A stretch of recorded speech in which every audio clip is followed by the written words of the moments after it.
You're live.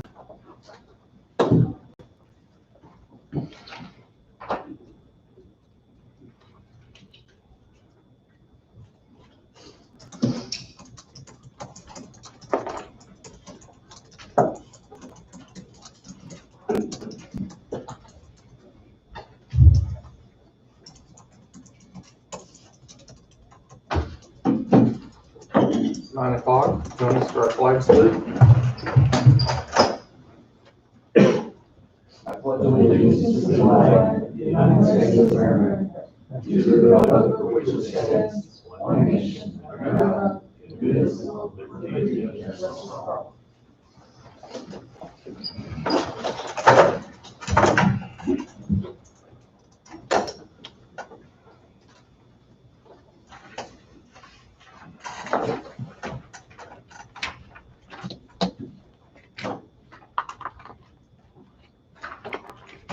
First order of action will be our minutes from last Monday's meeting. So moved, Cody. Don has moved. Is there a second? Second. Tom has second. All in favor, say aye. Aye. Opposed, same sign. Motion carries 5-0. Nothing in the consent agenda or miscellaneous motions.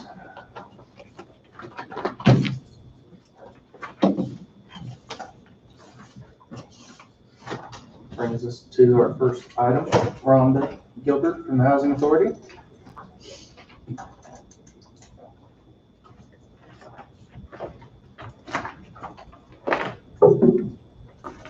had a request for waiving of landfill fees for 2 properties.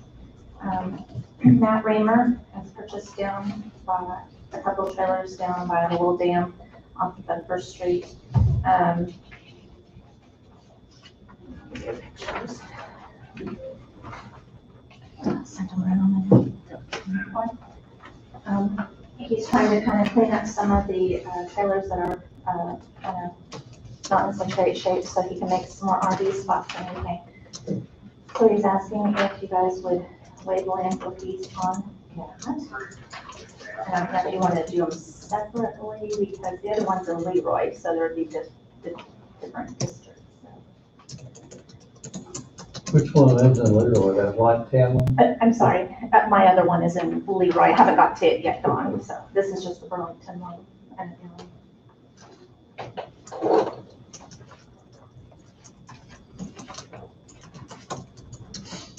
I think he's gonna have Randy bring it to work. Just because Randy has a smaller trailer, he's gotta be around 25 loads. It's 625 and 615 North First Street in Burlington.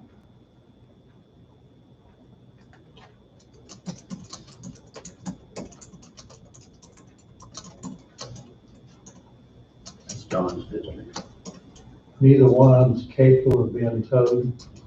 I guess not. They You know, they didn't, look like they're right. within this where they need to be towed.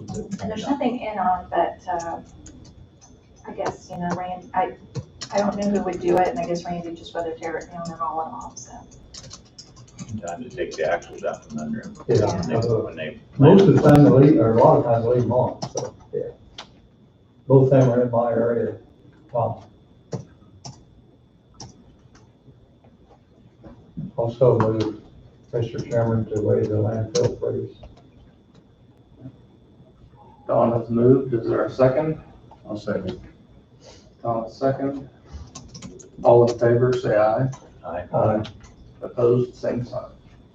Motion carries 5-0. The next one is at 1961 Ninth Road in Leroy. This house doesn't look as bad, but it's kind of one of these that they built a new house and now they'd like the house that was there taken down. So they've already built the house, but they're gonna take it down, and so they're wondering if we could waive the landfill fees on that. I think they kind of lived in that one, if I'm not mistaken, while that one was being built. I think they're working with Randy Braybill on that one too. Their current new houses were on the tax payroll was like 344,000, so.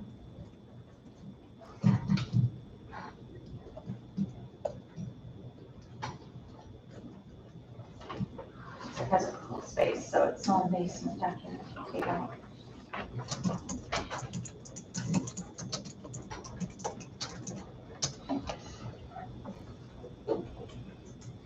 Would you say the address was on that, Rhonda? 1961 9th Road. It's Luke and J.C. Harsh. Pardon? Luke and J.C. Harsh.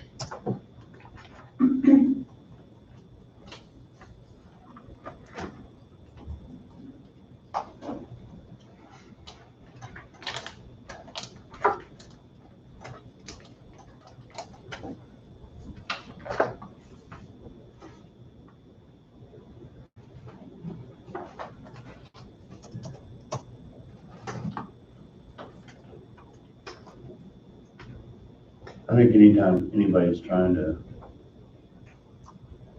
make a better looking property, I mean, you've obviously got a lot of money invested already, they're gonna pay somebody else to tear it down.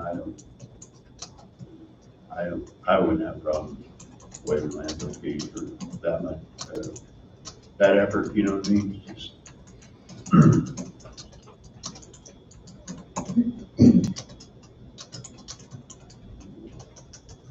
Just to kind of look at them, how they look like they could be fixed up and still be livable, but you can't judge it by pictures, so. Yeah.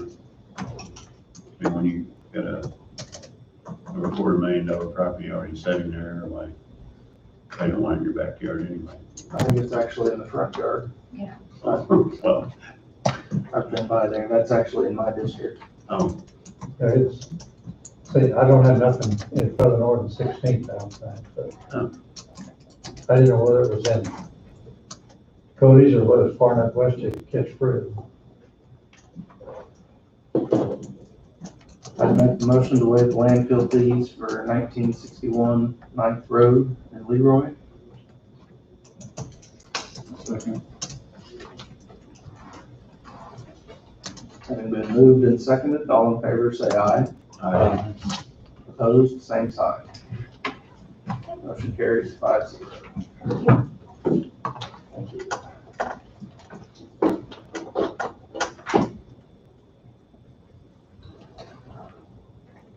Amanda, if you're ready. Good morning. Morning. How you doing, man? I'm good, how are you guys? Good to see you, buddy.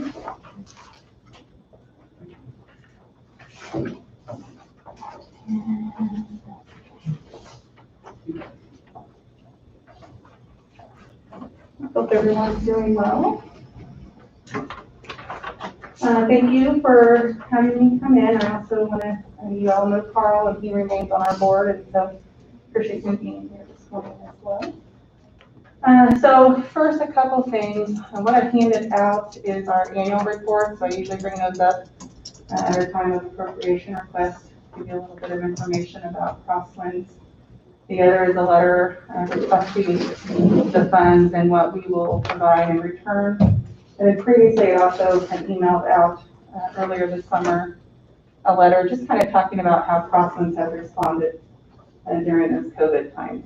So first, just to talk a little bit about that, we pretty immediately took everyone out of our offices and moved everything to televideo or telephone.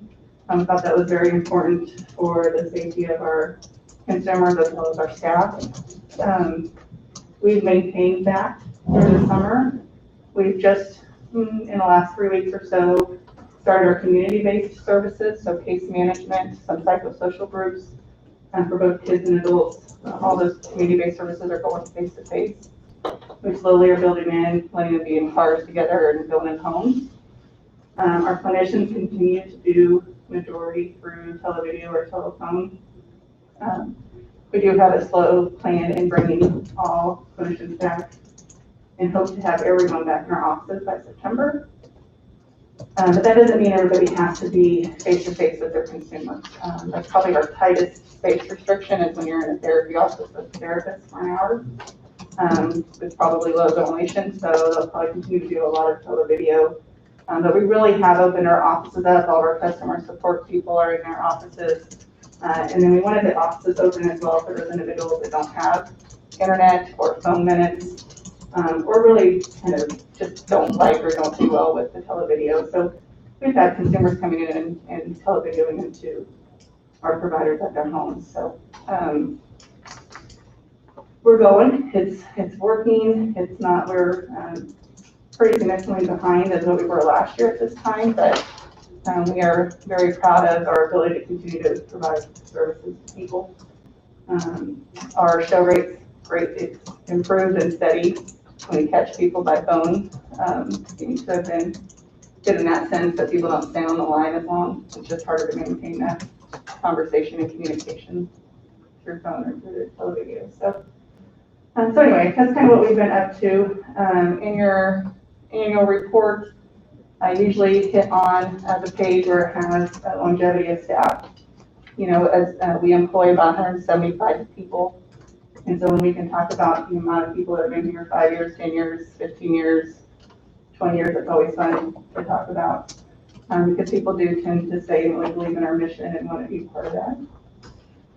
And then the page that's most pertinent to you guys is our budget page. And so you guys always do a good job of looking at those numbers and kind of calling us out. We very rarely have any success in being in the upper region and being above zero. And last year we were able to do that just barely. So we're really proud of that. I don't know the last year that we were able to say we weren't in a deficit.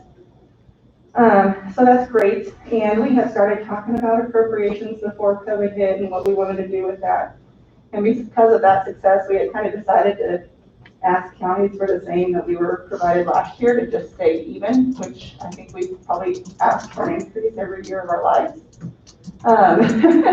So we were pretty excited to come in and say we appreciate the partnership and the relationship, and we're going to hold steady. We still are going to stay at that request. I think COVID kind of drilled that home that it needs to stay the same, because I know you guys are going to be stretched, and money's going to look a lot different moving forward. So our ask is that same as last year of what we received. So we would appreciate that ongoing support. We have taken advantage of the PPP, and that's really going to be hopefully a lifesaver depending on how long this goes on. It's helped us at least carry forward and keep services in place. We're looking for every grant and other opportunity available to just kind of help us stay afloat. And we're just going to continue to do that and try to make sure that we're closing that gap between 2019 and 2020 at the deficit we're in. I know that there's some federal money coming into the counties, and we'll probably address that later and ask to be part of that recipient. But as far as our ongoing appropriations, I want to stick with what we were at last year. Any questions or concerns or things that we can be doing different, better in your hearing? It says you served 382 Coffee County residents last year. Where does that compare to the last year or 2 years?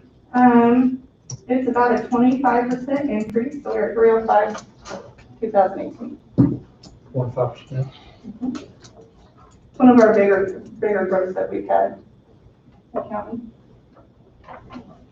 Did all counties about the same as far as increase?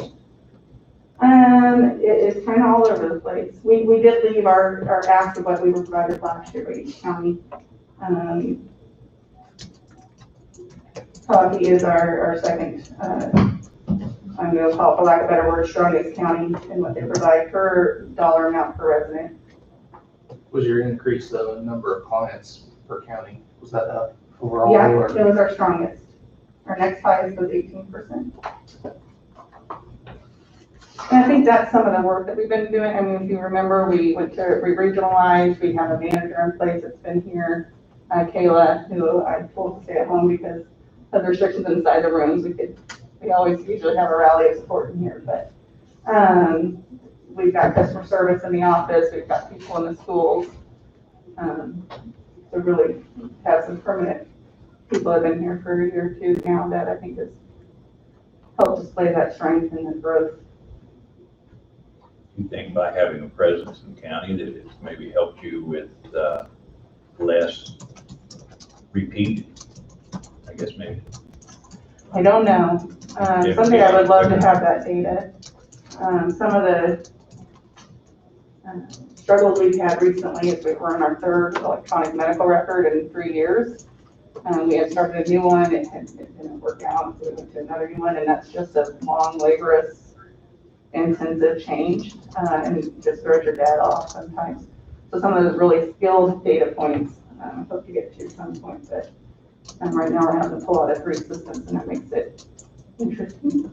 And it slowed us down on things like getting discharges out, so we're not able to say, you were here 3 months ago and now you're back, because we're behind on getting some of those things done. So hopefully that'll clean up through this year. We'll be able to be county focused and be able to get that number, those types of numbers to you. I think our presence in the counties helps people trust the services and the referral sources, those relationships we've built, make those stronger. And it's always easier to continue services when it's the same providers. It gets really hard, as you guys know, when it's a new person every 6 months, a year.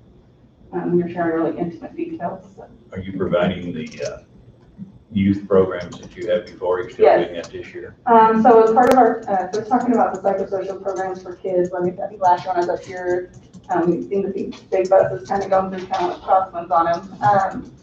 So we are continuing to run those. They're just smaller, so we're doing them in 8 or kids or less increments. So we have a group in Burlington. I think there might be 16 of them. So 2 different groups kind of running simultaneously but separated by space without transportation. So that was the big thing, is we weren't quite ready when we started to have everyone getting cars together and decided to keep that through the summer. But we were able to at least have some kids in those programs, which is great. We were very happy that parents and caretakers were able to get kids there, even if we weren't picking them up and taking them home. Thank you. Yeah. Any other questions for me? Cody? I watched the CARES video with Russell on Friday, and there is an emphasis to improve the services within mental health, if it's technological or any other bounds in which we can make the services better. So we'll be working with Crosswinds, so they'll get a chunk of that CARES money that will be allocated to Coffee County. And we'll send a letter kind of explaining that. I think that's what I was referring to. I know there's different pool of money coming in. And bringing up technology, that reminds me, we did ready bring it for Coffee County specifically to get some televideo equipment. So we have 2 new rooms that we can do. People can come in and televideo to somebody somewhere else, which just makes services easier, quicker, and you're not reliant on the 1 or 2 people that are here all the time.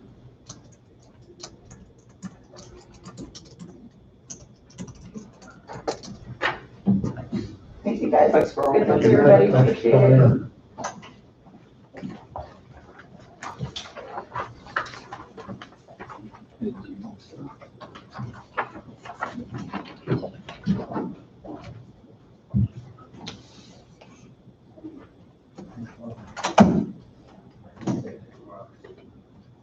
A little ahead of schedule.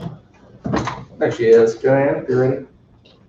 I am, and I'm walking. I don't know if you all know, but right after we met in January, we had an ice storm. I slipped and broke my leg. So I'll just give one of these out to everybody.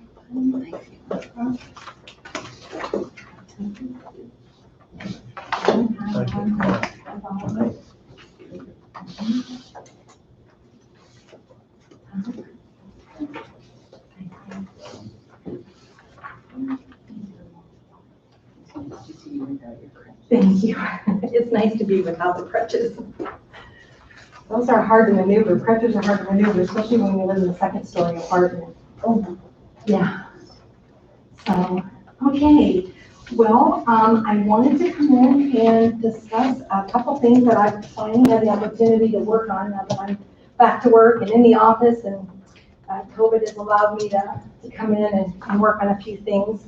The top sheet that you have is, I just call it a progress sheet. These are some of the things that I've been working on since we met in January. Some of the things I'm doing as far as some advertising and some things I'm doing for tourism.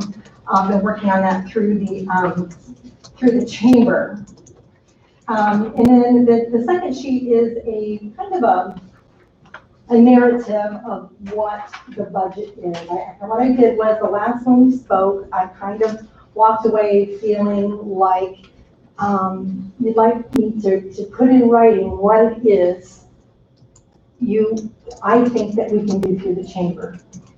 We kind of talked about the chamber taking over the tourism portion of economic development, so that we've got some work going on in the county, promoting the county, trying to bring tourism and visitors in, and so hopefully when they're here, we can get them to spend some money.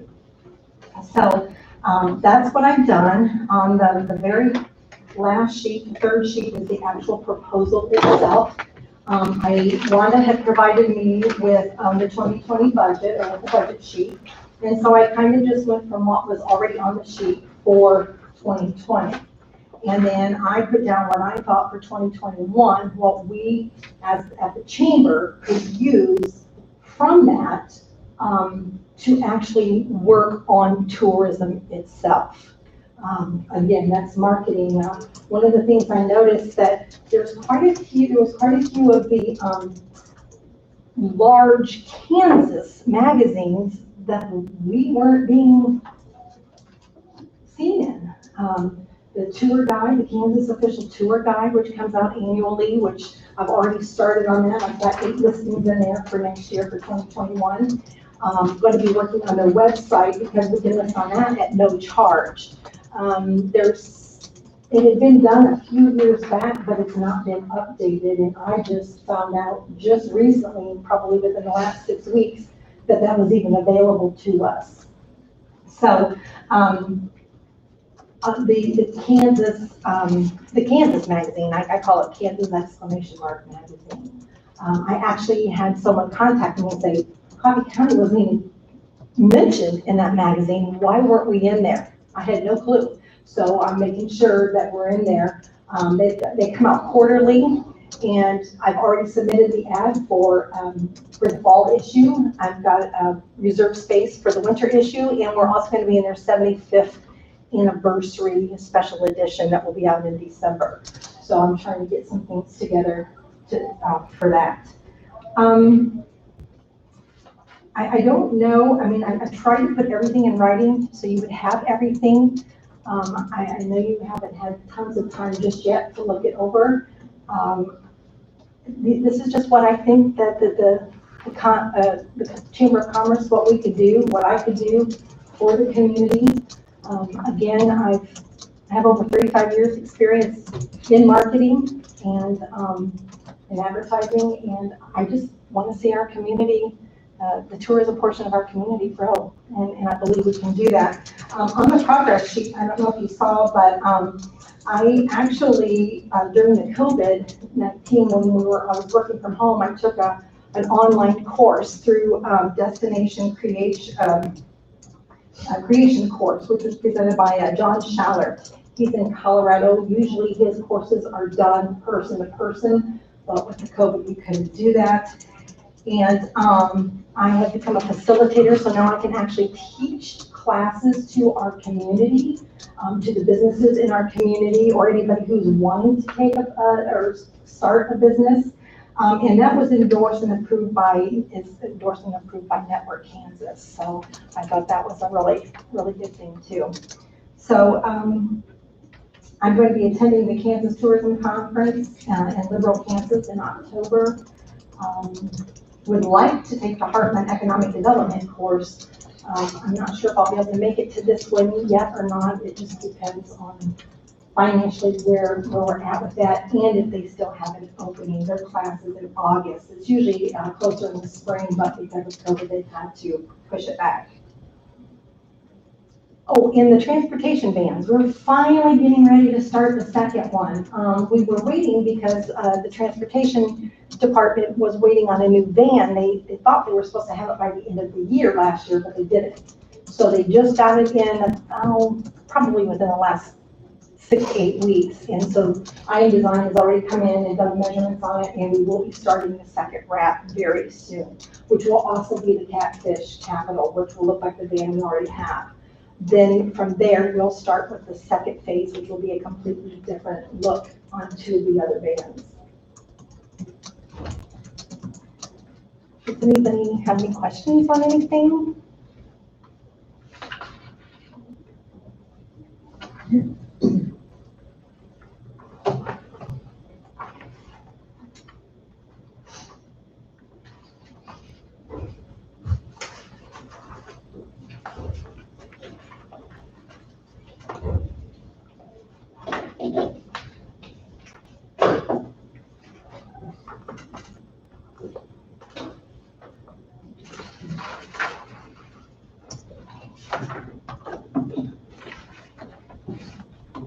Here's, I'm going to pass these around, pictures of some of the ads that we're putting out. This one was in the Kansas City Royal Yearbook.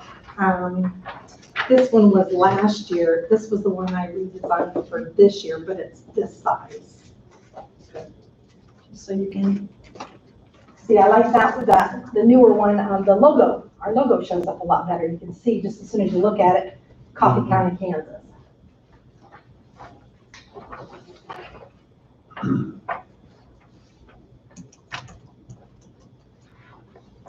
The Southeast Kansas Adventures and Day Trips. This magazine is good for 2 years. This just came out. We've got all of our, I have them highlighted in yellow, all of our major events we have going on in Gridley and Leroy and Burlington, the Coffee County Fair, the Strong Fest. I have those listed in here. We did a nice article, a 2-page spread just on Coffee County.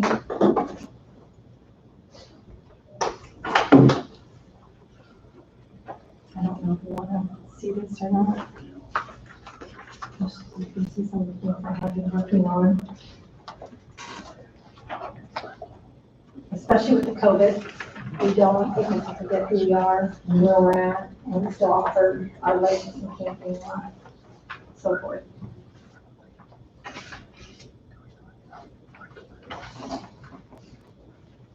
You know, Joanne, I made a comment there in January that, you know, I was really impressed with your presentation and asked if there's any way the chamber and the economic development could be working together.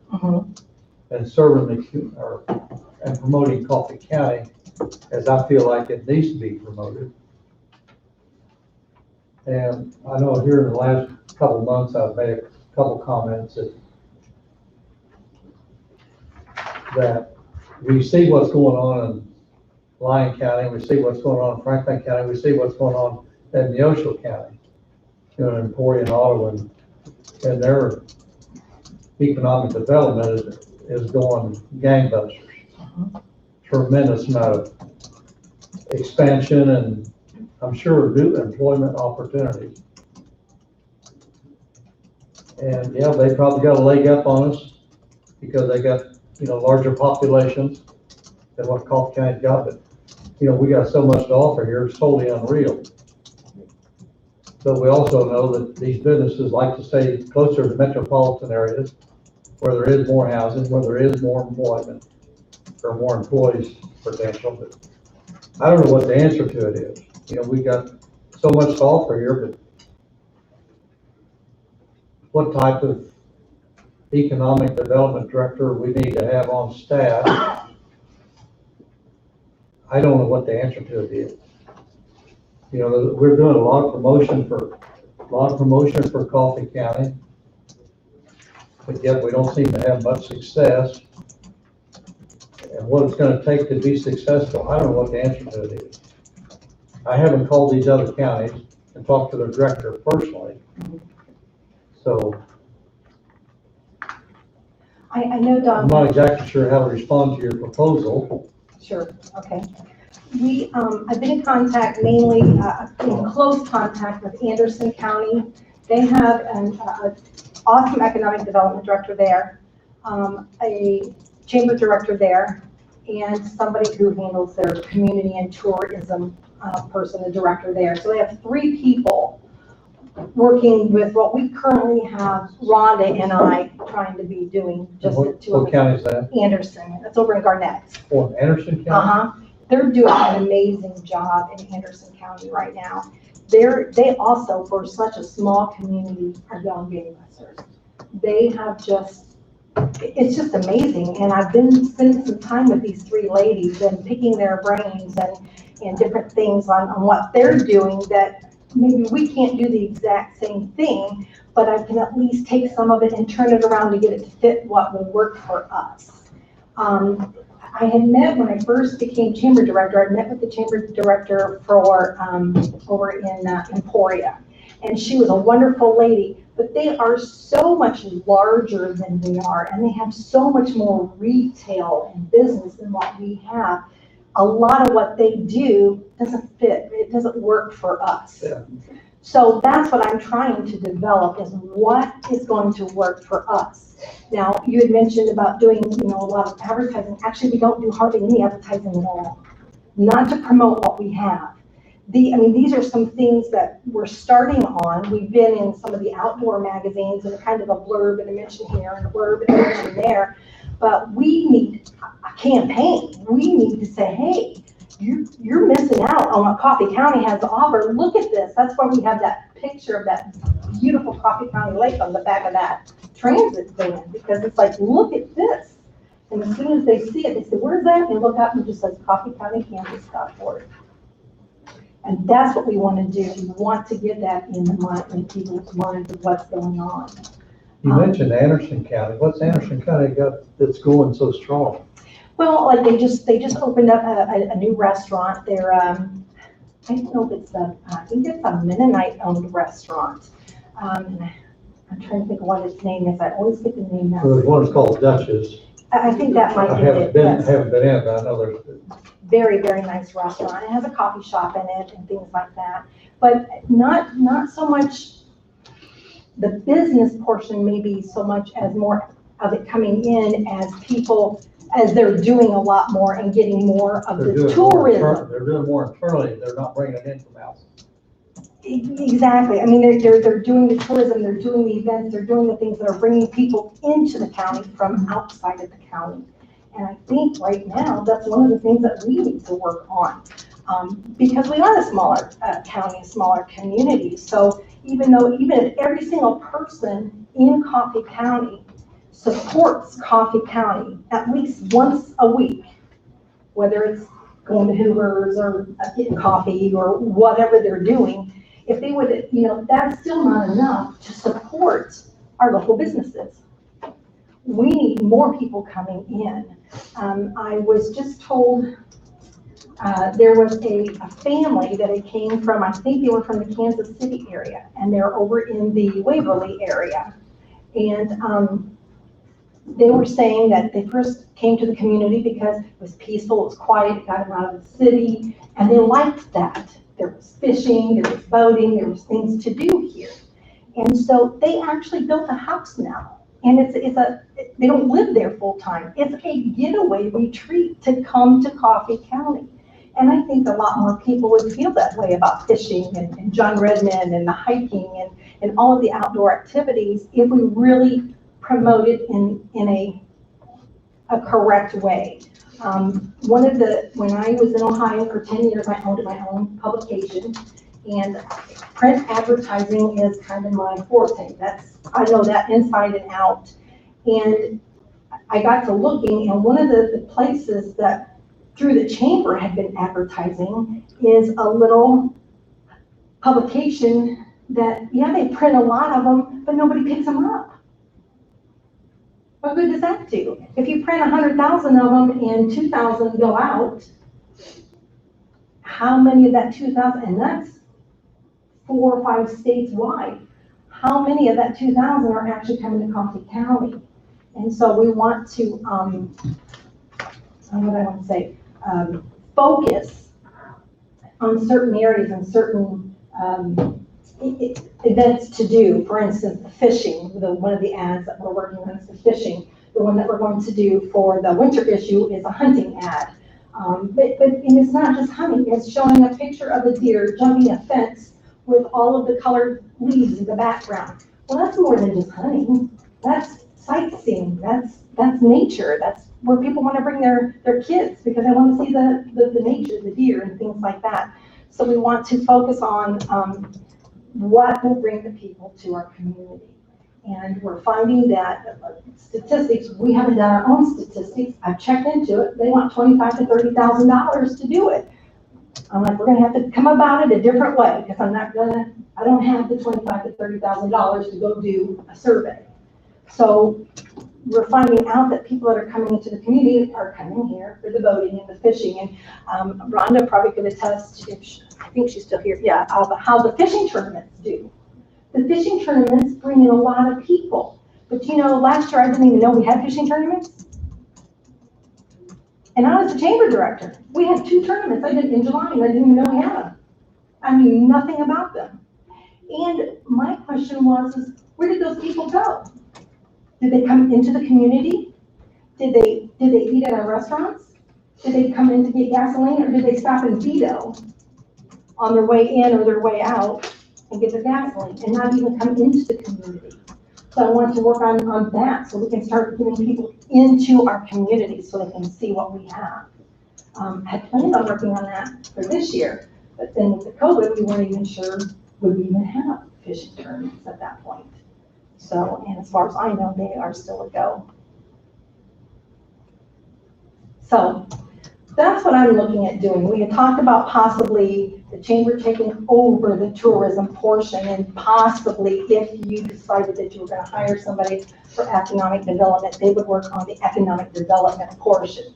So that's what I left with. And that's what my proposal was for, is what I would need to do the tourism through the chamber.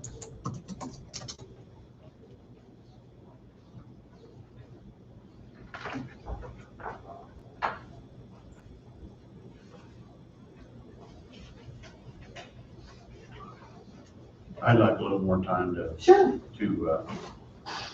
Go through some numbers. Do you have, basically your expenditures, what you're planning on your expenditures being? Mm-hmm. Can you get me, or I would request anyway, what kind of income you have, like memberships and Sure. county contributions or whatever you throw, what I'll need to get for I mean, I can tell you that now, if you want it, but I can actually get it sent to you or send it to Donna or however you want me to do it. Email. Okay. That'd be fine. For my thinking. Actually, could you send that to all of us? Sure. I mean, I think that's your question, he's asking information Of course. we probably should know. Of course, of course. No, don't mind at all.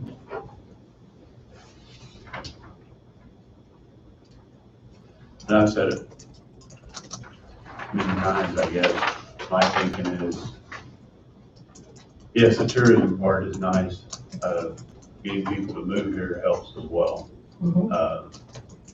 Making your community look like a place where people want to move to. I do know 3 individuals right now looking for, they live in another city, they're now working here, trying to find a place to rent in Canton.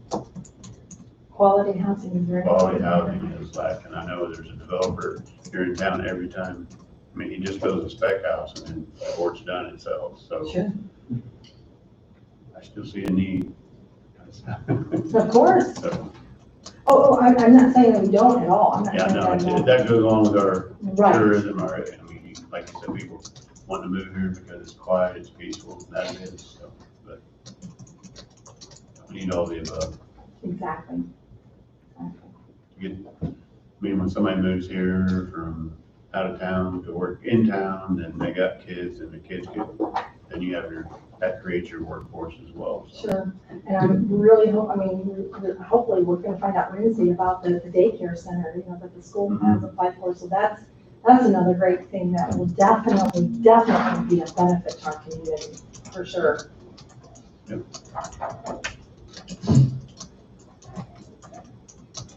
Any other questions or information that anybody's looking for? I don't have any right now. Did I bring to you what I thought you were looking for? Maybe I didn't bring to you what I took that you were looking for when I was here. Maybe not? Maybe, I don't know if we know what we're looking for. Okay, I mean, gotcha. if we knew that answer, We're still doing some discovery. Gotcha. And I'm not exactly sure what we're looking for, then in my mind, we gotta do something more aggressive. Ron does a great job for us, and Chamber does a great job, but we're gonna have to do more. I totally. And what that more is, I don't know. That's what I want to look to do. I want to do more. It's just me at the chamber, and I'm trying to do everything I can to keep everything going and to make it even more. So sure, I totally get that. One of the things I did want you to see, in case you didn't, on the third line up from the bottom, it says miscellaneous expense. That's just anticipated for the first year. After that, that 5,000 number would not be on that, and he's not really requesting that. So, okay. I will get that information to you. You probably have it by the end of the day, and if you want to talk more, just let me know. Okay. Thank you. All right, thanks. Have a great day.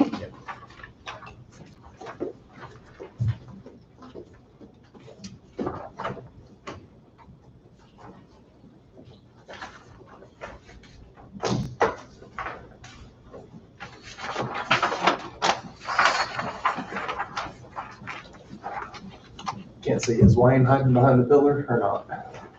Nope. Okay. He's next, he's got 4 minutes. There you go, go ahead and take a quick break. I'm not.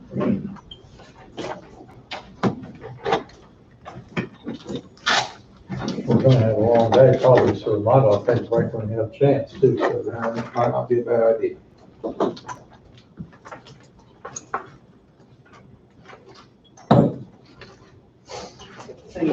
Okay, 10-minute break. If you need.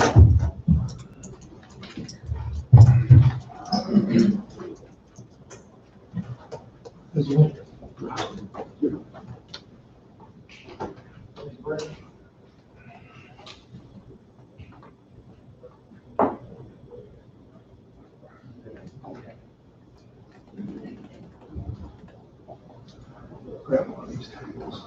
Okay.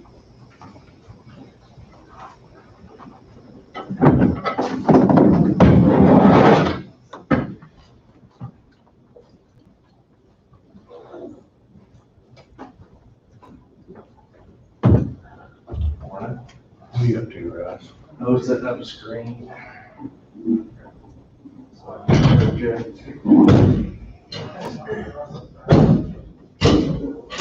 Well, that's something for everybody to see.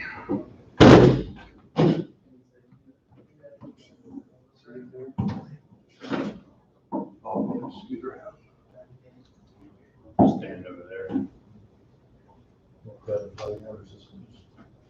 Oh, I don't think, I suppose, Auburn, Connecticut, those would be together, I don't know.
Good, How is you? good, and yourself? Good, thanks.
Oh. Like, what did you get there? Like, Oh, shoot.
Yeah, about you.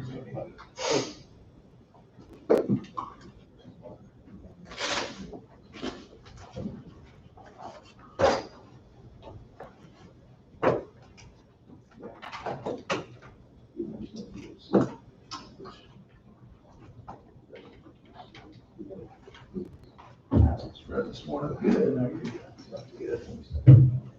Glad it rained. Yeah. Getting some more.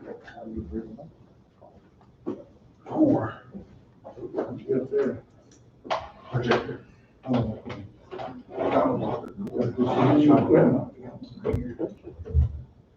Well, I mean, so that maybe I can. I'll be right back. Well, I got it straight up. Okay. You could be on this.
Sorry.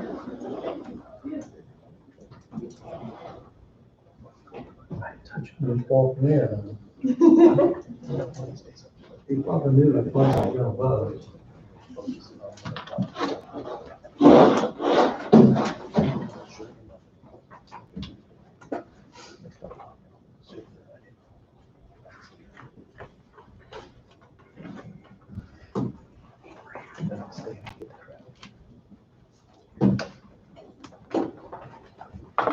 This is, just recycling on their door locks. I think they want this one. I spent 18 hours on it. Or 18 hours. So now they want, Yeah, I was trying to find it, specifically if they had done this, gosh. Organization. Oh, it's pretty, yeah, it is. There's too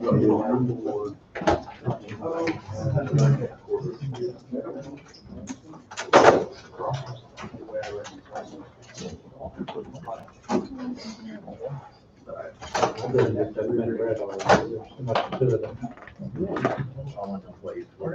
I'm sorry?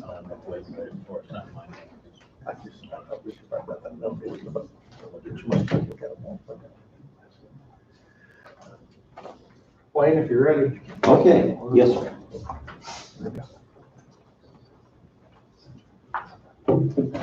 morning. Good morning. Morning. All right.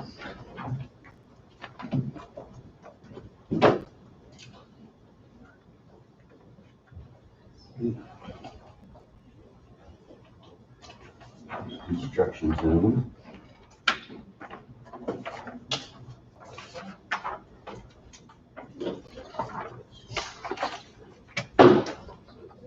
And there's 2 copies of this agreement that you'll have a motion on.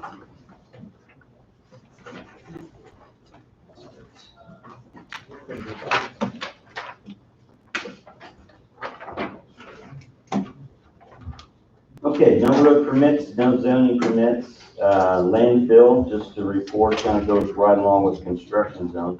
Is we're working on the clay liner, started with the first lift here last week, and we'll continue working through there. And so then the next one would be the motion that we have. This is a standard contract that the state would have. I spoke with Wade onto it. He saw that as well. And so what it amounts to is the agreements for reimbursement for federal aid on road construction. And this would be from the flooding that we had here last year. So back in May, of course, there's 2 different types of funding. One is you have FEMA funding, which is majority of our roads and structures. Then you're going to have federal highway funding, which is going to be your FAS routes, federal aid secondary, or RS route, what they call RS routes now, rural secondary roads. So any damage on a rural secondary road is funded differently. It comes through FEMA, it comes through the federal highway that's distributed by KDOT. And so that's what we have. When can I ask a question? Mhm. You said no road permits, no zoning, but I show 1 zoning and half paper. Do I have the wrong one? There is 1 zoning, yes. Yep, Thompson. So just contract, So 1 zoning permit. Thank you. as Wade his contract, and It was sent to Wade as well, and I had visited with him on the phone, so he's okay with it. as far as I know, yes.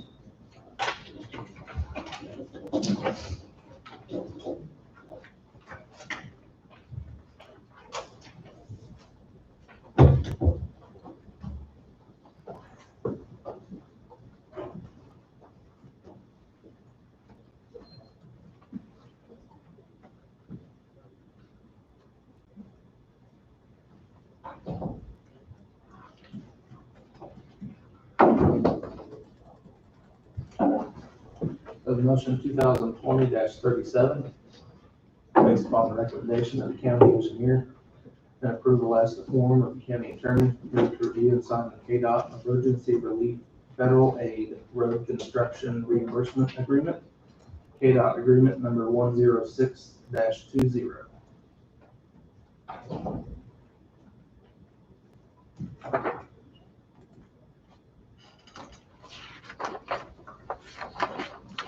So moved. Tom has moved, Second. and Don has second. All in favor, say aye. Aye. Opposed, same sign. Motion carries 5-0. Okay. As in construction zone, this week we're working the 8th, and then we are recognizing holiday for observed on Friday. And so we're doing 7 to 3:30 this week. Most of the construction zone continues to be seasonal work that we're doing countywide. A lot of it's patching as we're getting ready for our chip seals. The biggest one is the landfill construction. We're starting on the liner, and so we've laid a portion of the first lift on the liner. And if weather is favorable, we can see about possibly 2 to 3 weeks. We start with the plastic liner after that. And so that is construction zone. There was no call outs. We are having folks come in on the days that we're off. On the weekends, we will even have them come in on the holiday this weekend to actually continue to add water to the liner at the landfill. Cannot allow that clay to dry out. And so we will have folks working this weekend to put the water on the liner. So. You have to do public work on Highway 50 unless you got that marked down. We have some work on Highway 50. This section was reported here last week. I have not had a chance to take a look at it. It was reported late last week. And so I was under impression from the message that this was actually on the west side of Fauna. So we've normally been having the breakouts between Fauna and 75 on those sections. So this one's the one that I need to take a look at. Put that on silent. Okay. And so that's what Adam was doing, is he was going to take a look at it, and I think he's going to start repairs on it tomorrow. So. Did you have any reports on roads in the northeast from the rain? None for call outs that we're responding None for call to. outs. There's a few that did. Water went over and eroded the sides. I mean, we had 3.5 inches in Waverly. Okay, because I heard 2 inches there Saturday morning, but 3.5 inches. Okay, as it continued. Came more fast. All right. Yes, it did. Yes, it did. So no, none of major concern at this point. And as I say, there was no call outs for the weekend. So the other is I have just a couple of talking points. And that would be to discuss the 6 bridges. Right now, what we have is the bridge over on 22nd is complete. The 2 bridges over on Emmer are complete, except for some asphalt on the southern portion of Emmer. That's between 8 and 8.5. We still have the asphalt to work on that, but that's going to be another contractor. But on that particular one, they will be working underneath the prime contractor. So we're waiting on their schedule. The other bridge is open on 12th, but we do have signs reducing speed and noting that we have loose gravel right at the approaches, as was reported here last week. At least 100 feet on each side of the approaches. The bases are need to be removed, deepened, and then asphalt added and thickened in those approaches. And we're waiting on receiving bids for that, so I can come back and report what that cost will be. So that's expected as well. The bridge right now, they're south of Leroy. It's our only fracture critical bridge. It's a very major bridge for us. It's also one that has the longest detour.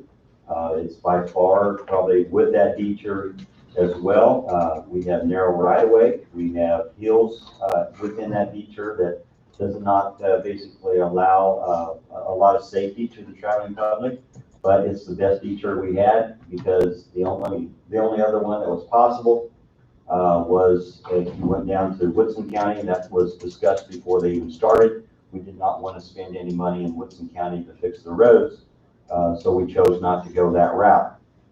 But that one, you'd had to go about 2 miles south of the county line, and then you would go all the way back to the highway. That's if you use the Woods County, and none of that was coordinated to do. So the next one now is, as they're working on the bridge there at Leroy, they had closed it for the week. They worked on one of the approaches. They started shipping out some of the located spots, but they did also repair it to a point which I could open it for this weekend. So they are working on it and doing that. That's not necessarily in their contract. What's in their contract is to be able to have full closure of the bridge, be able to do the work on the bridge and then open it back up. But they are working with me as far as traffic and trying to allow our traffic, our local traffic, to be able to go through the bridge, go through the construction zone. And they did make accommodations here last week. Actually, there was a farmer that was harvesting his wheat. He needed to, it was better access for him to just come right through and over the bridge and then go to the co-op. So I called him. He allowed that farmer to come through. I believe he may have came through once. I'm not for certain how many times. Don and I had visited about it just a little bit. But he ended up getting his harvest done before the guy signs up. Before we So it actually turned out to be a plus. You know, the telephone call didn't delay the contract renting, and it just, everything worked out fantastic. But there was a plan in place. Yes. If the signs was up, or that one farmer could have went through there with a semi. Mm-hmm. So they were John, the foreman for the contractor, was very great to talk to and was very workable, so. And that's what he's continuing to do as well as working with me on this, is trying to find some ways to keep that bridge open as much as possible to allow traffic to go through. I really appreciate their efforts. And it's a working relationship where we are also investing into that relationship with them. Right now, there is a considerable amount of areas that are subject to spalling that require repair. But it's under the contract right now. As far as the square footage onto it, we're under planned quantity at this point.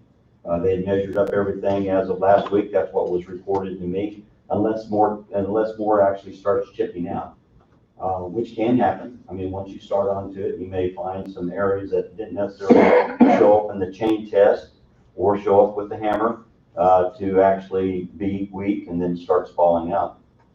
So there could be more.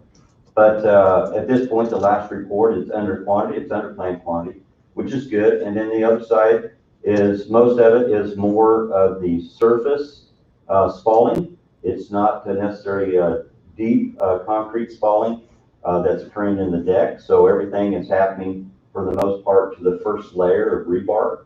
And so that's overall really, it's a good thing versus basically looking at the overall deck as far as doing deep repairs.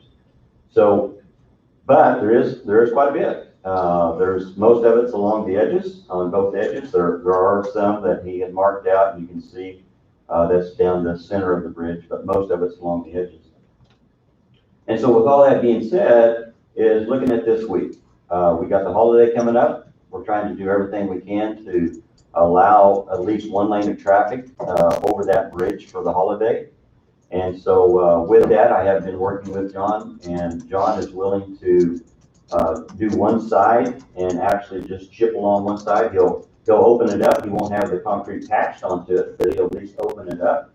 But what that will mean is that we would agree to put cones up, create a single lane traffic, and then also, which would be the best recommendation, would be to come up with signals.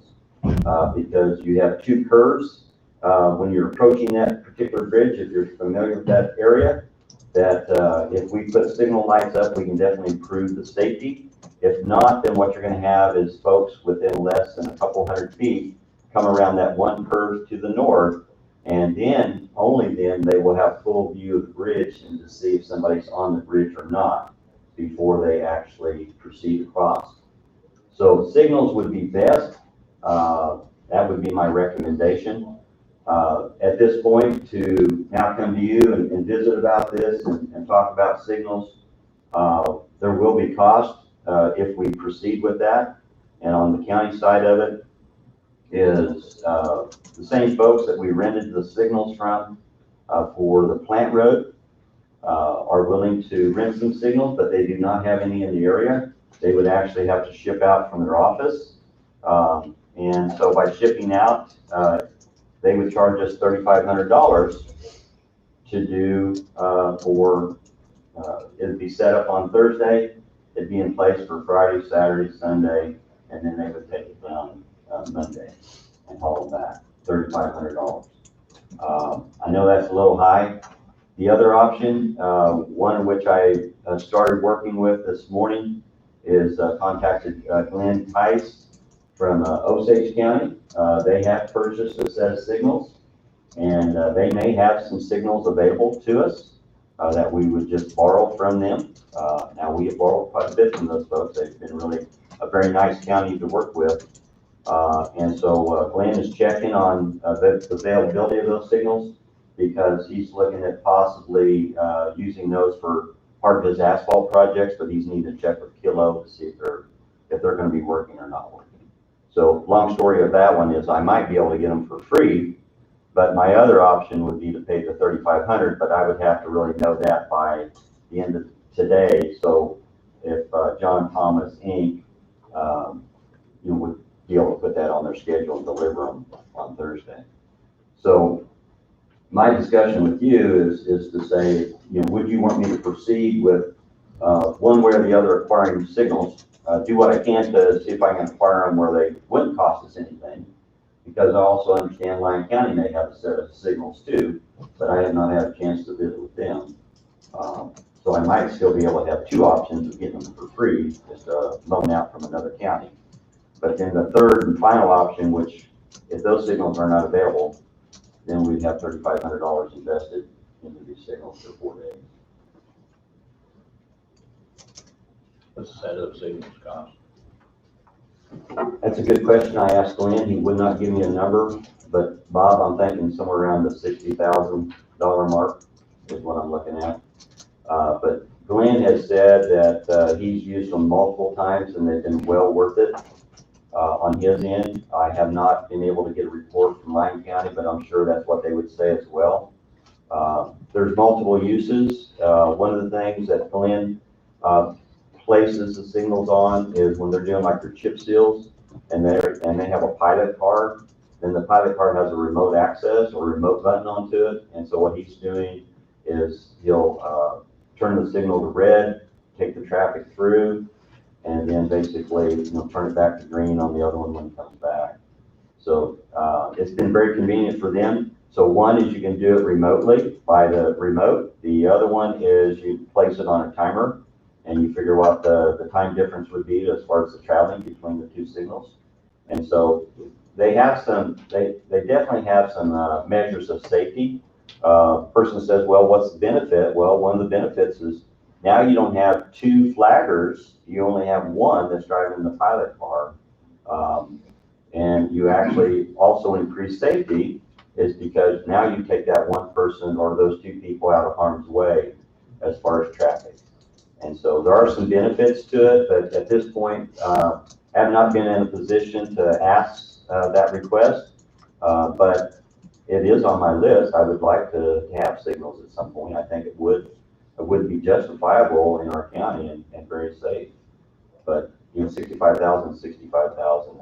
Would it be available through state contract or something? There could be, yes. Yes. I believe John Thomas has state contracts with the state. But once again, that 65, don't hold me to that. That's just a number that's resonating a little bit from previous conversations that's been weeks, months, years ago. I don't really have the exact number, but I'm thinking it's up there. I'd say if you can get them on loan from another county, that'd be great, but I mean, $3,500 is probably cheap as opposed to an accident. Yes, sir. I've talked to Wayne quite a bit here the last 2 or 3 days, and I talked to the foreman down there, John.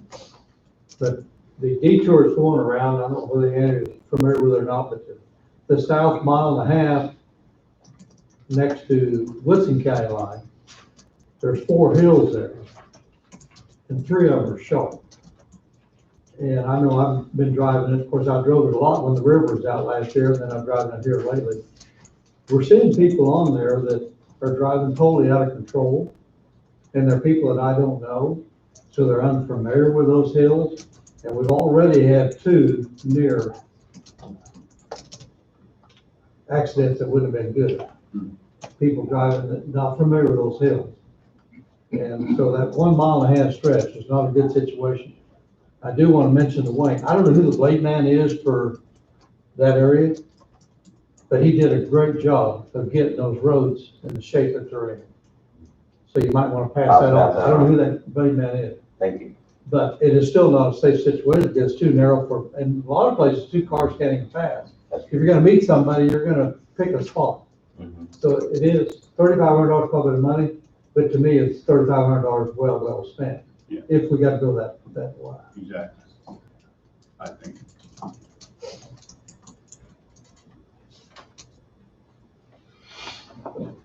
So at this point, I know it's not a motion. I wanted to bring it up. I know through the purchasing policy, I would have to have multiple bids, but at this point, the only other contractor that I know of that has signals would be Wildcat, and I understood that they did not have any. Unless you just want to tell me no, I would like to go ahead and proceed with it. I think it would be the safest option that we would have. Now also too, we are spending more time. We will be putting up traffic cones. We'll also be putting up the signs that are required to go with those signals. That would be our forces to do this. I'm not trying to add to the contract. And actually, these signs are already made up. We've already had them on the plant road, but we will be placing them on what we call temporary signs for Christmas trees. And so we'll be setting them up there for that operation. There might even, once again, it's not available to me, and I don't really know what John can do for us for the schedule, but I can, we have been working it to get it through the holiday, July 4th holiday, but they said also it would take them at least 2 weeks on that bridge. It's a longer bridge. There's quite a bit of surface repairs, but that bridge is going to be closed periodically or for almost 2 weeks for this. So. We need to put a speed limit or something on that detour. Well, all of those type of things, somewhat exist, but no speed limits have been set on any of our detours. We're still going with what the state statutes allow, but also there is a provision within the enforcement, and that is you're to drive within the conditions that exist in a safe manner. And so that always is applied. What is a safe manner? That's going to be between law enforcement and the individual. We try what we can, but even if I put up signs, if somebody's going to be driving recklessly, they're going to be driving recklessly. They're going to be speeding, unless there's just somebody right there, which is very difficult to do and trying to monitor 1,200 miles of roads. But we do what we can for safety. We do put up the detours. Most locals know how to get around, but there's not too many options when you close that bridge. There's not too many options. That one, once again, is a very critical bridge for us. I mean, that's a fracture critical bridge. It requires special inspection. Actually, it's annual inspection. It's already load rating. We already have weight limits onto it. It's something that's going to have to be put in the 10-year plan to be looked at replaced. Even though we've done this work onto it, there's going to be a lot of effort to try to get a realignment in there and to try to maintain traffic through construction that you're going to have to consider. So this is a pretty good size, or this is a pretty good project. It's not going to necessarily be done in a year. It's going to have to be looked at, and it's going to have to be studied. We have another bridge like that as well, and that's going to be the Plant Road Bridge. I'm not saying the Plant Road Bridge is a bad bridge. I'm saying that in time, it was put in back in the 70s, 60s, 70s? 70s. Yeah, so the Plant Road Bridge is another bridge at some point. 1977. 77, thank you. I mean, these things, they're not to last forever. I mean, so we need to have some future planning that's gonna be out there a little bit as far as how you would replace that type of bridge. And that one, once again, you have a long detour if you're looking at the plan for it. And that's a major road, major bridge at some point. So, thank you. I think I know how to move forward on that one. I would just, if you would entertain me for just a second on my budgeting, I know we're looking through a lot of things, and you are far more knowledgeable in budgeting than I am because you look at a much bigger picture. So please don't take my comments as in any type of way to be critical in any way. I'm just trying to say that, and I know you already know it, but I just wanted to reinforce it. My fund is one of the few funds that are out of the general fund. It's a standalone tax fund. I think noxious weed possibly is as well. I think half of what Todd's budget is as well, but I'm one of the few that are. So what that means too, and that's something I double checked with Angie on, is I am also cash basis law. I'm under the cash basis law. So whatever I'm authorized to spend, that's my budgeted amount to which I can spend. So I can't spend any more than that unless it gets republished. And so that has yet to occur. The additional funds that I have left in my budget is always accounted for, meaning that a portion of it goes back into the next year's budget, generally around 500,000 or so, sometimes more. It depends on how you kind of final everything out with your accountants. Then the other portion of it is at the end of the year. Then what I'm doing is transferring money out. I will have money that will transfer into the special highway fund. That's the only way that fund ever accumulates or collects money is through the transfer of the road and bridge fund. At this point, no tax money that I'm aware of goes into the special highway fund. And then where that money goes is a portion of it also goes back to almost every year equipment reserve. I will put money back into equipment reserve. And then the rest of it becomes basically cash that sits in the account that's not able to spend, but actually is available for the next year's budget. Line items that you'll see to say, okay, these numbers are a little high from what you actually spend are there intentionally. Because one of them was like fuel. You'll find a line item on fuel, the far more.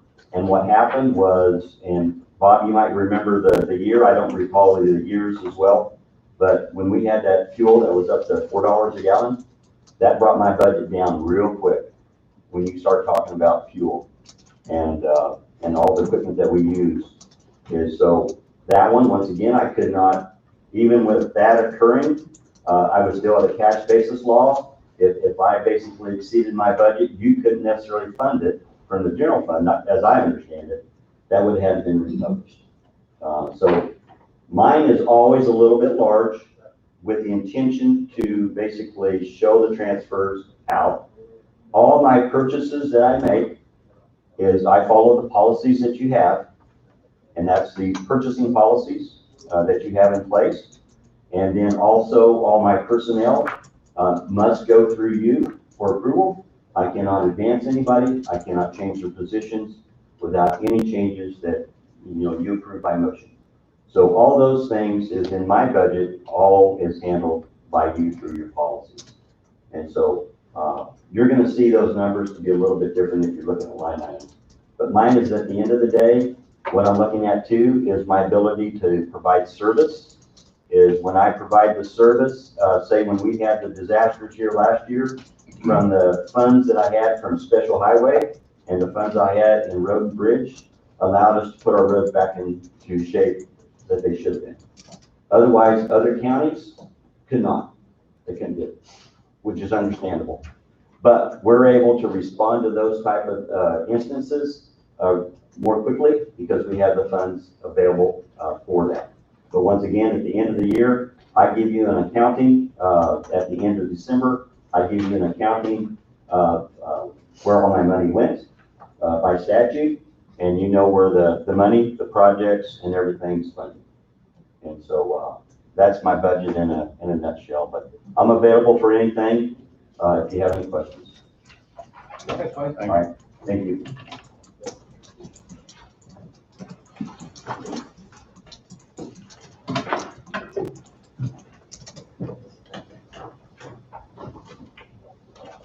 Sorry, Russell.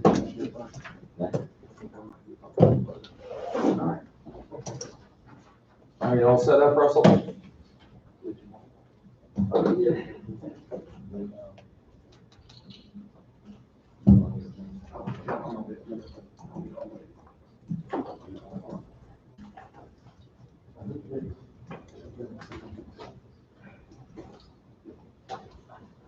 I think, if Wade has something that you can go ahead and meet, I'm here all day, if it's okay with the commission.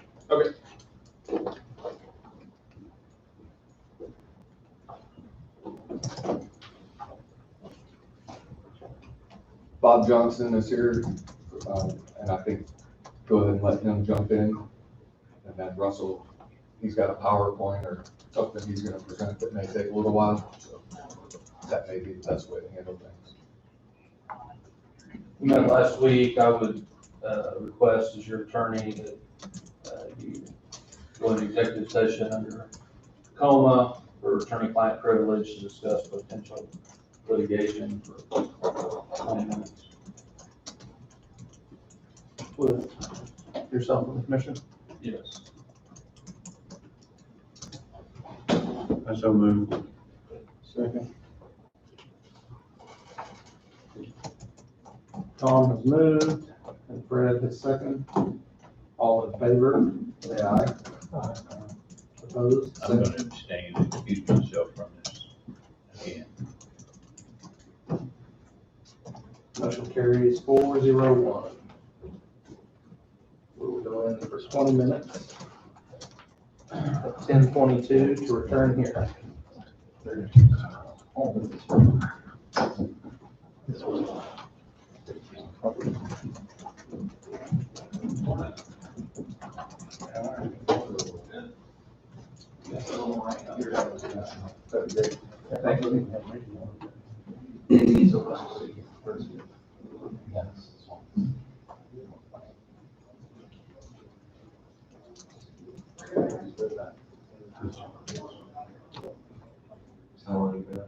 Did you get the time? They went in at 10:22. 15. Thank you.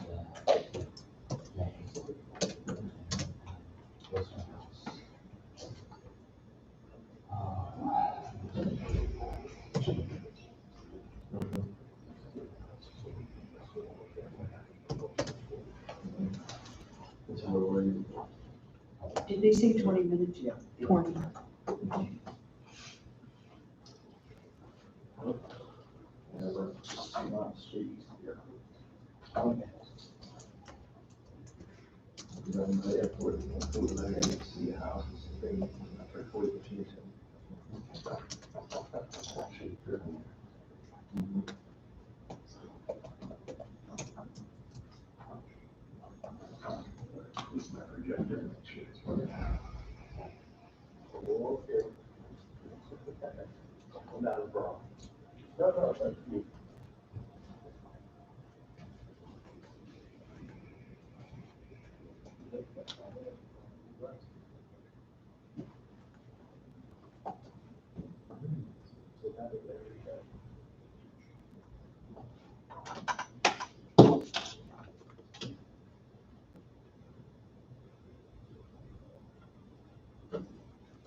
You can see it.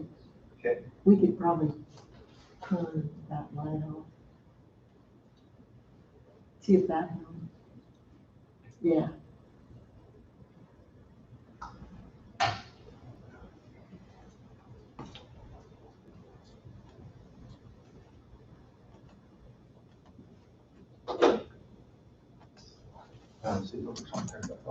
Yeah. I know. Oh, yeah, I was just, just sitting out here still on. There's an agreement.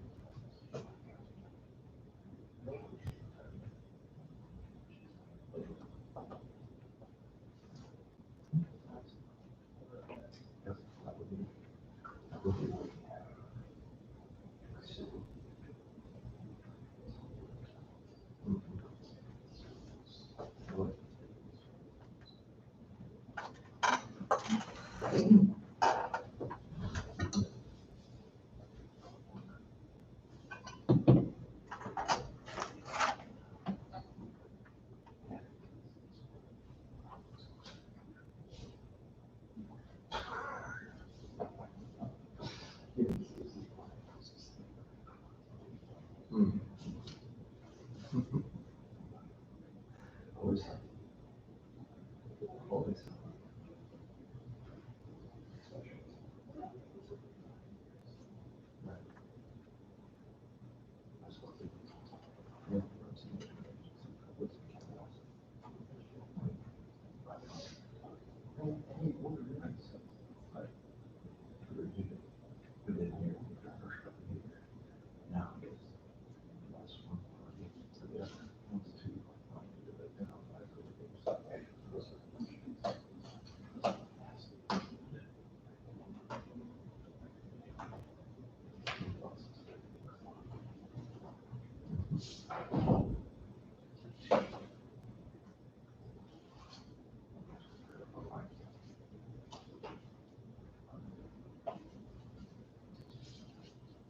Sometimes in Colorado.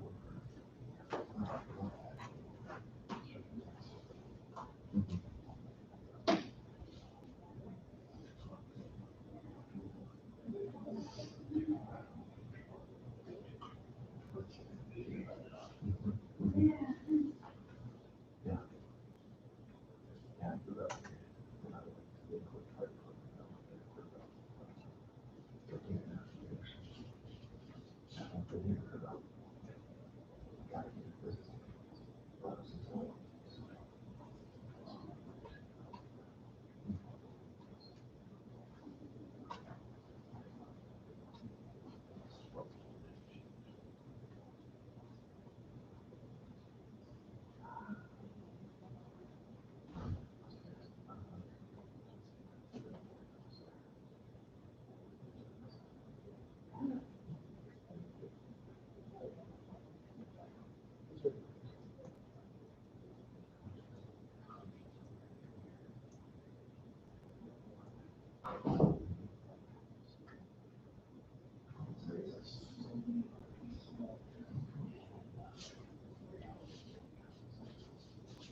What?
I'm used to doing it this way, so no big. So, I covered 24 school boards, so.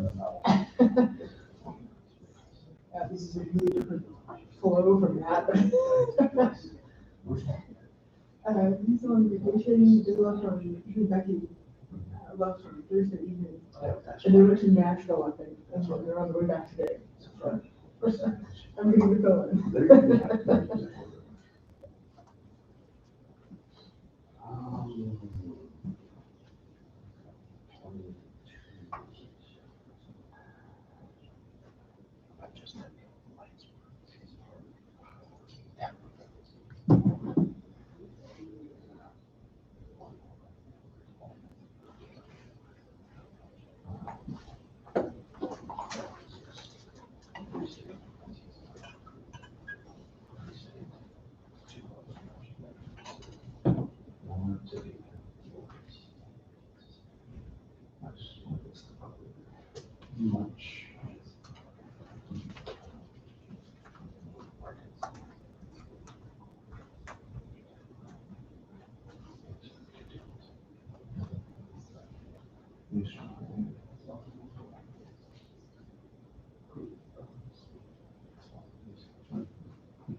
Oh, come on.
Yeah.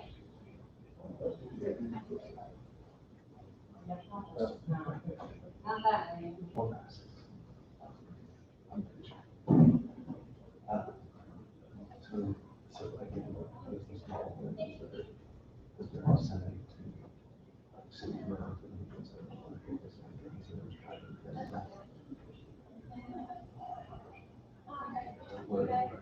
Have a good day.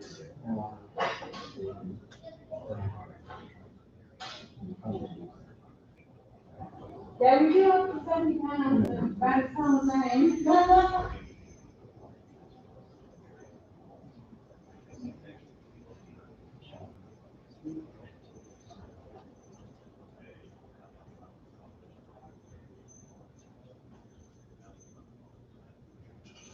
They're making it up as they go.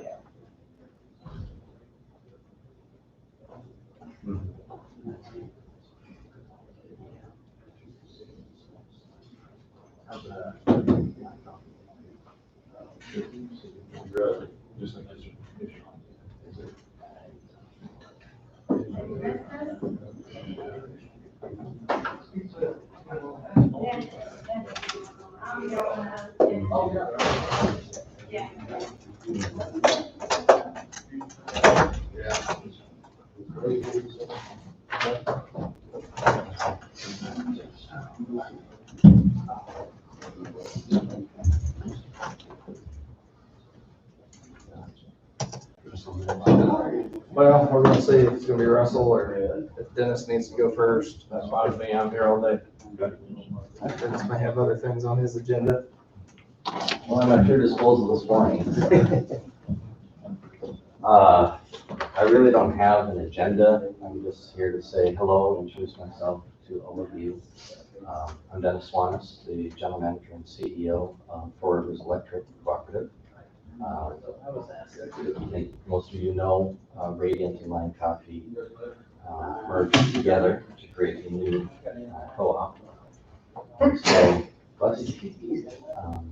So our service territory now starts a little south of Topeka and goes out to the Oklahoma state line. So it's a big footprint, not a lot of meters, but a big footprint.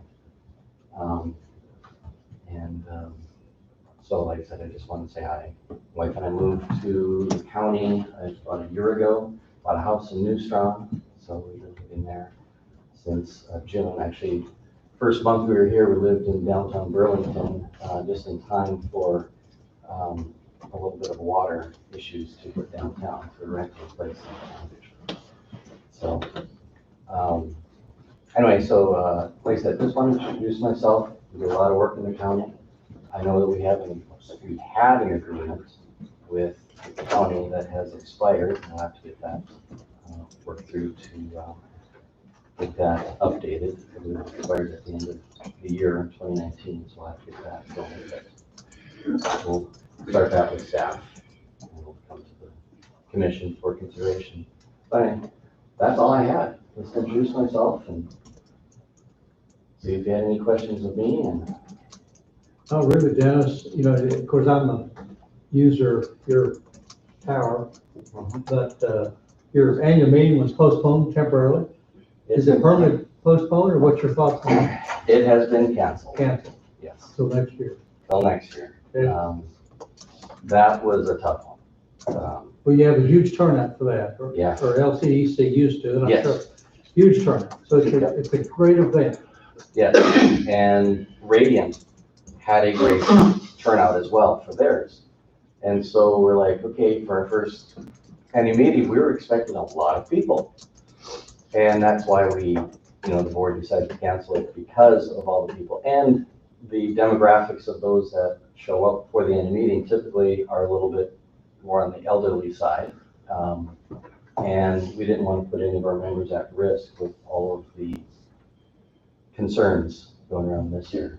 And now with the big additional flare-up surrounding us, just heard in the Joplin area, Tyson reported, I think, 400 or 600 positive cases at one of their chicken processing plants.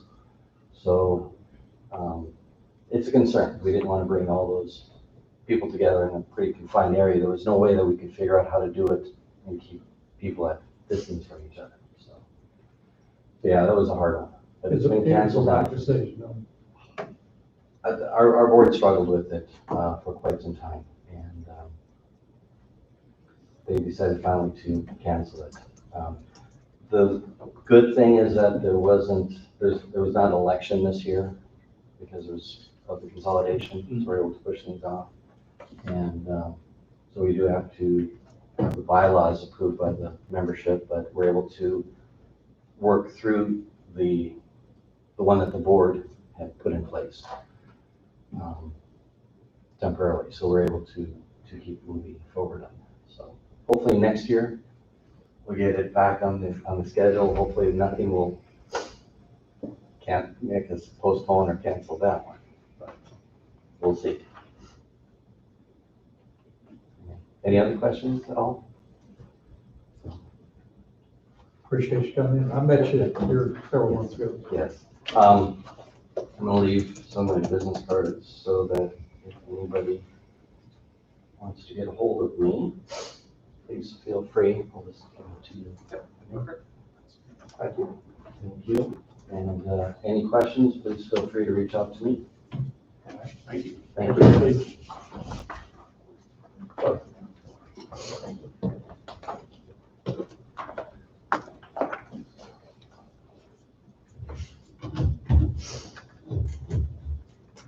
Russell?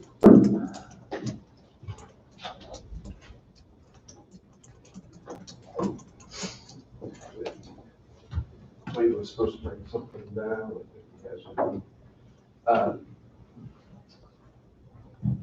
So I was going to talk to you today about the Coronavirus Act and show you some of the materials out there that are available.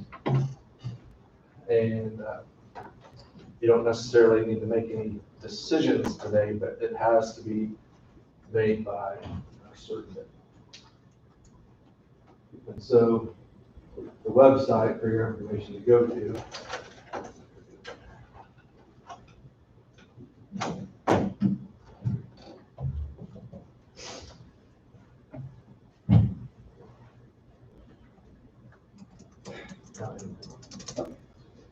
is COVID, COVID, KS.gov/spark-county-resources. I can get you there, I believe.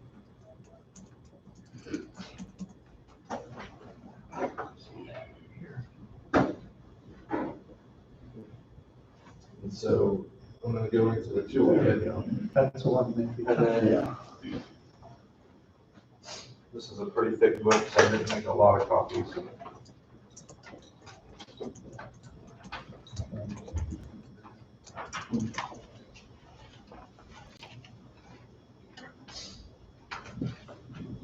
Thank you. So if you don't want that, if you don't want it, I would definitely take it back because I can send it to you, so others may. So I'm not gonna go through every page by any means, but the page 5 is kind of interesting.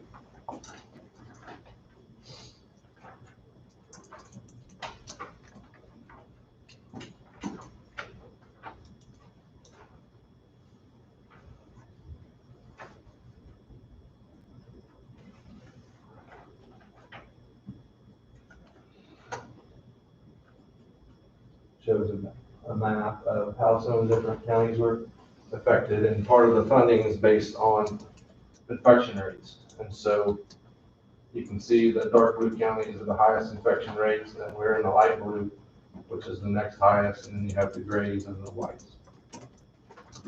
And so we had a 6.2 rate where, like, neighboring Lyon County had a 13.2 rate. So later on, when you look at the chart, one column on the chart that shows how the funding was allocated.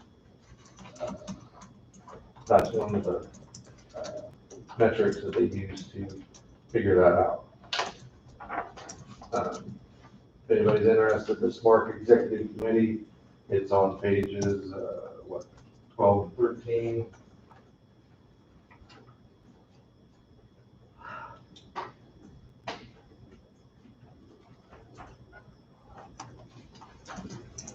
Then, like I said, there's some more graphs and charts that you can look at. On page 16, it shows the statewide allocation is 1.25 billion. The state portion, after Johnson County and Sedgwick County got their direct funding, was 1.03 billion. In round one, they are going to distribute 400 million. And then they have 630 million left to distribute in 2 and 3. The base allocation on page 17, as it shows there, was 194 per person. And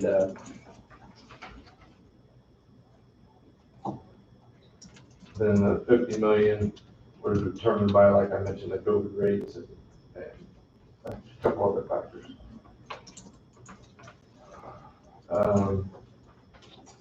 The two on page 19, it talks about the reimbursement and the direct aid. So the reimbursement is for qualifying expenditures already made. Counties can collect invoices and receipts and submit those for CRF reimbursement. The direct aid for qualifying future expenditures, counties can develop plans for how they intend to commit CRF and submit those for direct aid. So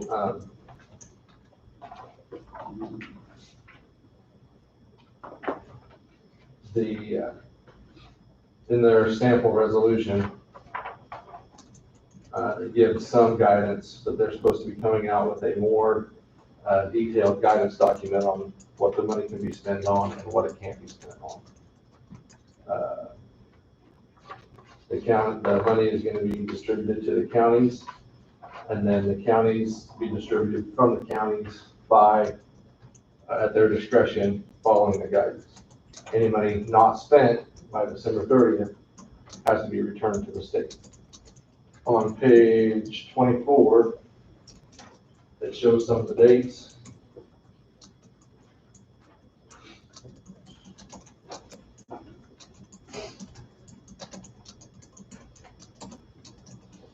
So the first reconciliation is for expenses from March through July 31st. We're supposed to report those to them by August 15th. The second then is September. This for expenses through August 1st through 31st, and so on and so forth. The final spending date is December, here it says 31st. Other things I've seen says the 30th, but basically the end of December. And then you have till February 1st to submit all your documentation to receipts, so on. If the money is spent on something that they deem not eligible, then that money will have to be returned, paid back by the county. If the county distributes money, my understanding is, and we don't have this in black and white yet, but my understanding is that the county distributes money to another entity, say a city, a school, some other organization, or a private business, and we don't have them sign something that says, hey, we agree we're going to follow these funding criteria. Ultimately, the county is responsible. But in a little bit of talking with Wade, but again, it's not set yet, is we must stress to those entities that if we distribute money to them, they have to comply to these guidelines or that money is due back. On page 26 and 27 is some of the priorities. Obviously, number one is expenses from the public entities, health, hospital, etc. Protecting the health of Kansas is number two. Talking about supplies and infrastructure. Looking at a possible second wave. Number three is revitalize local businesses, ensuring that business and nonprofits can reopen safely and rebound. And then number four is building resilient communities, supporting workforce, housing, childcare, social services, and other investments critical for long-term and community growth. So that's obviously pretty broad, and some of the stuff that they are supposed to be sending to us is supposed to be more specific in those areas. But I'm going to refer to the resolution here, the sample resolution they sent out. So like on number 3 there, it talks about businesses. It says grants to small business to reimburse the cost of business interruption caused by required closures. And so keep that in mind, and then I'm going to hop over on what following examples are not allowed. CRF fund payments may not be used to directly account for revenue shortfalls related to the COVID-19. So the way I have interpreted that so far, and until I get a clearer interpretation from the state, is just because, if the county had a sales tax and it was way down, that's lost revenue, that's not reimbursable. So like if a city has sales tax revenue loss, that can't be accounted for. If the city or a business has lost sales, the lost sales aren't reimbursable or claimable. The cost of keeping the electricity on, spoiled food in the cooler, if they kept paying their employees and didn't get funding from another source, obviously it can't be doubled up. Another thing is you can't double stuff up. If you got the PPP money to keep payroll on, you can't also claim payroll on this. But any, lease payments on equipment, I think even the mortgage, keeping the payroll going, those things, by what I have so far, would be claimable. But not, I normally average $10,000 worth of sales in, May, and I didn't have that this year. That's not claimable, is how I interpret it so far. So, one thing that, so I'll go through on this resolution real quick. I don't know if Wade's going to bring that other down or not, guys. If he doesn't, we'll get it by the end of the meeting. The following examples of public health expenditures allowed pursuant to paragraph blah, blah, blah, are COVID-19 related expenses of public hospitals or clinics, COVID-19 testing and quarantine costs. So any employees that were sent home in quarantine but left on payroll that weren't paid for from some other fund, from some other federal dollars, could be reimbursed. Payroll of employees substantially dedicated to COVID-19 mitigation or response. So my thoughts are, at a minimum, the county could claim probably 75% of my staff, or at least 60, if not 90 days, was pretty much dedicated to COVID. Out of my 4 employees, 3 of us were pretty much dedicated to it. And then the health department would have similar numbers, if not higher, probably. So the county could claim those payroll dollars as dedicated to COVID, in my interpretation of this. And there's probably maybe other departments that have individuals that were what's the wording here? Substantially dedicated. So that'll be something to consider. Expenses for establishing and operating public telemedicine capabilities, technology improvements to facilitate distance learning. So like I've talked to Brad and stuff, expenses already incurred to increase the broadband availability throughout the county. And he's put together some numbers, preliminary numbers for me. So on the first reconciliation, that would be one that's already paid for. And then thinking ahead, maybe substantially adding to the broadband network capabilities throughout the county would be something we could spend additional funds on. The kicker is gonna be, and they haven't said this for sure, but they're leaning towards the money, checks gotta be written, product's gotta be in hand in December. You can't just encumber the money and say, oh yeah, we got it ordered, it'll be here in 6 months. Well, 7 or 8 months. That, as of right now, they haven't said that you can just PO it and, yeah, we've encumbered that money. They may say that, but they haven't said that yet.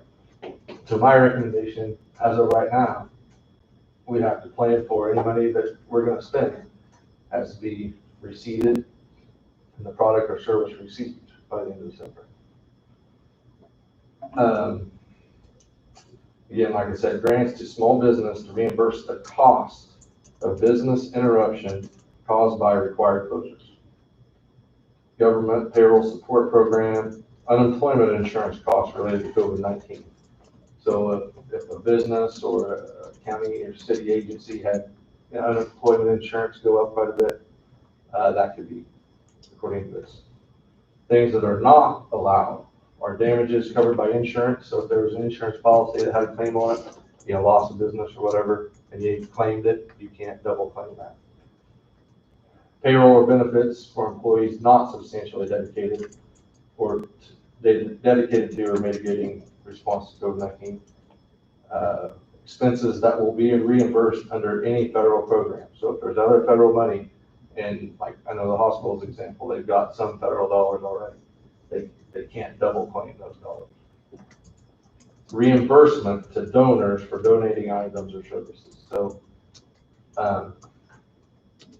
like Wolf Creek sent in a bunch of PPE. We as the county, the way I'm reading it so far, we as the county can't pay them back, but I believe they, as a business, could potentially make a claim. That's kind of gray. That we don't have that definitive just yet. But on the surface, it kind of looks that way. Workforce bonuses other than hazard pay or overtime. So if anybody was getting like hazard pay or overtime, that's all reimbursable or claimable, but not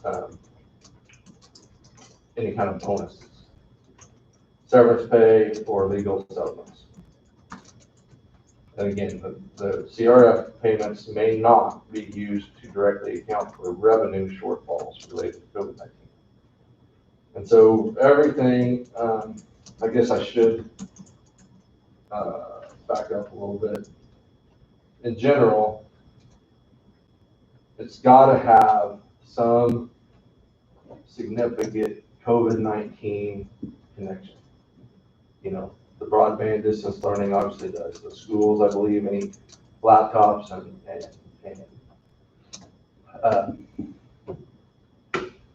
iPad type devices, any broadband, like hotspots that they had to buy to get a student connection, all of that they could claim from what I'm reading on this. But like I know some other counties in particular have talked about, we can buy more rock for the roads or whatever. That's going to be a real big, unless they can document they had a COVID-19 call down the road and they couldn't get down it. I just don't see how that's going to be, bridges and stuff. I don't see how that is a claimable item on this.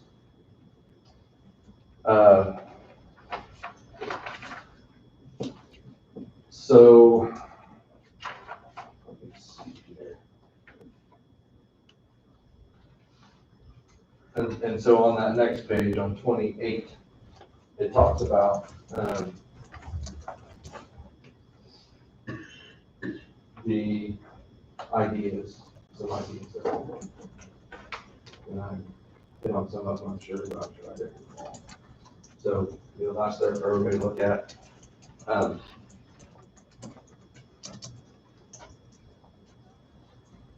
So on the next page, page 29, are some of the milestones or deadlines, if you will. We have to, they want you to, these are the key next steps for counties. Review the content and forms, submit your primary point of contact through the link sent after the webinar that was done. And I don't think I've got that link yet. So the first thing we have to do, and this has to be done by July 6th, is you have to pick who the county's primary point of contact is going to be. So that's the health nurse or the clerk or emergency manager, whoever. You have to pick who the primary point of contact is going to be. Economic development, whoever you want that to be. Collect reimbursements for county and educational municipal level expenses and consider staffing needs for accountability and reporting time. And so that's something else that is an eligible expense. If we want to, contract with accountant or some accounting firm or whatever to help track the money and give a good accurate accounting of it, that is an eligible expense. We're looking at approximately, I think it's 1.6.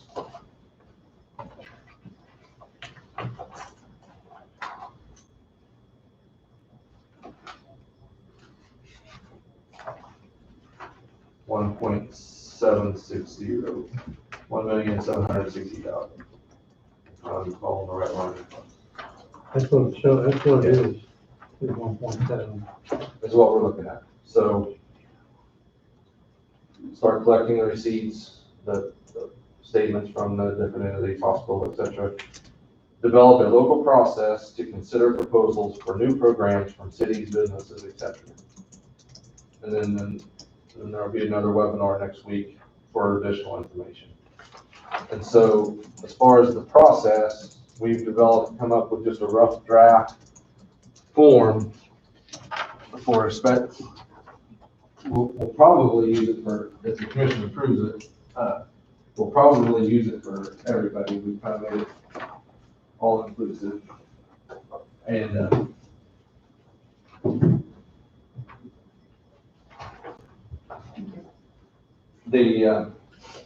it has listed on there from what we read in the resolution, what's required. One particular part in it, if you look on the back page, it asks for ethnicity of primary owner. The reason that's on there is section, didn't highlight this one. Section 8 of the resolution says the COVID-19 pandemic has disproportionately impacted racial minorities within the state of Kansas, illustrating longstanding health disparities for African American, Latino, and other racial minority populations in the United States.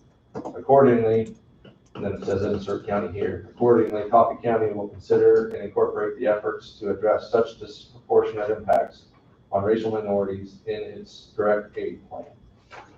So somebody that looked at this question, oh, why is that in there? That's why that's in there.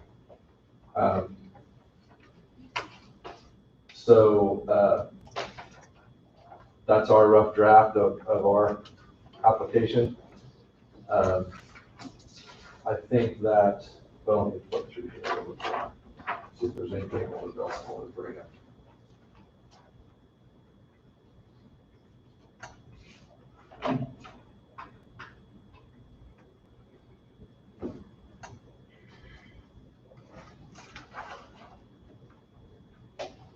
In the back, it just gives a little more specificity on eligible expenses in some of the appendixes.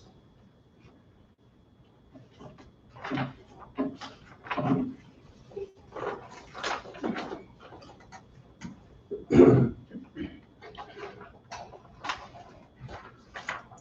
then in the very back, it lists the chart of what every county and state is getting. And so on that chart, since I mentioned it before, there's 3 different totals as you go across. The first one's based on population, and then the next one is based on COVID-19 and unemployment. And then the third one is the total. So Each county gets a base, that $194 a person base, and then weighted for their unemployment rates and their COVID infection rates.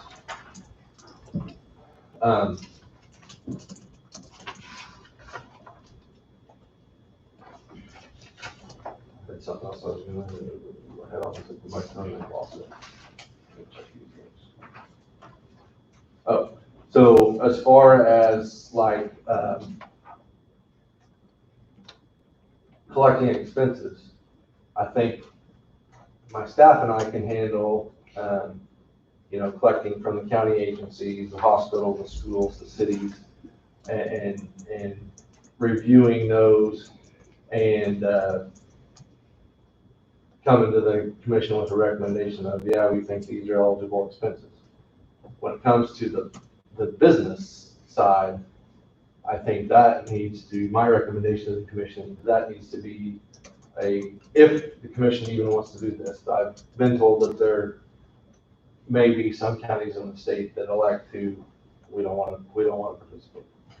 So assuming that the county wants to participate, my recommendation on the business side of it, especially business and nonprofits, the non-governmental organizations, that a committee is formed to review their applications and come up with some sort of a scoring system, to be open and transparent about it. And I don't think my staff and I can handle that. I think that needs to be, my opinion is that needs to be a committee, at a minimum, somebody from either each commission district or each town, and, some members of the business community, but that will be tricky on, they probably shouldn't be a business that's applying for funds and sit on the committee. So, those are my recommendations on that. So probably, let's see, it's July 6th, actually Sunday. No, Monday's the 6th. So you have until Monday for the first deadline to decide on your contact person, if you don't want to decide that today. The sooner we do some of this, the better off we probably are. Don't wait until the last minute, because we know stuff happens. But the first thing you have to do, well, the first thing I guess you have to do is decide if you want to participate in the program.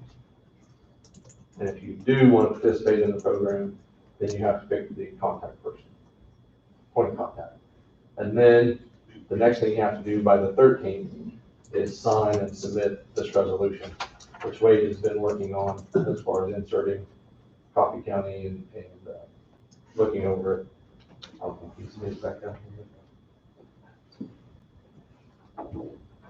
You want to give them a call and see available. So I guess before we go any farther, does the commission want to participate? And if you don't, then I can shut up and walk out. My assumption is that we would, because if we get into it a couple of weeks and we decide, maybe we don't want to do this, we'll just send the money back. Right. We're not really out anything, but we have to decide to participate by the 13th, or we can't. And given the way this year's gone, things may change by December, and we may need the funding for. Right. And other entities may need the funding. Yes.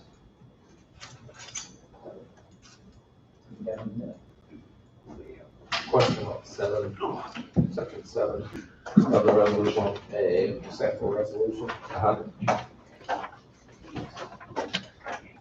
So I assume other nonprofits would not fit into that, namely Crosswinds, like was in here earlier, or So what other community action groups, and they're not based in this county, but they provide services in this county. So what they have said verbally, and again, we don't have it in black and white. If they give more, they may in their guidance that they're putting together, it may be more specific. What they've said verbally is that initially their thought was wherever the home base is, that's the county that ought to provide the assistance. But then they said if there's an entity, so if you got a school district and all their school buildings but one are over in this county and the one's over in another county, if that county wants to support them, they can. is the example they gave. But again, I don't have that in black and white. That's all verbal briefing call. Because I say he can, especially with the Head Start program. Mhm. Yeah, they're based in Franklin County, but they probably serve more Head Start students in Douglas County. Mhm. By that, they'd only be able to apply for funds in Franklin, so. Right. If there's more clear guidance on that. Right.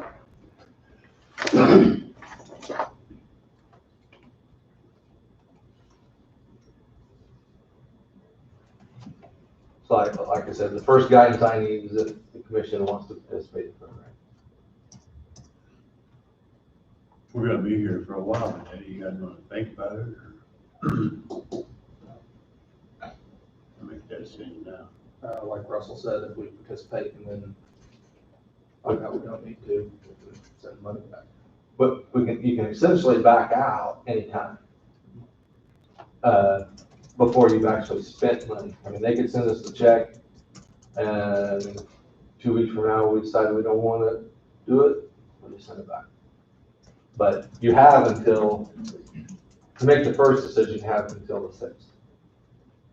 And then the second decision, you have until the 13th, are the two hard dates looking at you. So you do not have to make a decision today.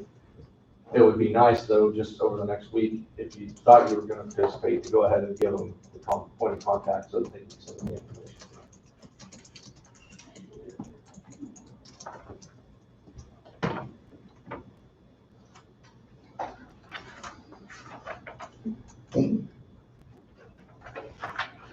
It sounds to me like there's some of the topics we don't have all the answers for. And yet we need to make a decision to participate or not participate. So to me, I don't see any downfall, even though we don't, because we don't have all the answers. Other counties will be the same way. They don't have answers. Right. But I probably will, pretty well assure myself that every county's gonna at least initiate it. And if they want to decide to bail out, once they get additional information, we have the right to do it. So to me, there's no reason not to initiate it. And none of them that I've heard of for sure are saying they aren't going to participate. The question was just asked by more than one. Is there any repercussions for not participating? And the state said, well, no, other than if you don't think you need the funding now, or it's a, ethical thing, you don't want money from China or whatever it is. If you decide you want it in November, then it's too late. They say now.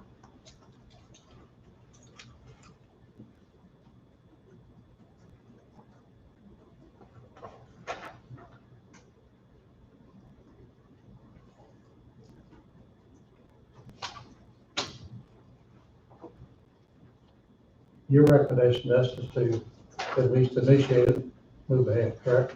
That's the safe choice. That leaves your options open. That gives us Nothing more says time, that gives us additional time to think about it, do some discovery, whether we want to technically move it ahead or not, so. I agree with Russell, I don't think we need to wait till next Monday. Yeah, I see where some of it would benefit the hospital. Right. Some of it will benefit you, some of it benefit Lindsay. Mm-hmm.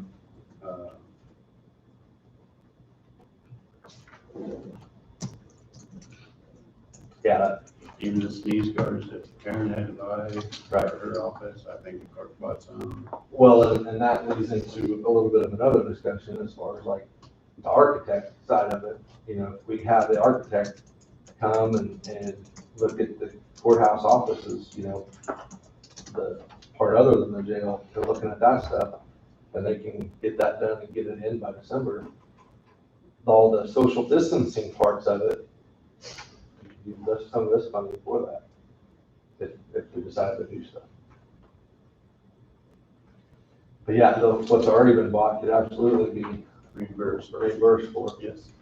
And then if we decide to do more aggressive stuff, like when I talked to the architect, he talked like, in the HVAC system, I said it's pretty much brand new, it's what I lost track of 5 years ago that we did it. He said, yeah, they can add additional filtration, they can add like UV light, germ killing like components into the HVAC system. and they can do things like that. And so by choosing to participate now, you leave the door open later. And if later, 2 weeks from now, you decide you don't want to write a check other than send that check back, we have that option. Well, I think it makes sense to participate, at least at this point. Yeah.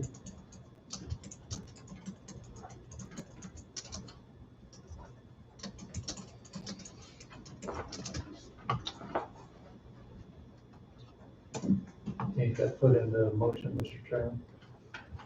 I don't think we need to until we get ready to make the resolution. I'm sorry. I would think we need a motion until we get ready to make the resolution.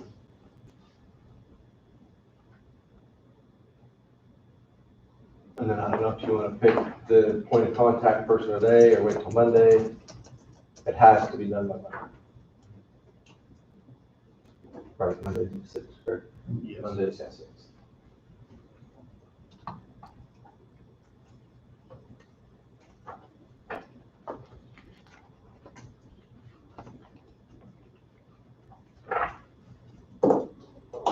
Do you have any suggestions, recommendations? If COVID-19 affects your office and Lindsay's office more than anything? Probably. Russell by default. Yeah, that's what I'm saying. He's the one in there who can speak. I mean, for like what you said earlier, I mean, for the courthouse stuff, for your office and Lindsay's office, and then branch out to businesses, say the hospital will designate somebody else to do that part. You be the main person. Yeah. Correct? Right. So like if you noticed, I talked to Brad and and on the back of the application at the very bottom, we went ahead and created a CARES Act at Coffee County email address, so that's all it hopefully should be for, is people turn in applications.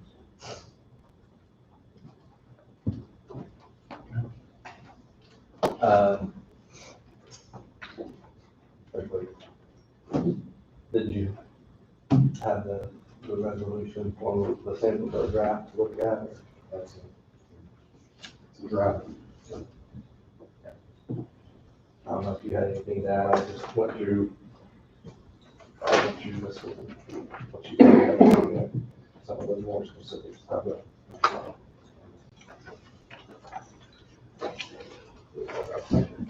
The template. This has things filled in, except for one more.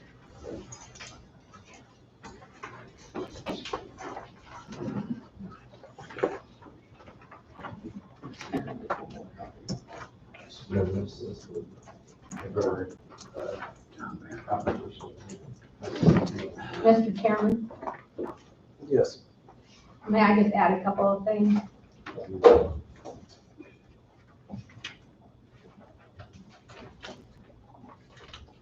I also listened to the webinar on Friday, and there was just a couple of things that I wrote down.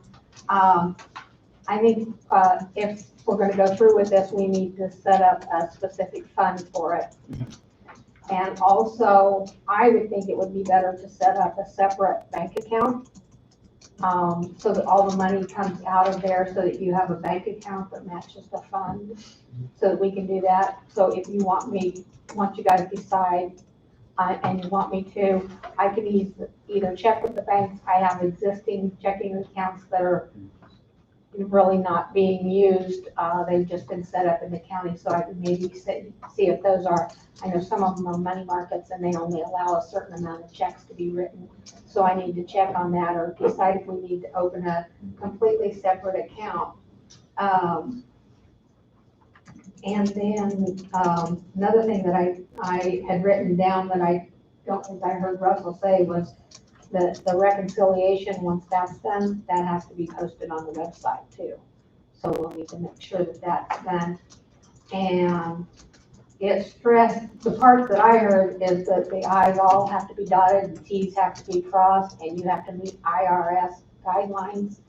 So when he discussed the fact of possibly hiring a accountant to oversee it, just from the standpoint of they would understand IRS guidelines. I would say that, I would make that suggestion that you consider that. And like I said, the main thing that I wanted to check with you is, should we open a separate fund? And should we have a different account, a checking account? Just for clarification and keep everything in one place. So that was just some suggestions I got from listening to the webinar. Makes sense. Thank you. Thanks, Gary.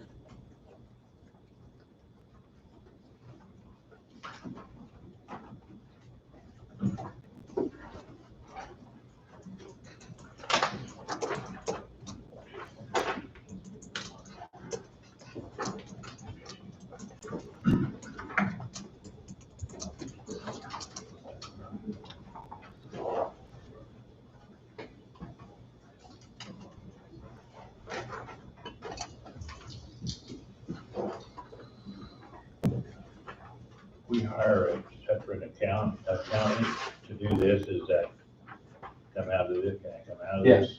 Yes, they clearly stated that any administration, special hire to administrate the money or to account for the money was allowed.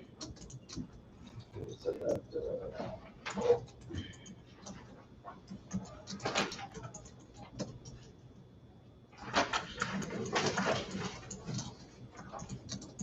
verbally on the phone call, they said they encourage hiring a CPA to assist with administrative funds.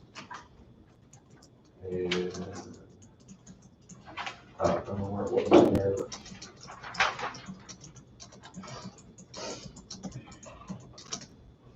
but yeah, that's eligible.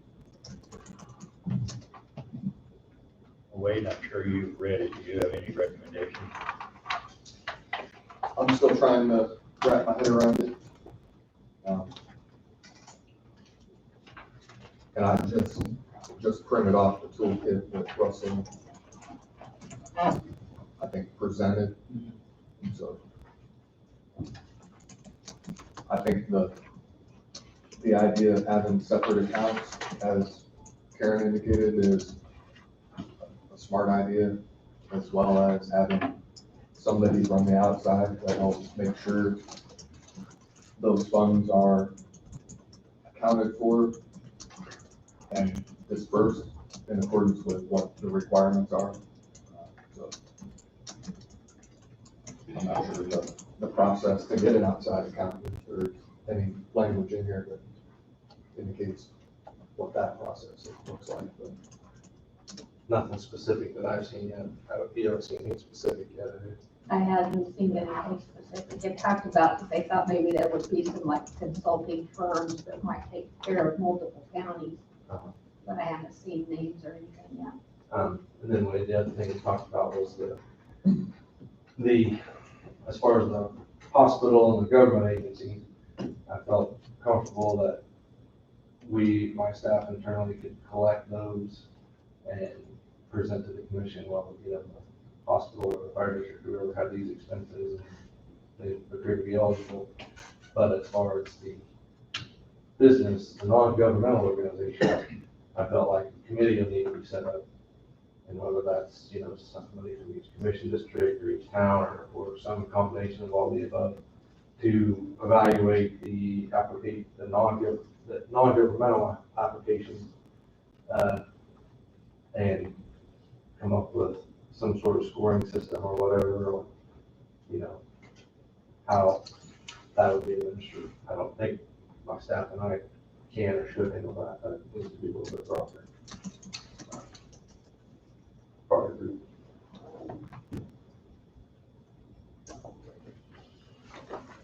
But the good news is Coffee County is not going to be the only county having to figure out how to determine eligibility for these funds from businesses who request funding. So I think before it's all said and done, although right now it may be hazy in what that looks like, it'll all come together. there'll be a solid plan that may be fluid until we get it ironed out, but at least in the interim, Russell and I talked last week, and, you know, that sounds like a solid plan to not have people come in and present, at least here initially, to have a committee put together and have it checks and balances that way, and then present it to the commission for ultimate determination. That way, I think Coffee County as a whole, whoever's on that committee, they feel like they have a stake in where that money goes. And it's not just, I could see potential issues depending on who gets it, who doesn't, and that kind of thing. So let the community be a part of that. Whoever's on that committee, I don't know who that would be. And whether, you know, just suggestions, whether it's commissioner finds somebody from their district, or whether the commissioner asks each city to send a representative, or maybe one of each. That's what I'm thinking right now. Each city can submit somebody to be a committee member, and then maybe each commissioner does, Commissioner in that district, along with, one or two members from that community, that's city, I think. That's just me. Yeah. I don't know what the optimum number for something like that is, 10 to 15? I don't know. I don't know what the optimum number is. You don't want it too big, but you don't want it too small in your either, so. And, you know, there's 6 cities and 5 commissioners, that'd be 11. Are all of them gonna show up? I don't know. Right. But do they have to show up a lot? Is it not something that, you know, we get the first round of applications and we could email them out to the committee, they can review, they can do their scoring, they'll have to meet once or twice at least, I would think. But a lot of it can probably be done by correspondence, maybe if they come up with a good scoring system, they score them, we can bring them back in, you know, do the tallying or whatever, might be an option, just throwing that out there. The only thing that may, since we're gonna be dealing with ultimately the disbursement of money, there may need to be open meetings where people can at least come in and observe and be a part of that process. If not, we may have issues with the open meeting side of it. Because any committee that's formed, then it would be a committee formed by this board, even if it doesn't have a commissioner at all. I think that ends up being a long arm or an extension of this board, and because it's dealing with, it is a subordinate board, and my opinion at that point, it's subject to the open meeting act. Well, section 6, number A, or letter A, make publicly accessible all meetings or hearings in which CRF expenditures are considered. So, right there. To help, I assume, to help keep the meetings not from being too long. The information can be sent to them, and they can be reviewing it. It doesn't have to be in an application here. No, the deliberation and decision-making process is what has to be open. Right.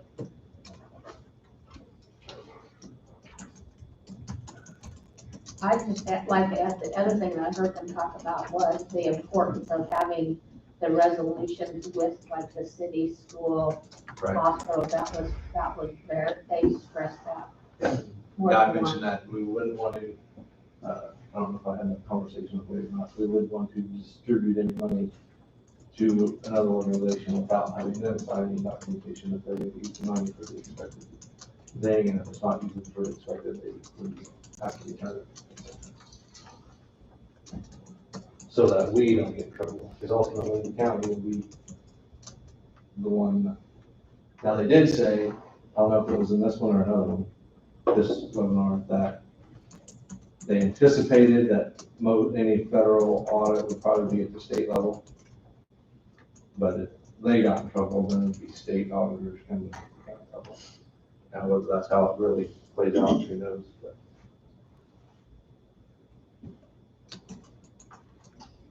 So I will, for the commission's direction, I'll submit my name and then probably Amber's name as the alternate as far as the primary contact for now. Is that what the commission wants for sure? And then, I'll work with Wade a little bit more over the week and fine tune the resolution. You want a little more time, right, Wade? You don't want to decide on that today. That is to make sure there's not some. And there could be some new information come up between now and next Monday. They were very clear about that it's fluid on their part, so there may be some more information between now and the due date of the 13th, so.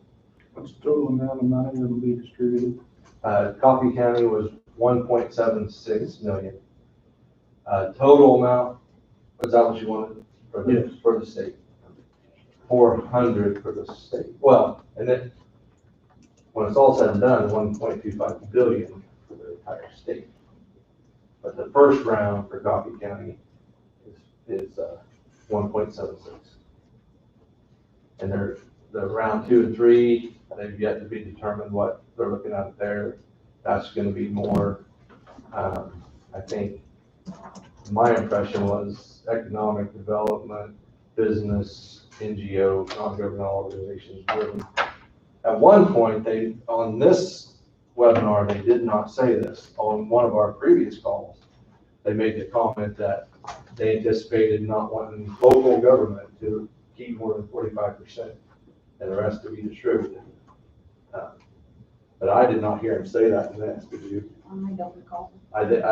They didn't say that in the KAC. They had mentioned that previous, but I have not seen that in writing.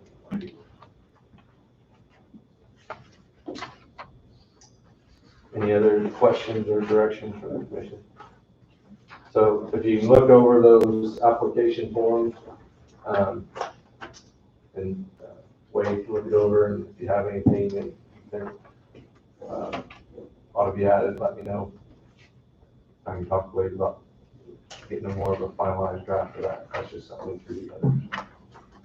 If someone were willing to participate on this board or committee or whatever, designate where the funds go, when would that begin? I would anticipate, so the July 13th date is the date that you have to turn in the resolution by. And then what they say to the meeting is they hope to start distributing checks as soon as July 15th.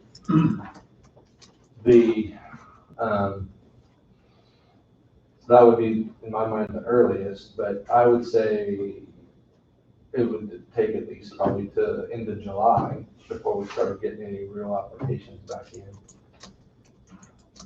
Maybe the 1st of August for the first type of time frame for the first committee meeting, I don't know. Just throwing, I don't know, shoot from the hip. Yeah, I just want an idea. Mm-hmm. Go try to recruit people to serve, you need to have some. Sure. A little bit of time. And how often would they meet? I don't know.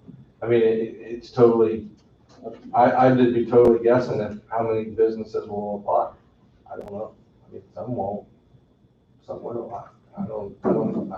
I don't have a feel of, I don't know if Rondo would have a better feel of, or the chamber would have a better feel of how many they think might apply.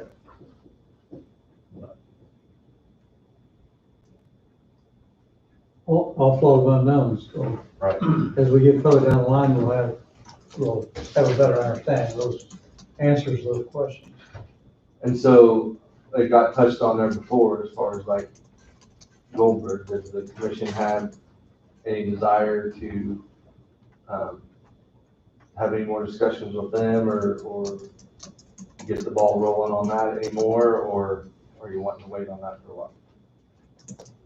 I think this will be one reason maybe to go ahead and get the ball rolling so they can start doing their preliminary findings. And if we want to use some of this money, it's got to be used by December.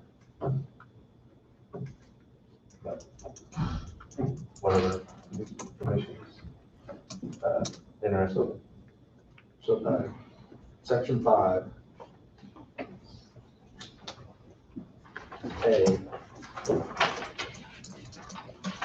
says there below that, additionally, any funds held by the county that have not been appropriated to the county's directed plan by August 15, 2020 for expenditures to occur prior to December 30th must be returned to the state for recoupment by September 15th. So we have to have it encumbered by August 15th, basically. That's the way that reads. That's not what they said verbally, but that is the way that reads. What that says. That'll be a question, that's a question I'll have to submit to them. Well, and then in the correspondence that went through earlier, there was mention that more guidance would be coming out the week of the 29th. Hopefully. Soon. And this may, well, I don't know. I'd just be speculating. Their definition of plan may be, well, we're gonna spend this amount of money on broadband. And it may be broadband, and if you don't spend it still by December, you still turn it back in. I don't know. Again, I'm right. But I will try and get more, submit that as a specific question. What does that mean?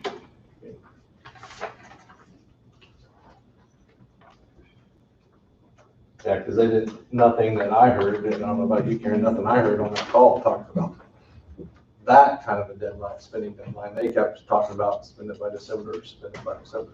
I have written down here, August 15th is the first deadline. Yeah, so like on that chart on,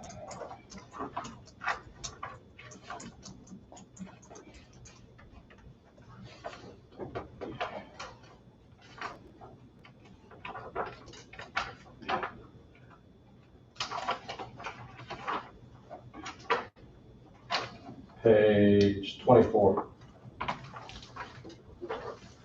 It talks about the first reconciliation of CRF is August 15th for the reporting period of March to July 31st.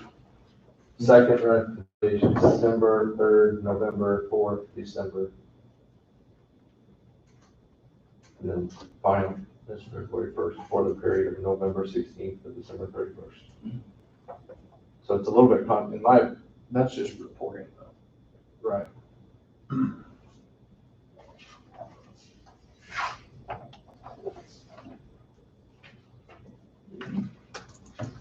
Basically, that states all funds have to be appropriated.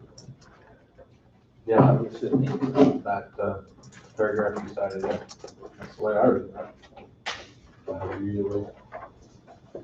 And that's how it appears, but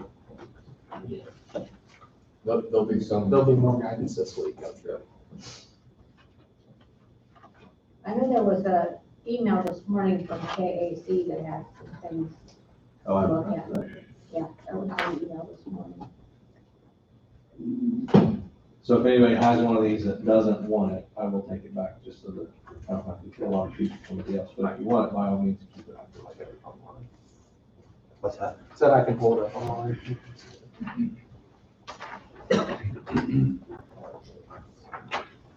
Unless all we have to do is change the resolution. Say, oh, right. Well, they did clearly say that their intention is any whereas the county wanted to change away. But after be it resolved, they didn't want to see any changes other than the fill in the blank. They were pretty clear on that. But they said there are instances that if county's legal counsel has issues with something, it can be brought forth and discussed. They said it's not complete stone wall, but it's gonna be pretty tough to change something that have to be resolved. And there have been, I guess there has been quite the discussion amongst the county councilors on some of the fill in the blanks, what exactly that means. So there's a section that dealt with the local county ordinance and what is the local county ordinance. So it's a fluid document, at least until next week. So we need to hold off on the resolution. Yeah. And Russell brought up a good point about the Goldberg architect contract side of things. And either Sheriff or Mike Ronnie is here, who can tell you right now, as far as the jail goes, it's at full capacity. And actually some residents had to be farmed out to another county because our jail is out of room. And that's just one of the issues. So the major issue, I think, from the county attorney side of it is, and probably the sheriff's side, is our jail here has to be addressed at some point in the near future, whether everything else gets addressed or not. So, Proceeding ahead with the engineering, what suggestions of what was needed or what they suggested was required. well, there's three different, in that proposed contract, there's three different options. One for the jail itself, one for a judicial center, and then one for, I guess, retrofitting the courthouse to meet the current demands of social distancing and the active shooter training. And each one of those has a price tag in that proposal from Goldberg. I think the jail is 26. I don't remember, I don't have that for me right now. But there's, if you do all three at the same time, then there's a, if you do all three of them at the same time, it appears there's a discount.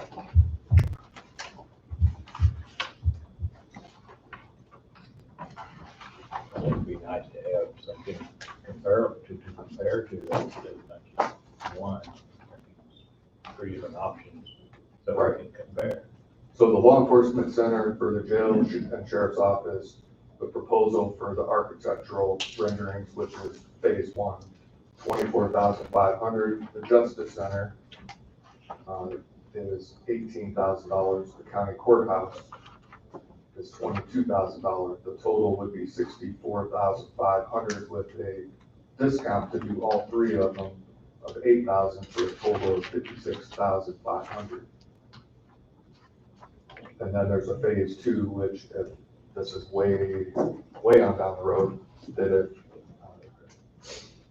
Goldberg is retained as the architect, then move forward, then there's fee credits that apply for each one of those three options for individually, for a potential aggregate total of $22,000 of credit. So,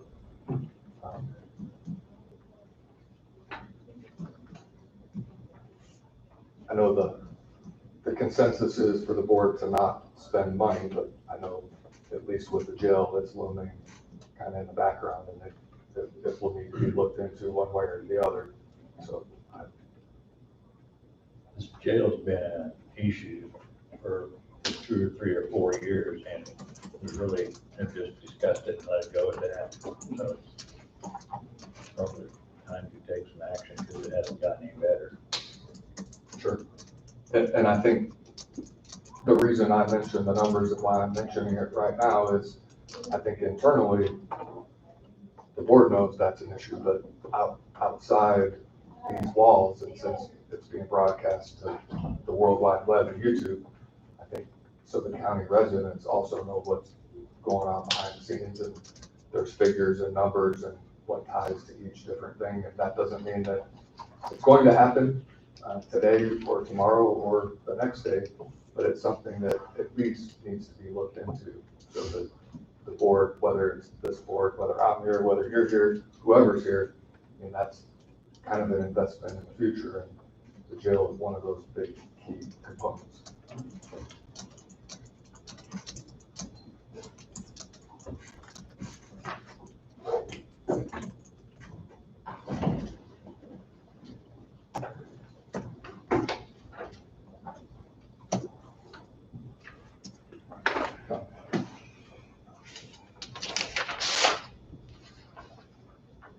Brad, door lock? Yes. Follow up on the Alice training, the active shooter training and the door lock we were wanting to replace at the ramp. At that time, we talked about door locks for all the offices. And, yeah, approximately 13 door locks. Normally, if an office wants to change a door lock, they change it, and, it's out of their budget. Does the commission wish to consider changing all the door locks to that wireless, electronic system? Why would we want to or need to, if we lock the building? It's locked out and each office during business hours is open anyway. Yes. So each department head and their employees have a key to their office, so why would we want to go to that expense? Good question. That's, I wrote down some pros and cons. Cons, cost. These locks are expensive and they're electronic, so they can go bad. Couple of the pros is, you're not copying a key. It's an electronic badge. It can be immediately locked out. If somebody has an issue with two types of keys, that person is no longer allowed. We can also do an emergency lockdown. Press a few keys, all the doors are locked, you can still get out, but nobody can get in. And you can select who you want to have access. The sheriff's office doesn't have keys to everybody's office. With these electronic door locks, if there's something happening in the office, they can have access to it without finding a key to get in there. But again, they're expensive. So that's what I was thinking. Is there any kind of price break if we did them all versus building them all and getting one there? I did not. I don't know if there would be a price break for doing 13 locks as opposed to one. I wanted some guidance on whether to even ask. I guess my point back again is during the business hours, the offices are open anyway. Yes. And if something happens in there, I think these guys are capable of busting that door down if they want to get in, but I'm not sure they want to go barging in right away if there's a problem in there. I think they will use some caution, I'm sure. Mhm. And after hours, we haven't really had any problems that I know of. So are we spending money to prevent problems that we haven't had? Yeah. Can I say something? As the person taking care of the building, the sheriff's office does have a set of keys for every office and has access to those offices in the event there's something that has occurred. They're all labeled for each office and just FYI, so. But was this something that was recommended during your Alice training that we do what they suggested with the locks? Mike, was it recommended for those electronic locks? Because you couldn't get into the health department. I know that was one of the problems.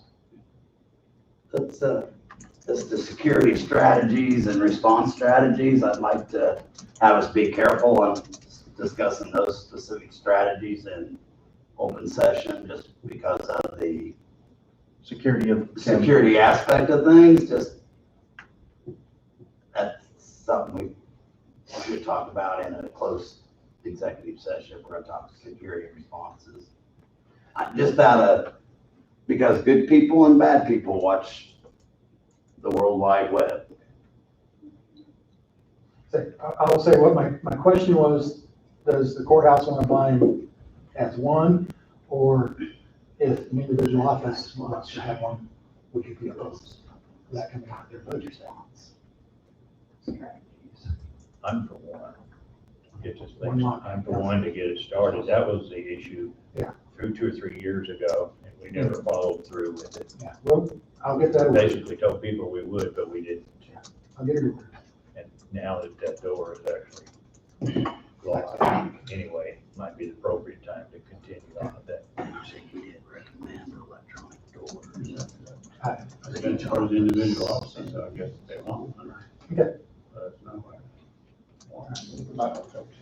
There's a bigger picture with, the county attorney's office has one of the keypad doors. I'm not gonna go into what my perceived concerns are with the keypad door.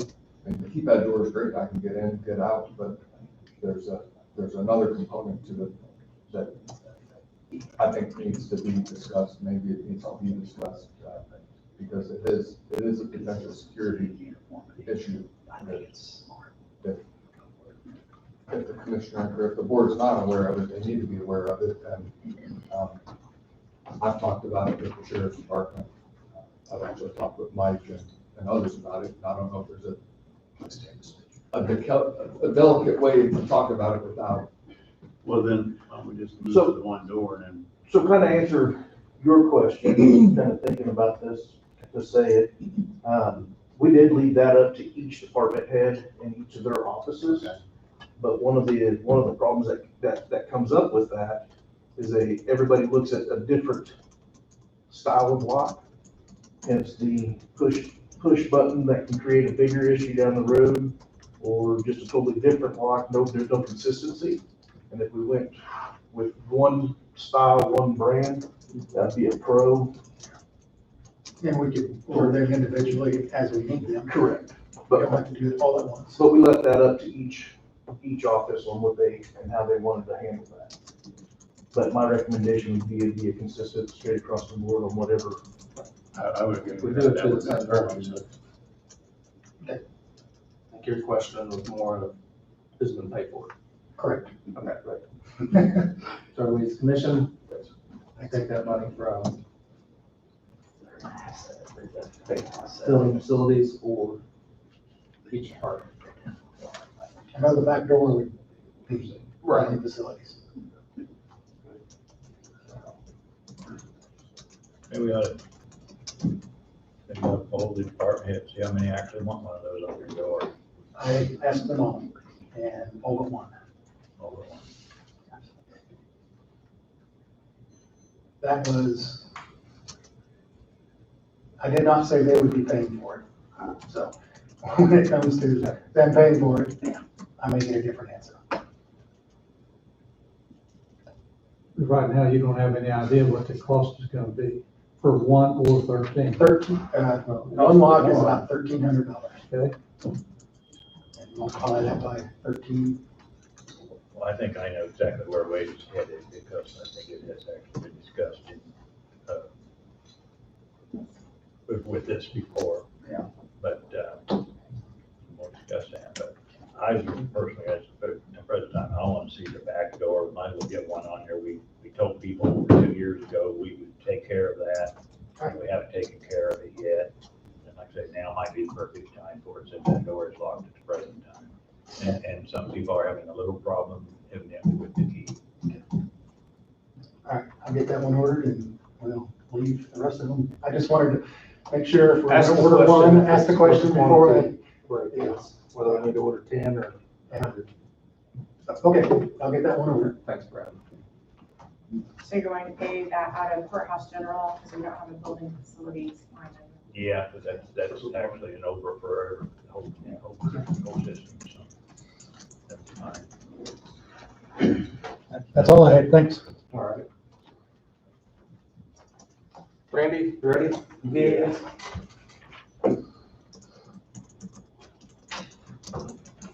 Okay. I think I did. I submitted a voucher, voucher cover sheet for the purchase of 3 vehicles from Cromartie Chevrolet. I do have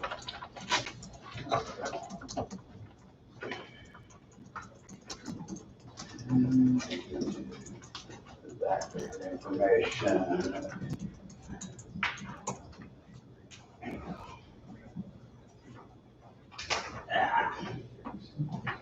No, I'll let you guys pass it around so I can keep doing that. What we did is we looked at competitive pricing around various dealerships and state pricing, and the conclusion was Cromartie Chevrolet was a competitive bid. They weren't exactly the lowest bid, but they were within that margin. And I guess my thought was big city dealerships, they're gonna survive a lot of what's happening in our world today, but the small town dealerships, I think, could benefit from the county business. And so their price was competitive. It was within a couple $1,000s. What wasn't expected was for the delivery of them as quick as they were. They caught Cromartie off guard and caught us off guard, and so we hadn't had a chance to do our disposal. We asked them to give us the option to trade in. And so we had 4 vehicles that we looked at trading into them to reduce that price. And they did just get that completed for us. And so it would be the way they want to proceed is unusual, but what we were looking at doing was doing the full price of the retail price, I guess you say, the gross price of $102,795.15. And they're going to give us $23,000 trade-in. Once we get those trade-ins, the radio, we got to strip them out. They have to be stripped out to be taken out of service. And we got to do our disposal orders. Once we do our disposal orders, get them stripped out, trade them in, they will refund us a check for $23,000 to fulfill their obligation of the trade-ins. It's a way to expedite getting the new trucks so that we can get them up to the installers to begin the process of installation on these cars. There's a lot of perks, a lot of benefits to go ahead and get it done, but if not, then they just have to sit down at the dealership until we do our disposal. So I did write the disposal notices up in accordance with what we've done in the past. I do have also, if you guys, a copy of that. I don't know where that special issue or where the voucher is and all that is. If that's the way we want to proceed or not. So I did not have the unit mileage at the time. I do have that information now. They got me a copy of Cromartie's notes on the trade-ins. So if any commissioner would like to have the exact mileage, I can give you the exact mileages. As you can see though, they're 4 vehicles that are very old. Old as in mileage, anywhere from the lowest of 119,000 up to 156,000. They do all have flips and blemishes. One was hail damaged, which we did get paid for. Same on the Charger, some electrical issues, as well as just some cosmetic things that normal patrol cars go through. But I do feel like the price was very fair. I can say Cromartie has always been fair with us and tried to be competitive, especially they are aware that there's state contract pricing out there, so they can look that up as a vendor. They know what other Chevy dealerships that have the contracts can bid. So they do a very good job. You have money in your bed? I do. These are, I will add, I guess, that these were budgeted for in the 2020 budget, the 3 vehicle replacements. We just want to we would like to do the trade-ins to reduce that cost. Getting rid of 4. Get rid of 4. For 3. Buying 3 and getting rid of 4. It's vehicles that we've had down there that, we bought on state contract, and there's no sense of them sitting down there. We do, we just need to keep what we need to keep as spares, and there's no sense the rest of them sitting down there holding on to them until county auction. So, Randy, for the World Wide Web who watches, so they'll see 2014, 2013, 2016, and 2012 as part of the trade-ins.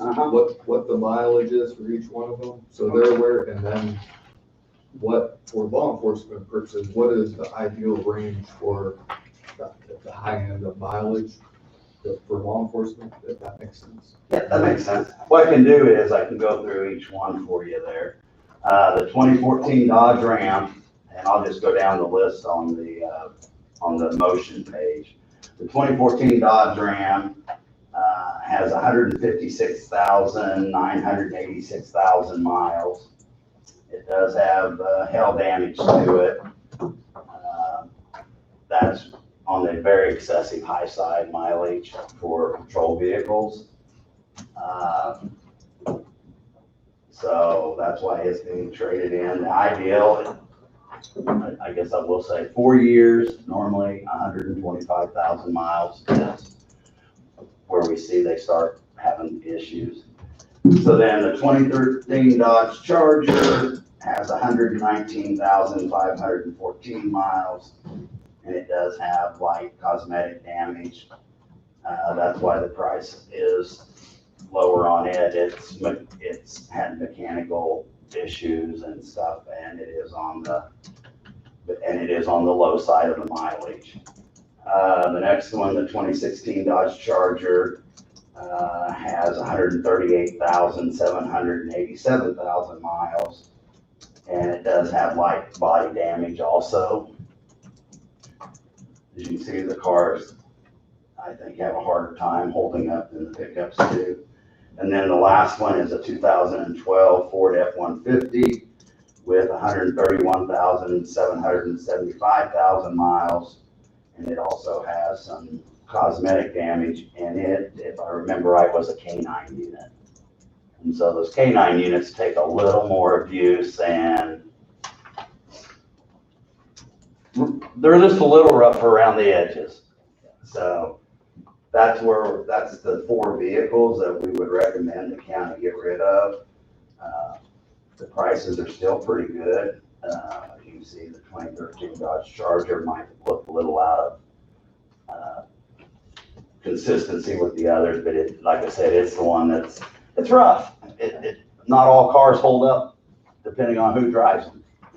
So that's what I would recommend, and the normal process we would go through would be to do motions to dispose of these, and I as well have prepared the actual notice of intent to dispose of county property that would have to be signed by the county attorney and the county clerk, and then we would advertise for 2 consecutive weeks, and then I'd return with the motions to actually do the disposal itself, and you guys would sign the titles and we do that. The only thing I think that really comes into question is, do we want to write the check now with the agreement Cromartie will refund us $23,000 after we fulfill our So your obligation? net cost is at 102,795, less 23,000. Yes, sir.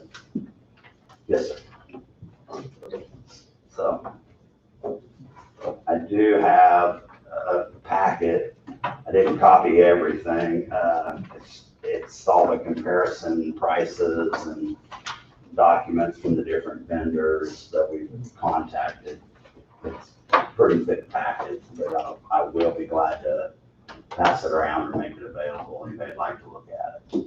What's the expected cost of moving the equipment over? So look, we tear it out ourselves. The price to install KCOM, do I have that for you here? KCOM was at $10,000. They were high. We went with TFM-COM. And their price was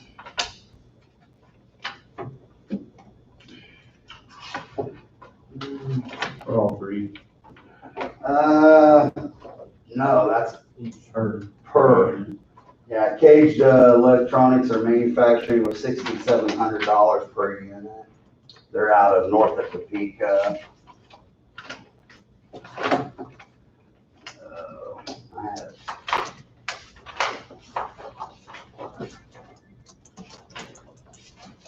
Why aren't you wanting to replace the Chargers with Chargers? Do what? Why are you not wanting to replace Chargers with Chargers? Chargers are not available. Chargers are not available, okay. Dodge is doing a retooling, and they shut down with COVID and everything, is my understanding. that they shut down. They're redesigning and gonna retool the Charger as well as, I think, the pickup as well, their Dodge pickup. So the only thing they currently had available was the SUV, Durango. That's it. They're doing a big market push to try to sell the Durango, so they're shutting the marketing down on the trucks and on the cars. And they're gonna raise their prices on the Chargers next year, they say. And on the government rate on those, the Durango is bumped up about 15 to 20,000 on it, to where we were getting the cars a lot cheaper. So it's just a marketing push on the Dodge side. There it is. TFM was $6,552.20 per unit.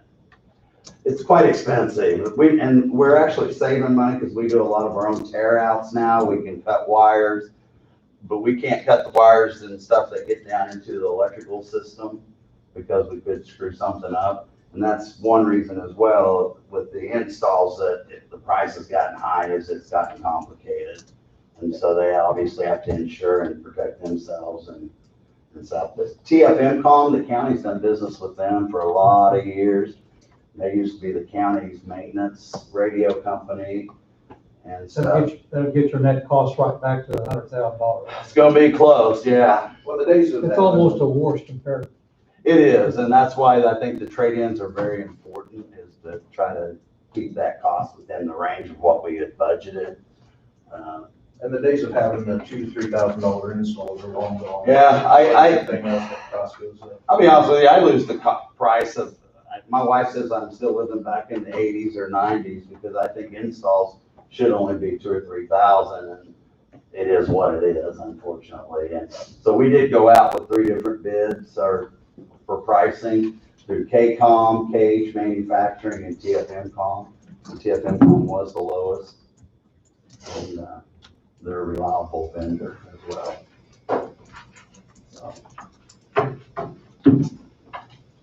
So, do you have any issue with issuing the full purchase price and then getting a refund, or do we just ask the dealership if they can wait 2 weeks for a check?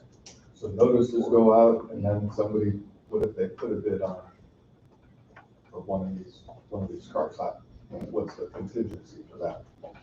Cromati's paperwork says that it would be adjusted, the refund would be adjusted to reflect the difference. Okay. That would be correct. There was a code, there was a sheet. Did I give you the sheet, Cody, on Cromati's letter? Yeah, I don't know that may answer your question. Are all these trucks gonna be identical? Yes, they're black, and they're identical. There it is.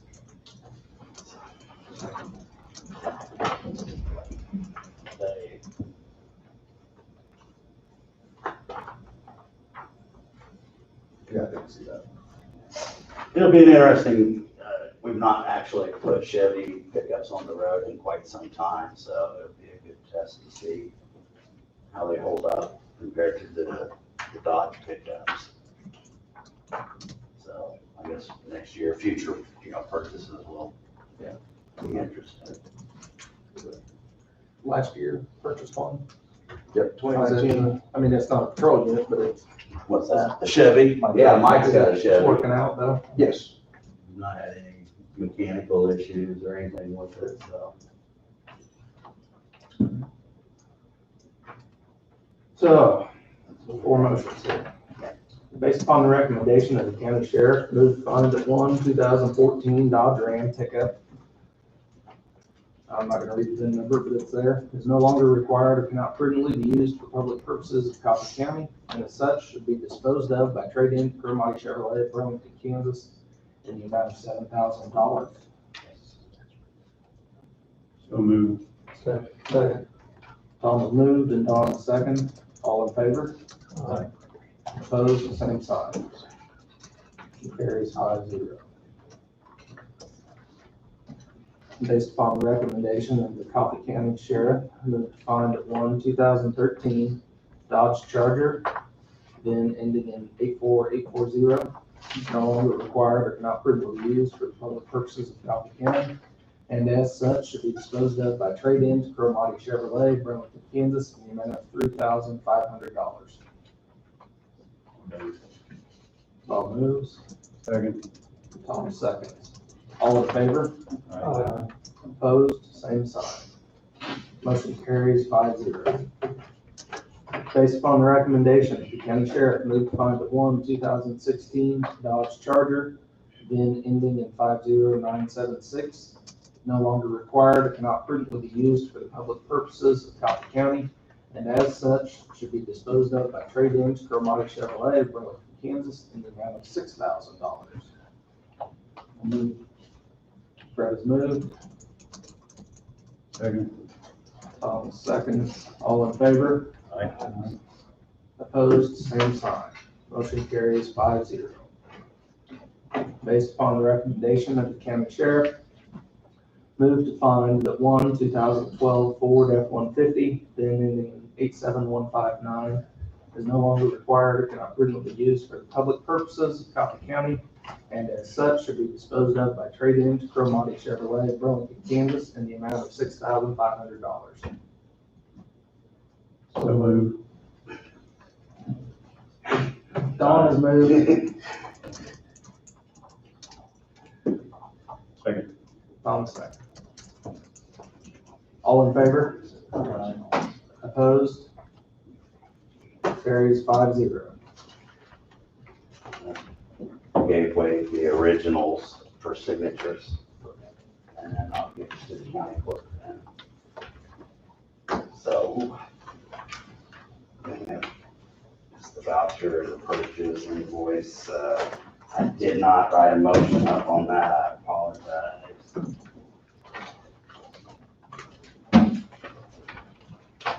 There's a special issue on it, but I can write a motion.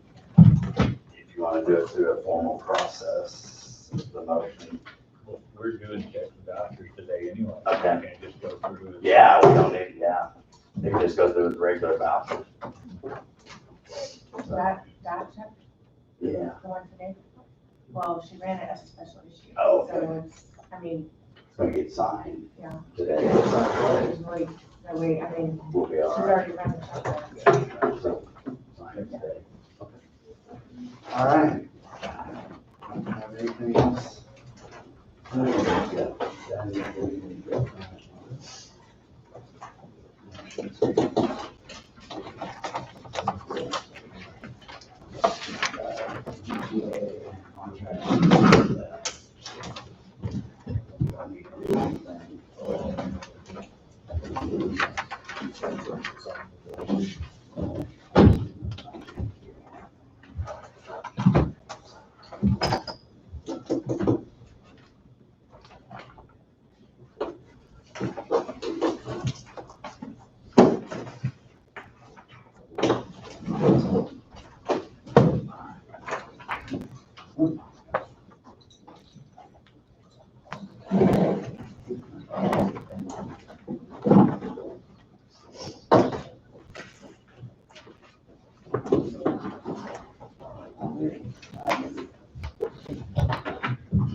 Now, Oh, here, just a copy of that. I took it again.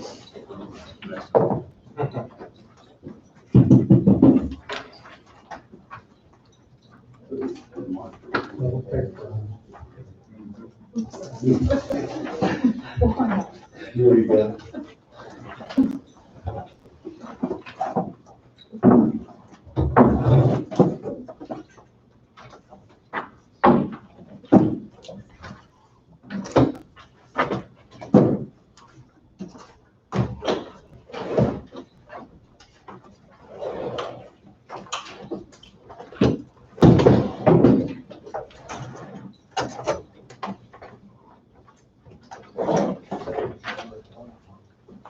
Good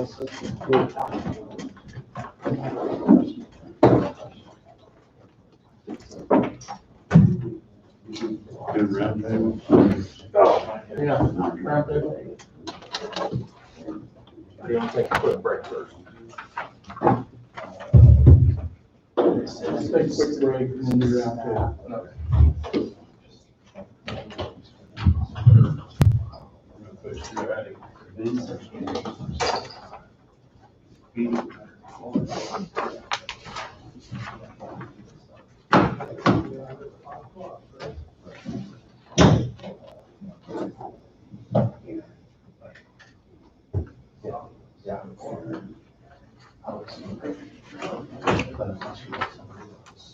Yeah, wages and stuff, it was like, yeah, we said, here, there, yeah.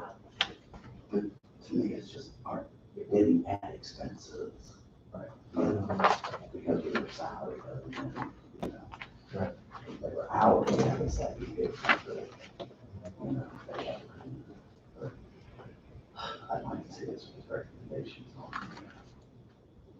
jail. Part of the jail stuff is the negative pressure type of situation.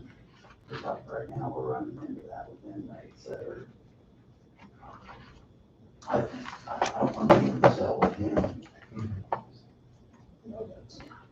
So, I mean, there would be some reason.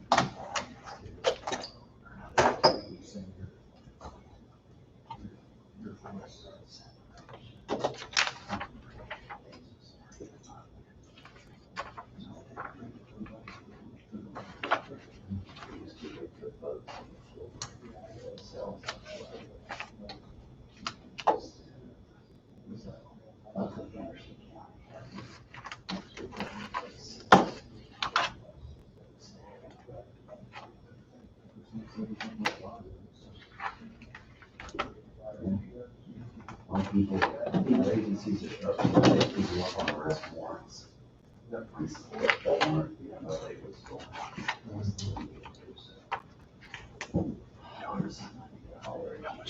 you would be around all day. Right.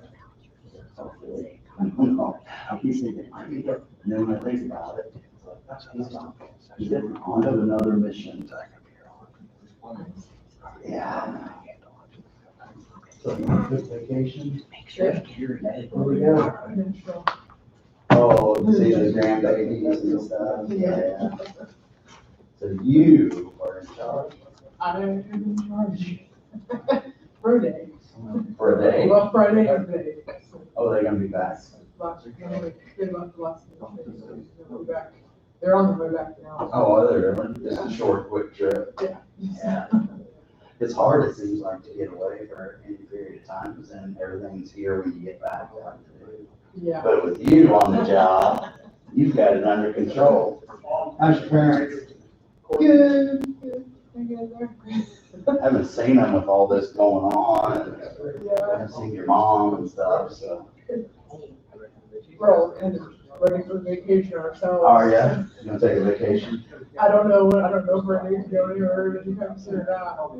I'm just on there right now. I haven't learned my lesson because I still remember my sister had airplane tickets to Florida for 2 years. My parents got in on that. Yeah. And I wasn't sure. I was like, okay, I don't know if I need time off, so I didn't do it. Lesson learned, because now I was like, I might not take a vacation till next summer. Somebody said airline tickets were really cheap for a while, Yeah. and now they're starting to go back up. Oh, really? Yeah, I know one airline, I think it was Delta Airline, said that they're, I think sometime soon, they're gonna take off the social distancing on, you know, on their seats and stuff, spacing people, they're gonna take it and do away with that and just start putting people back in again. Mhm. Not do, it'll be up to each individual person flying to wear a mask, gloves,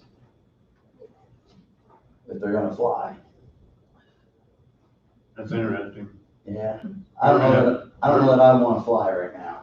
I don't know if I do anymore, but I would. I don't know, to be in a confined space with a lot of people who you don't know where they've been and. That's got to just stay off the plane for a while. I think the best thing to do is just stay the heck home. I had talked to you, Randy, on the cattle deal down on Frank's. Yes. Anything that, I don't know, We actually have it ready to go to Wade. I'm sorry? We actually have it ready to go to Wade to recommend doing a fence walking, which is all the fences along. Sorry, I had Dan. Back with it, so. Should have had him for contacted. No, my big thing. Yes, I Oh, told Will, the my deputy, mention me, I'm getting to stay in contact, and he actually, they talked to me about a week or so ago. I talked for a couple months, so. Greg has told him that they're pursuing some civil action as well, so I think those civil cases right now, they're kind of stymied in the court system. Yeah. But I know that's what Greg told, Frazier, Deputy Frazier. is that They were also pursuing another action with his, results for damages, but that doesn't fix the problem with all the fences. No, Especially like the brush pile. that fence between the two parties probably needs to, but they're gonna take out timber to do it. Yes, they are, because timber's been pushed up there, and that's not a fence. It's not a good situation. You know, when Greg put up fencing to try to, on his side, and everything, 40 of it, I couldn't believe it. I need to get out and talk to, even though there's something in the works, I need to get out and talk to Greg. Yeah, definitely.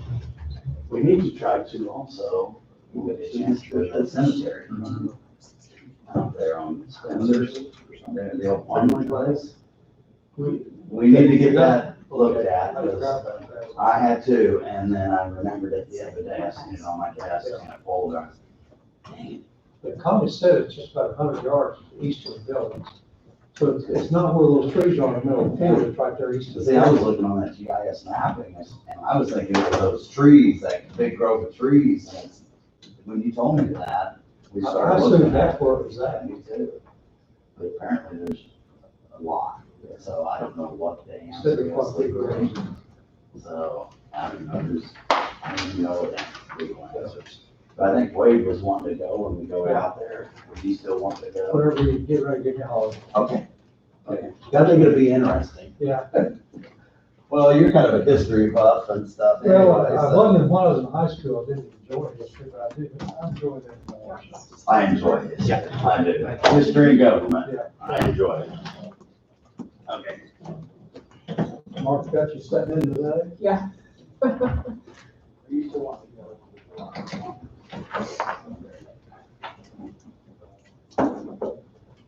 Okay. teach much history.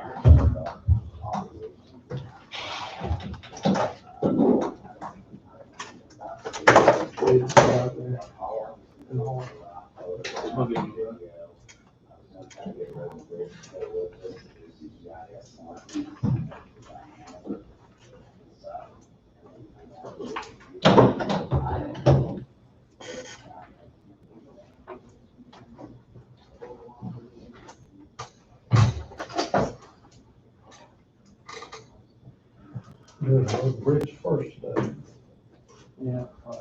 Well, we gotta get the round table.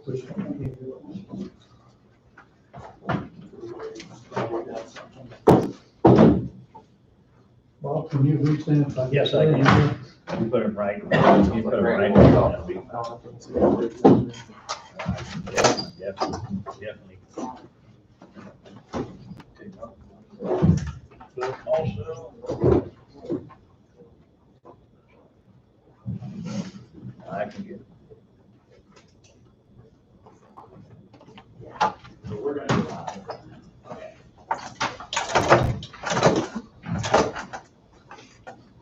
Now we're ready for round table. Wade, if you have anything.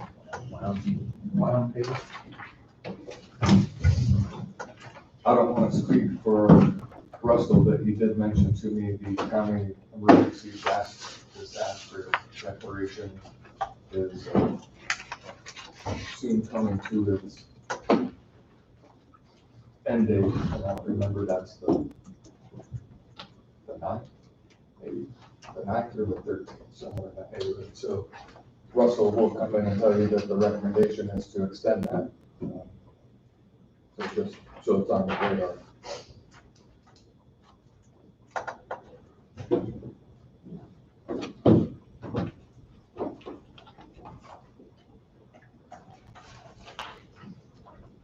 outside of that for today, I think we have a busy enough afternoon ahead, so that's where I'll stop. Angie, do you have anything for roundtable? I don't today. Fred, do you have anything for roundtable? Yeah, I do. I regret bringing this up, but I was approached Friday by a business owner.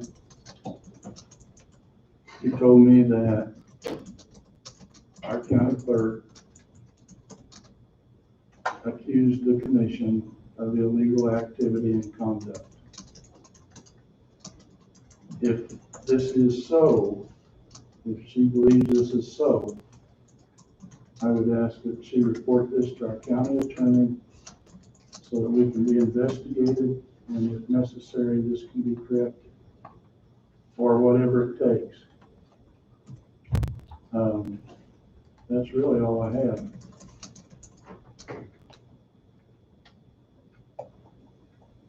Could I comment on that? Sure. To clarify. I was notified by an individual citizen that had spoken with the particular businessman that Mr. Rowley is talking about. And he had also talked with Mr. Rowley, who had claimed that I was not at work, that I only worked 1 day a week. And COVID-19 has caused a lot of problems for everyone throughout the country, and everyone in Coffee County for that matter. So I chose to go talk to this individual to explain to him the situation that I've been in with my son's medical condition, with the state of COVID-19, with the state of the recommendations by Dr. Shell, our chief medical officer. And I did take some proof to show him some things that have been going on in our county for visual, because I know the individual, and I know that he's the type of person that if you show him something and he sees it, he understands. And so I did take a disc of the recordings that 3 commissioners approved the administrative assistant of doing partial recordings of the commission meetings. I did take that to explain that to him. I also took a big file folder of open records requests that have come through my office that I feel are, it's overwhelming for my office with all of this stuff going on. And so I wanted just for him to understand the things that, as me as county clerk, public servant to this county, the things that I've been put through to be this county's county clerk. And I've enjoyed my job, and I continue to enjoy my job, and I take my job seriously. And that was basically our conversation. So I just wanted to clear that.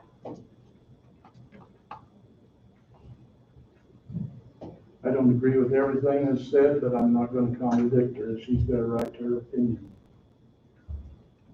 Okay. Tom, do you have anything for roundtable?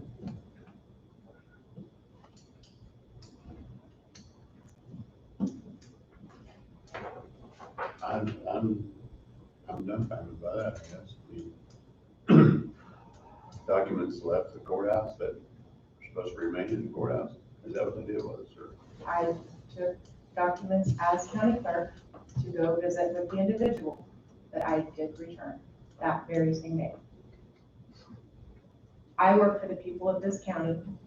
If I have a citizen that is upset with my work performance, I have a right to talk to them as their county clerk. And it was on me as county clerk. Yeah. I guess just You guys take documents out of this courthouse all the time? I'm sorry, what did you say? I said, you guys remove documents from the courthouse all the time. I still didn't hear, so. I said, you remove documents from the courthouse all the time.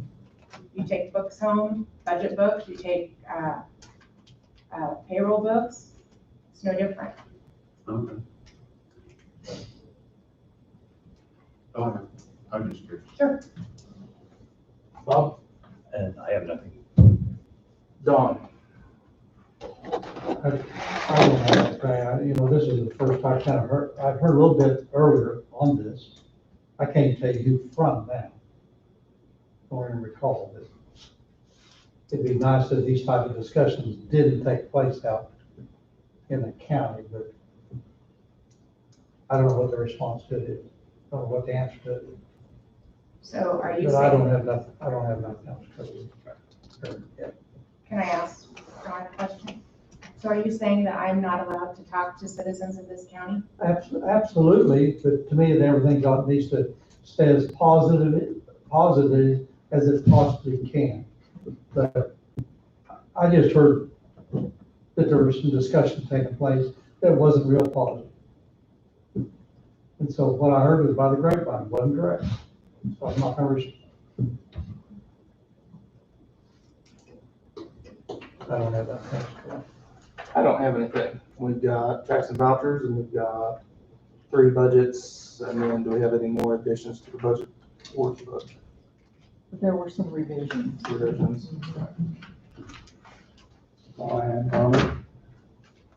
Yeah, I have something I would like to talk to you about. Wade had given me a copy of an email that was to him from Denise in the county clerk's office. And she was requesting a copy of my notes that I take here in the meetings, starting with last Monday from here on out. And I am a little concerned with why she would need copies of my notes when there's an audio video recording. You know, if she missed something like a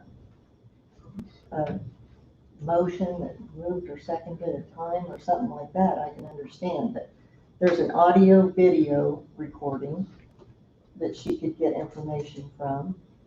Angie has her recorder over there that she records on.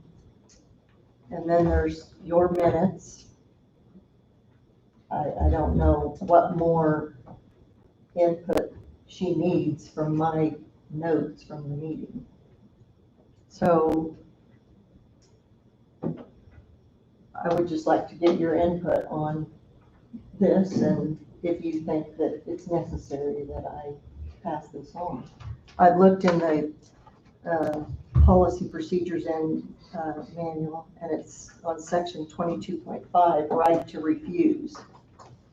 The custodian has the right to refuse to provide access to public records or to permit inspection if the request places an unreasonable burden on the department, or if the custodian has reason to believe that the repeated requests are intended to disrupt other essential functions of the department or agency. And I don't think that there's any particular reason why she needs my notes. I just feel like it's harassment. So I would just like for you all to give me direction. Could I speak to that also? As I've asked Denise to come down, but I'm also aware of that part in the policy manual, and that is talking of outside sources. That is not speaking of inner courthouse people. We exchange documents with offices all the time. But Denise is here, so if she would come on up, we'll let her explain. Well, you guys yourself have said that the reason she takes notes is because you refer back to them when you want to know something. Well, obviously my minutes aren't going to match her notes with the same people. So I want a copy of the notes. So why can't, Mr. Chairman? Why is this turning into a three-ring circus? Why can't I you don't just know. email I it? just asked for them. So what purpose Please, do you I would have? like to say one thing first. Just email over the notes. That's one person. With, and Donna says, we have Angie's recording, we have the video and everything else. And we really need notes. If we need to go back, we can go back to the video. Do you know how time consuming that would be? We have To go been, Should you thought?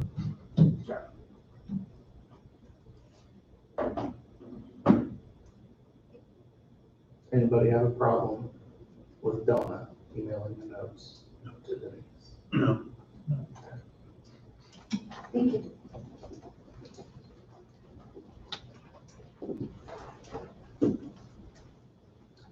side of that, Mr. Chairman, I have a problem, with her emailing, but, she is our administrative assistant, so to me, she's got the right to take notes, which would be quicker to go back and follow up on if an issue would happen to develop at a later date.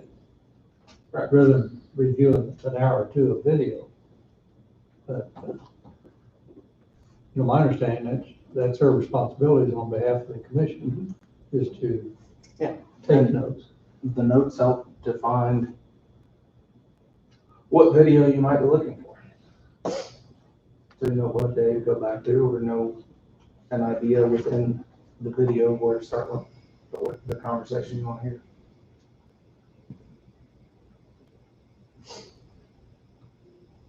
You have anything else, Tom? No, no.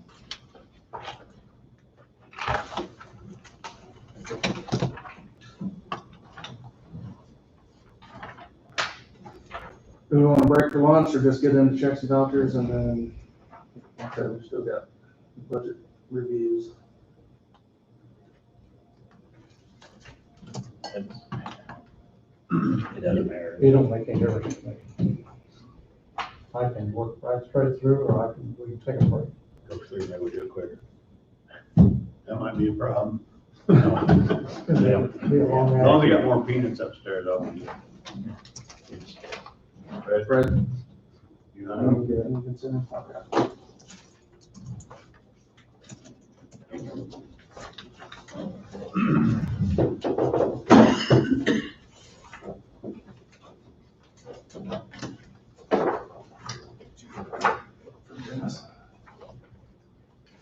I've got some.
Need some music. Is that Need some music. So you should do it now. elevator music? Anytime. Are you gonna sing just? No, you don't want that.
Mark didn't tell you about this part of the meeting, huh? I kind of have it figured out a little bit for, because I know it's the time of the month for warrants, so.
Are these? That's the first one in there. Okay. I just got them all around. We're not ready for it yet. Right. I'll let you know when. I think those are the end of this.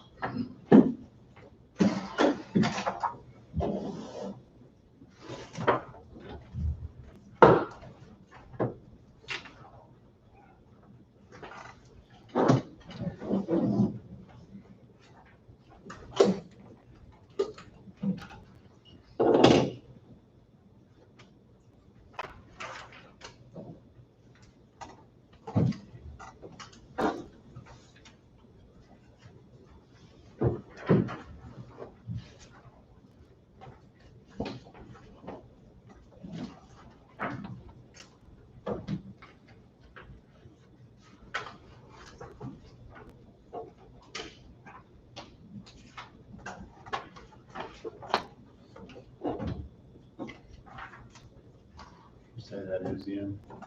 That's the end of the road and bridge.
think it would be worthy to note that Faye Belcher's retiring Wednesday, I believe, after I think it's 37 years with the county. So, in the appraiser's office.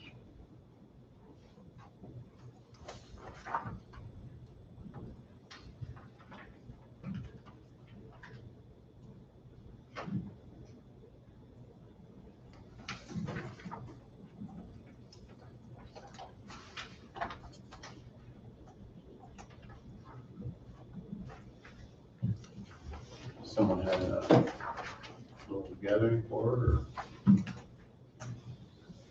I don't think so. She had some concerns, brother concerns, and has tried to avoid people, so it would kind of defeat her whole purpose, you know.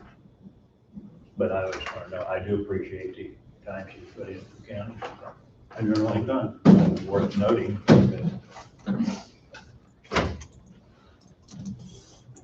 To have a good, have a reception of some sort for her. Right.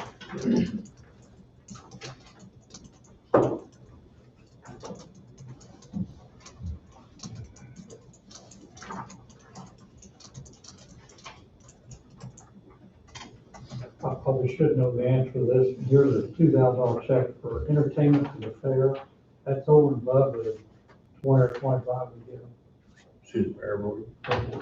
Yeah, that's probably coming from economic development, isn't it? Yes, yes. Above and beyond.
You remember when one of the insurance deals, they were gonna stand tall, was that on this case or was it on another?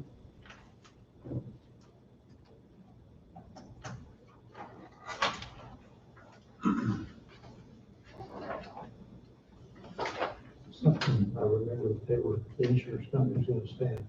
I think the other one was, I don't recall, they were gonna wait they were gonna wait, on the other case. okay. On the side of this.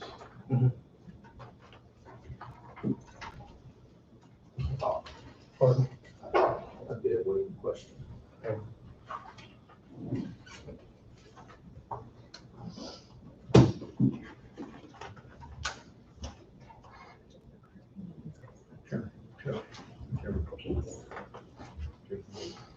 Here's the 2020.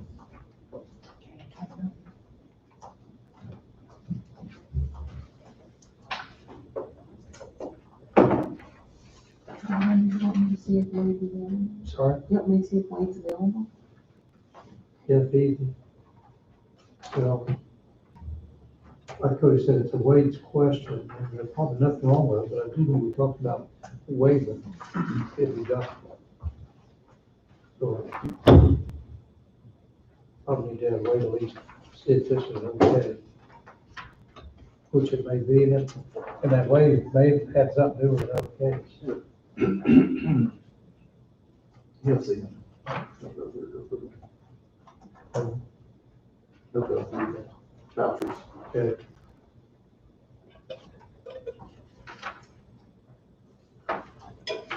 Cody said he's gonna see it anyway, so.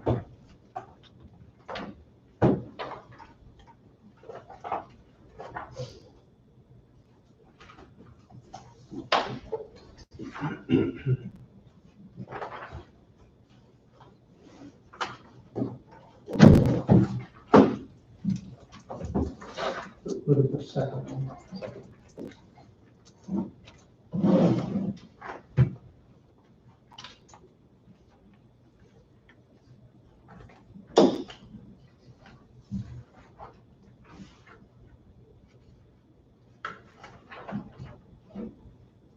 We had one situation where the deduction was gonna be waived, either all or half of it.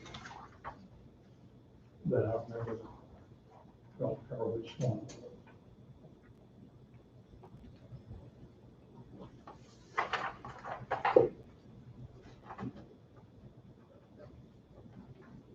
I think this is right. I'm sorry? I think this is right. It was just half of it. Yeah, but that says deductible 25, and we're paying for the whole deductible. I was thinking deductible 5, and that's waiving half, so maybe a different case, a different deal.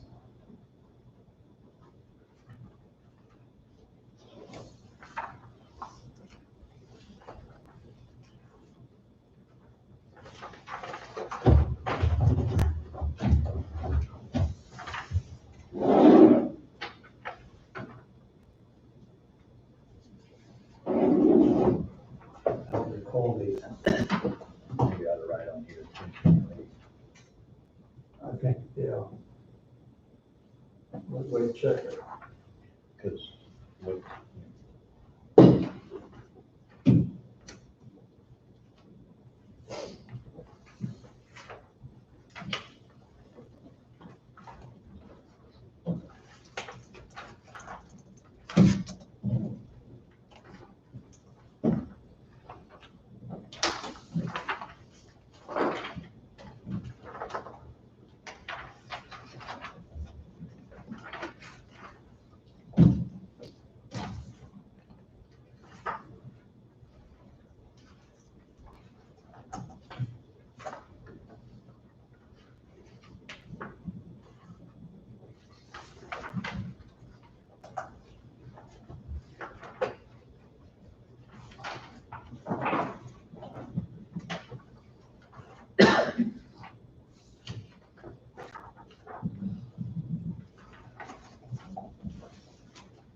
You got that check yet? 158. On the radios. Yeah, I'm sure it's correct. But my understanding was most of that wasn't gonna be billed until 2021.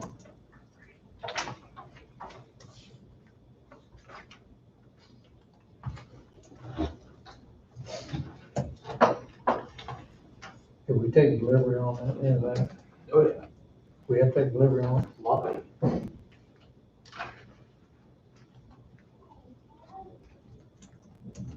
The individual radios or, okay. I just remember the comment that they didn't think most of it was gonna come in until after January of 2021.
I didn't realize that some of those radios were all of them for me. I know the original discussion, if I remember right, it would be January, after January 21.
So, I got a little guidance, got a little clarification on the 1 o'clock call. And that paragraph you pulled out, the way everybody on there is interpreting it. And supposedly the way that Shawnee County Emergency Management staff members had been talking to the Spark people is that August 15th, they expect you basically to have your budget figured out and all that money directed where it's going. And anything that isn't, and anything that isn't accounted for, then goes back. And then come December, if you don't spend some of it, it's gonna go back too, so it goes back. So that kind of steps up the timeline a little bit. I mean, Basically, if anything happens after August 15th. right. Well, they still have their round 2 and 3 money, but they haven't determined what they're gonna do with yet. So there's an avenue there, you know, if they so choose, you know, if something did happen. But, so that means we would have to have all of the applications back in and analyzed and, you know, prior to that August 15th. So back to the way I answered your question, federal earlier, it's probably stepped up a little bit more than from what I said before. So, that's the main thing I had to say about that. So I don't know if that,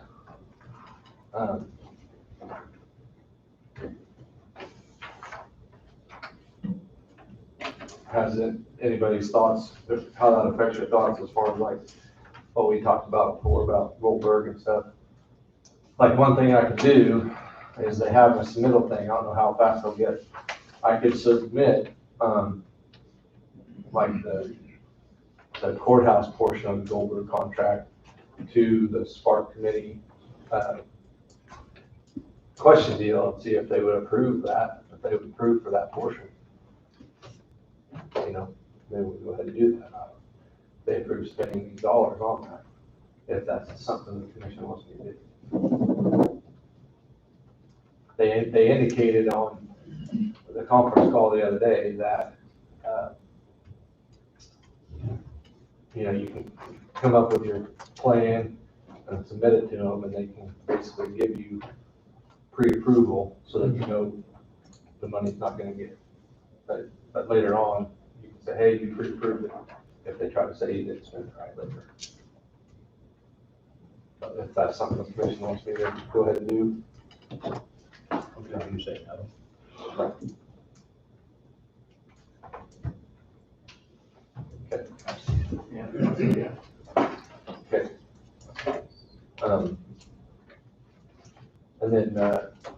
in my discussions with Goldberg, like I talked to you, is there any direction you want me to give him yet, or just wait?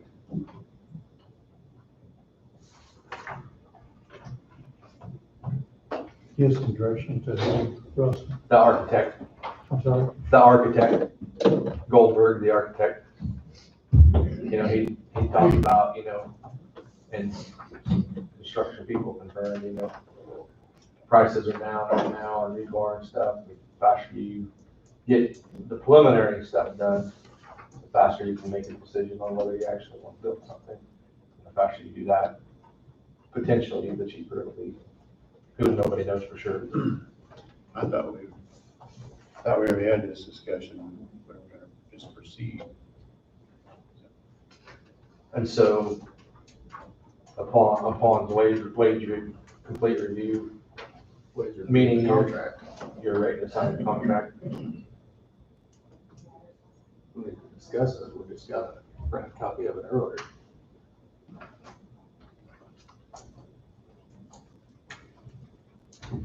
We can pile what's in here. We got a copy of So it's like this.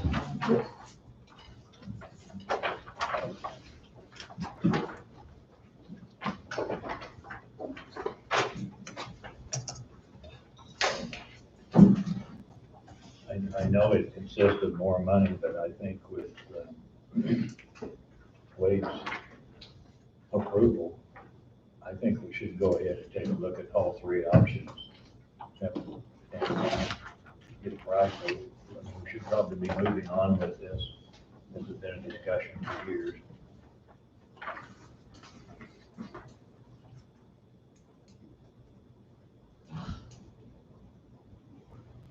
I just wait and see if he's available to come down. I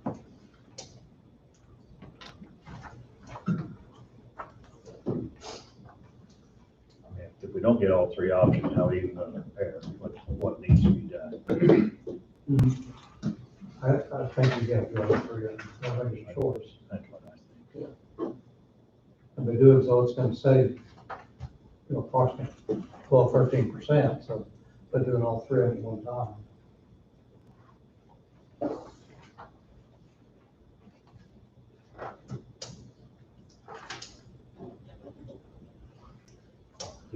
He said he's available to come down, see if he's got any concerns with how, I believe they've updated it once, at least since what he's talking about. The architect's updated that once, so yeah. I don't know if he has any other changes that we wanted to make or not. Then the other thing that I didn't have time to bring up earlier that we can just discuss for her, just get you thinking about is the current disaster declaration that we're operating under expires, I believe it's July 16th. So the state's recommendation going forward is going to be to renew it again. So unless the commission doesn't want to for some reason, what's the closest meeting to that? Donna, is it the 15th, the commission meeting? What's up Monday? Prior to July 13th. So unless the commission has other thoughts, probably the 13th. Wade and I'll have either an extension or a new declaration prepared for you to sign. Unless the commission has thoughts different than that. Do we have any idea, Russell, when the FEMA money would become available? You know, like for Lakeview drainage based on the flooding last year? You got any timeline on that at all? No, not.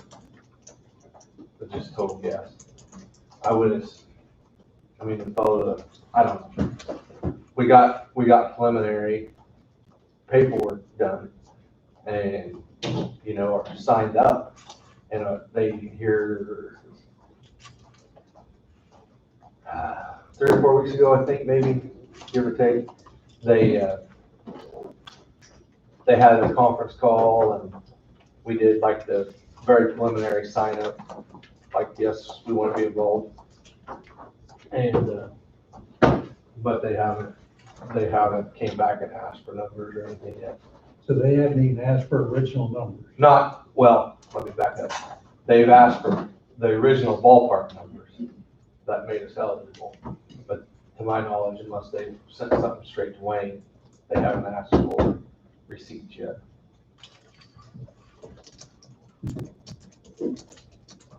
They were still finishing up the previous flood. Yeah. And now they got all this, and this is, and so that flood is kind of taking backseat.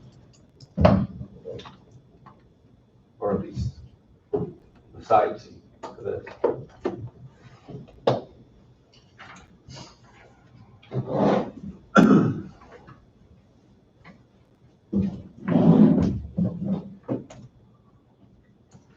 And so I'll probably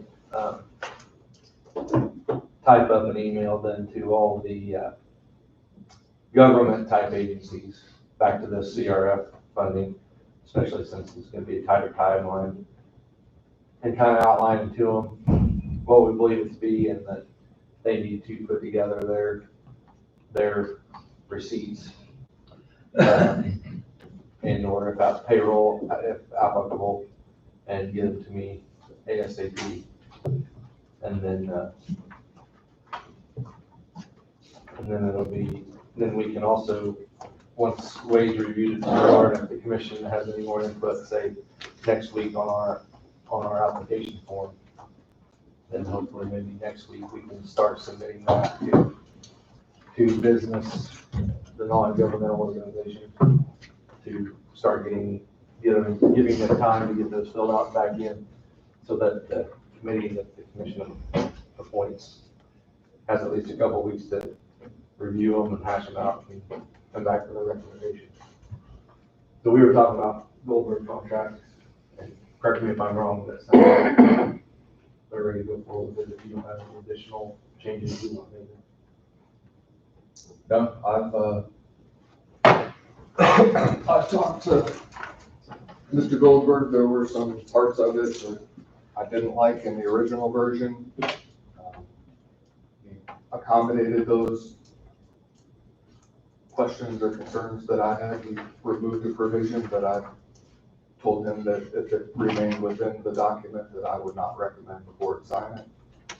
So he took that out. And then he added all the different options. I think originally he was gonna send 3 different proposals that were separate, and I suggested he put them all in one so that you could see the difference, and then if there was any discount for doing them all together, that would be shown.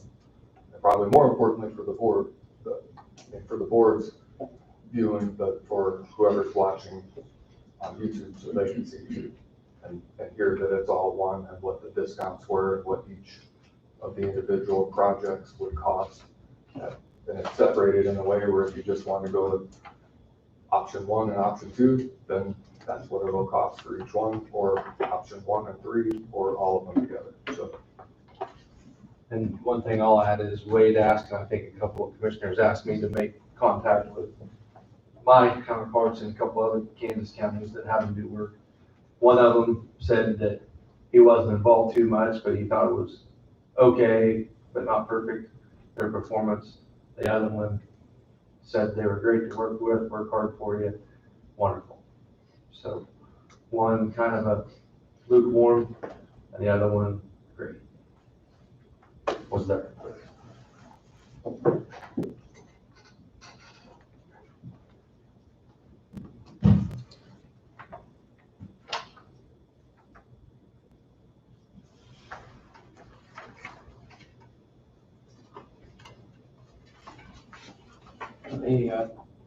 So if we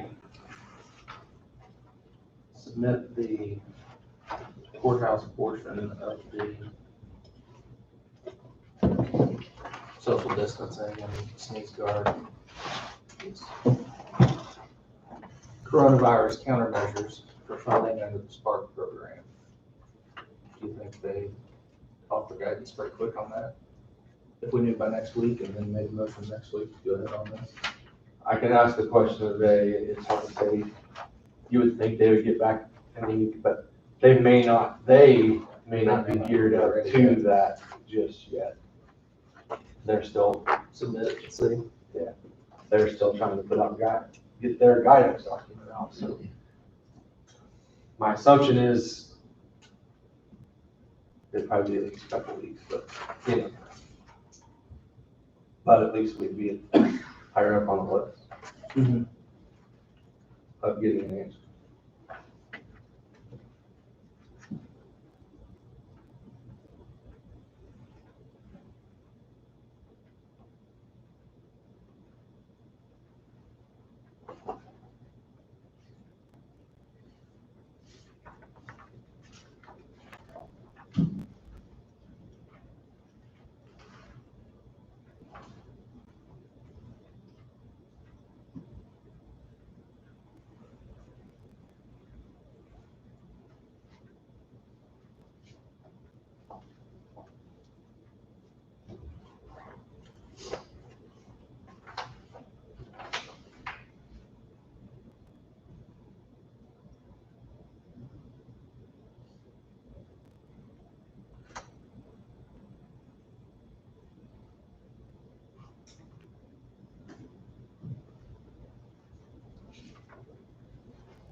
Only thing I see about the courthouse is I think that some of that could be, if it's a decision to go, it could be tied in with law enforcement or with the jail, depends on how it goes.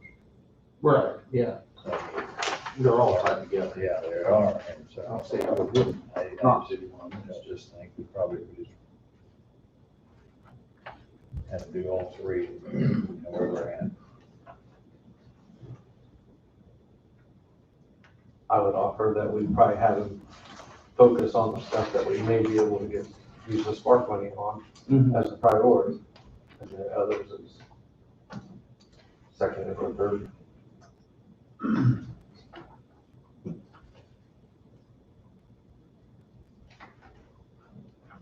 Because then if we develop a budget accordingly, I mean, it's gonna be a bit of a guess, but say, we'll just for, in our budget, we submit to Spark, you know, $100,000 to do the work, whatever the number is, if we don't use it all, we'll send it back to them or something. But not that we're prolonging and having, not doing all three. And While we got the funds. I said, and if you don't do all three, like I think one or two of you said already, you don't necessarily have all the answers. right.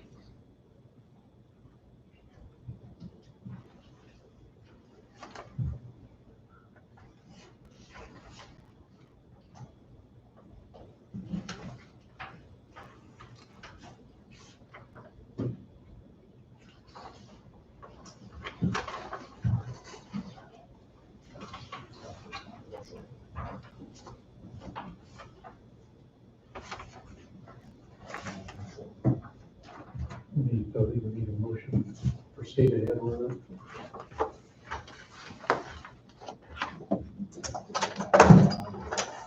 Is that what you're looking for?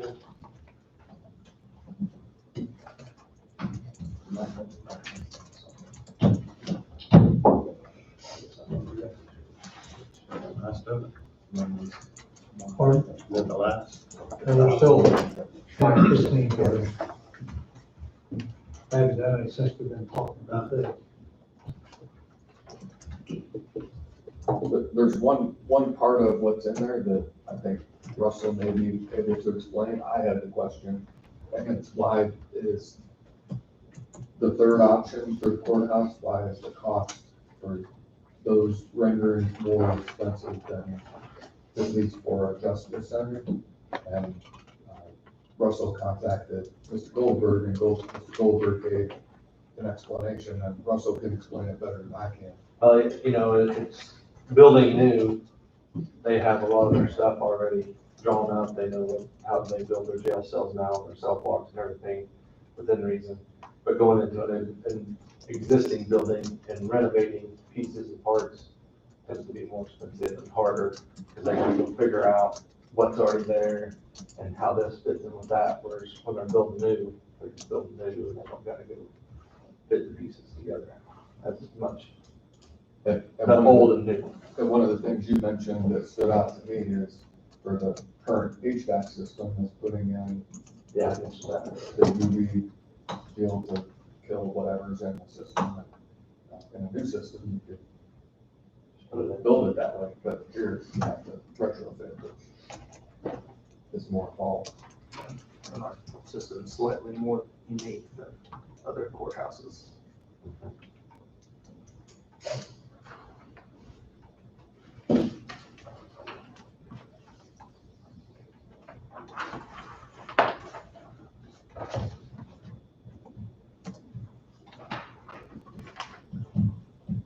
Mr. Chairman, I'm gonna go ahead and move that we proceed ahead with Gilbert Architects with the projected proposal to do all three.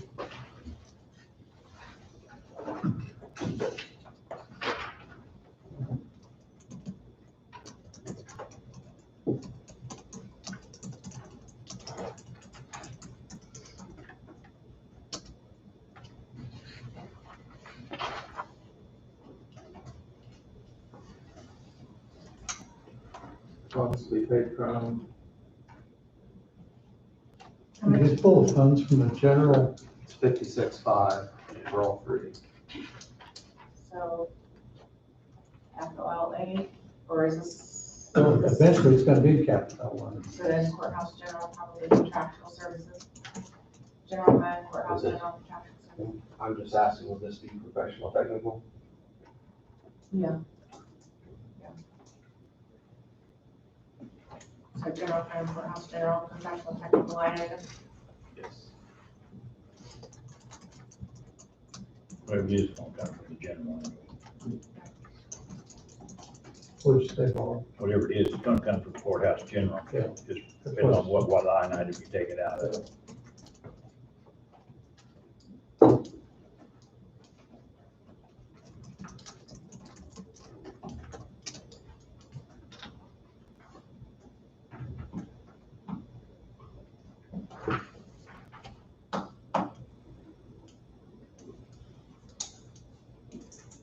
Don was moved, is there a second?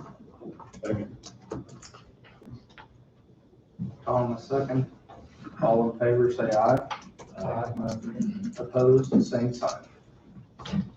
Motion carries 5-0.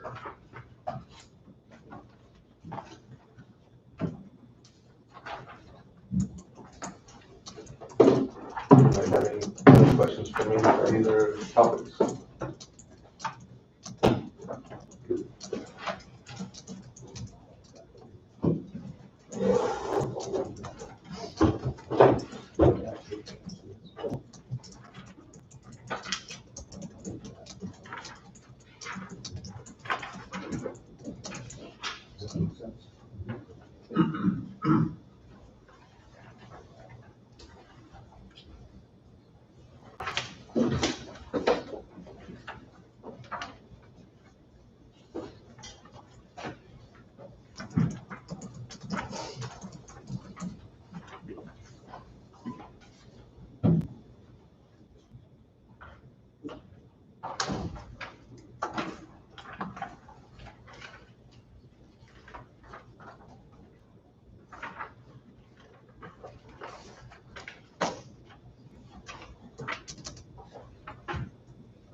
It's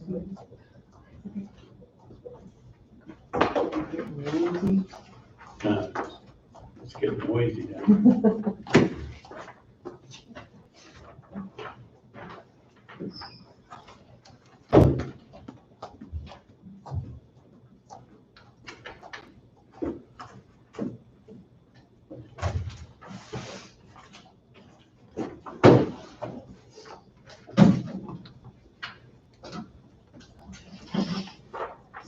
That's okay.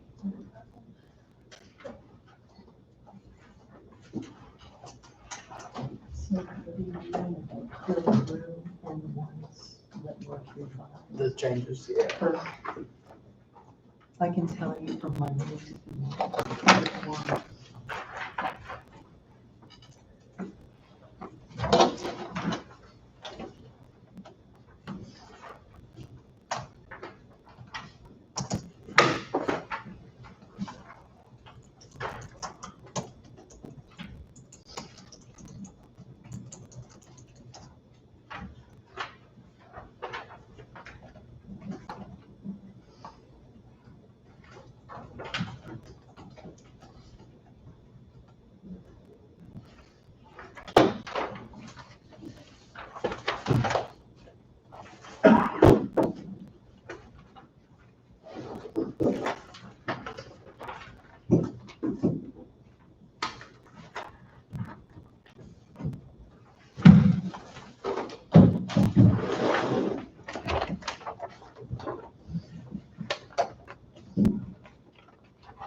We're ready for budgets.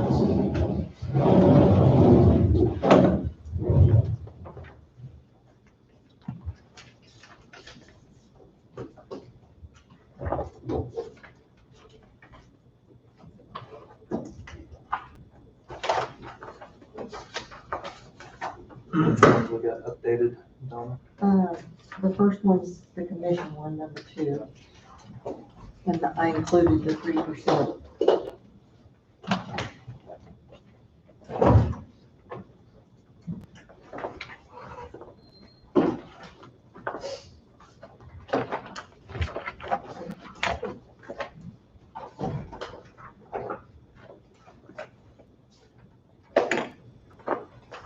Next one.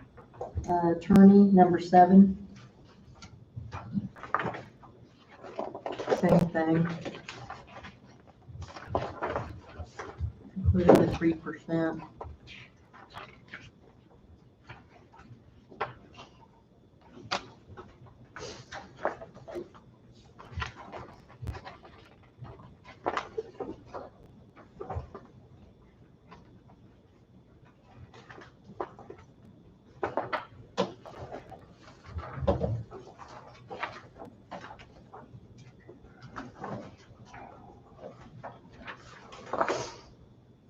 Next one. Number 9, county counselor. Just the 3%. Yes.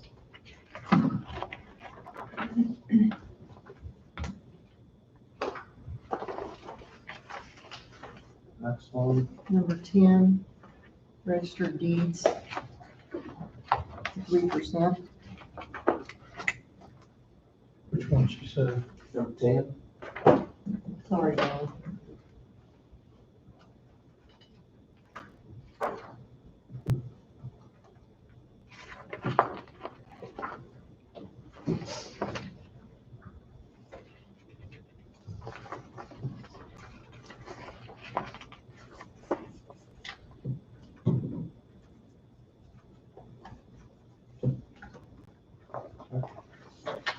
And tab number 12. On the landfill subtitle lateral expansion that Dawn was questioning.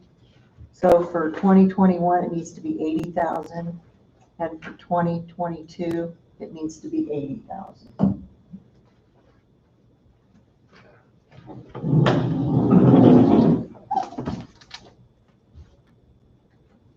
Change the 2022 to 80, Yes, and 2021, both of them. both of them.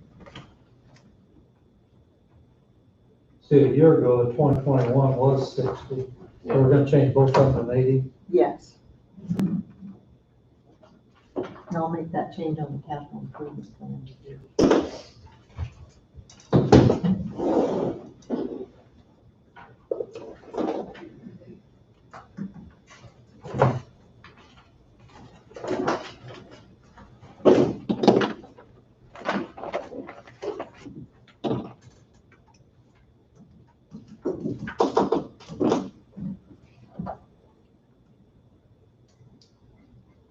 Next one. 28, emergency management, added the 3%.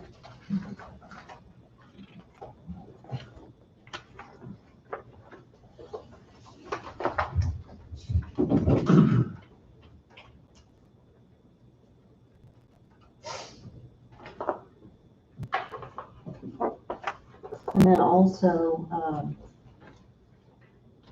there was some, I can't remember, maybe it was Dawn, that was wanting to see the breakdown of, to submit the details on personal services for each employee.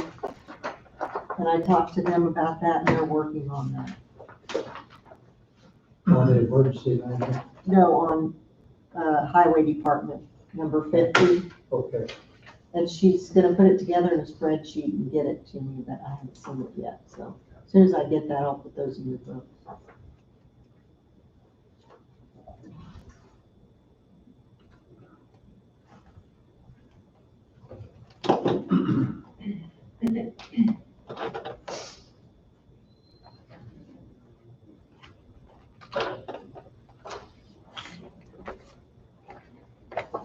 Then 57, on solid waste, there was a question, what was the decrease in personal services from 2018 to 2019?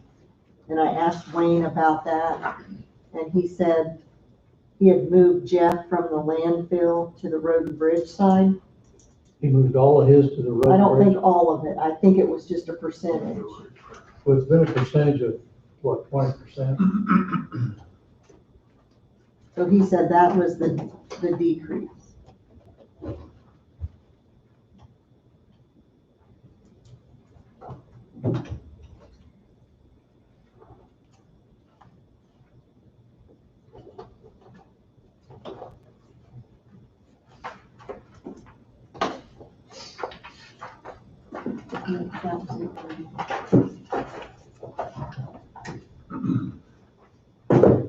And then there's the sheriff, the lake, and the jail in there now. Back on number 50, which is the highway department. You know, the budget request for personnel cost 2.5. That's substantially more than what it's been. I'm not sure it needs to be the budget request. I'm not sure it needs to be that much.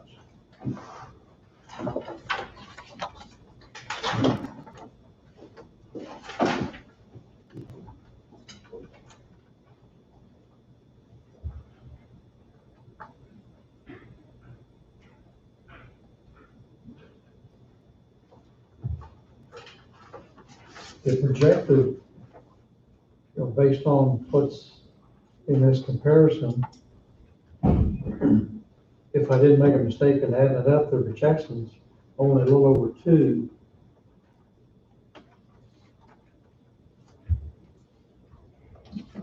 And I know with being a large employee department, there probably does need to be a little bit of flexibility and a little bit of cushion.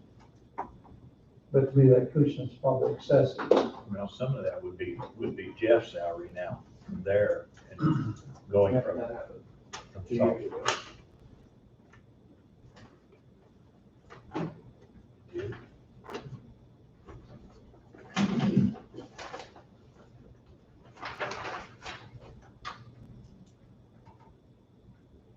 He's already got Jeff's in there. That 75 or 80% is already in there. Longevity in that. Well, the longevity's here, but Yeah.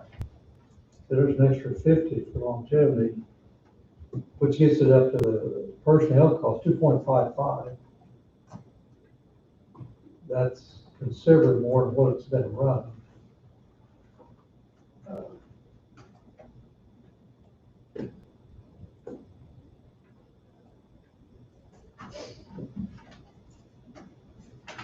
What's your 2020 estimate? I'm sorry, What's your estimate for this year? they're right there, if he's got all of them in here. If all of them's in there, it's just a hair over two.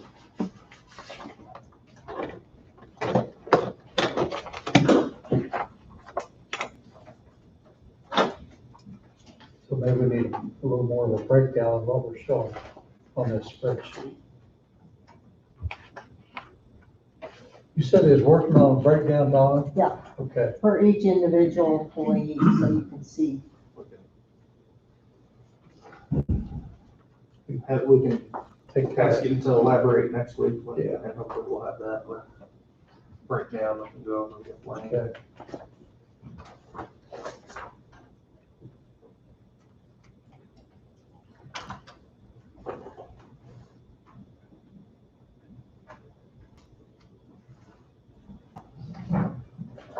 Special bridge has got a substantial difference too, so, but if he's breaking it all down, we can look at it next week. Yeah, he said he'd include special bridge too.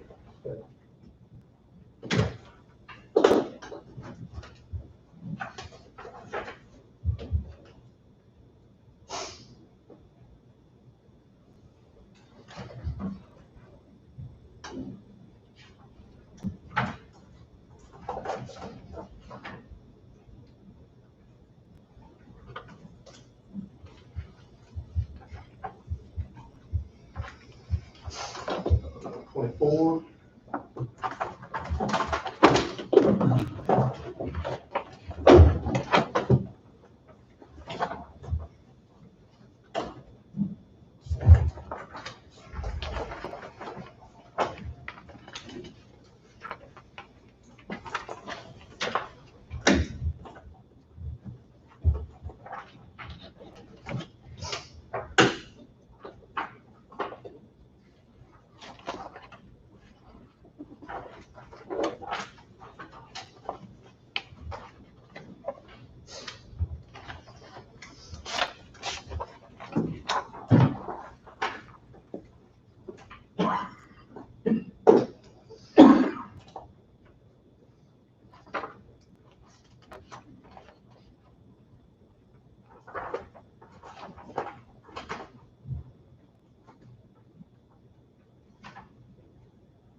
To me, on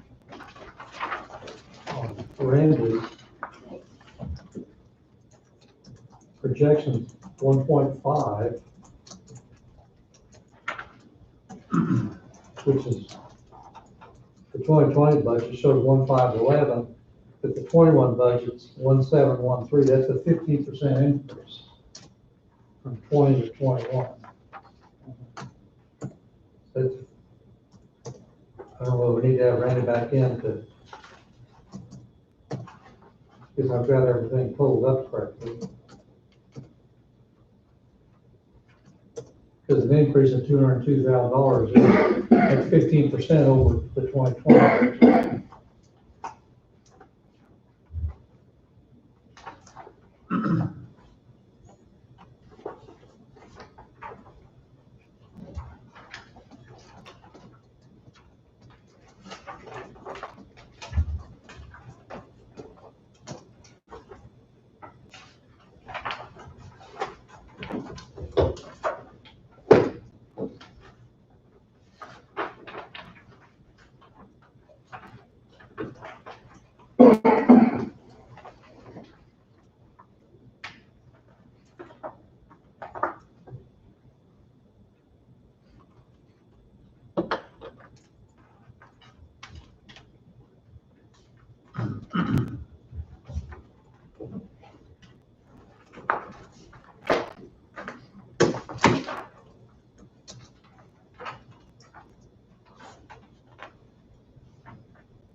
Donnie, we still have our books down here. We still have our books down here. Your meeting book? Yes.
We got the actual on the sheriff's department, 2018 was 1377.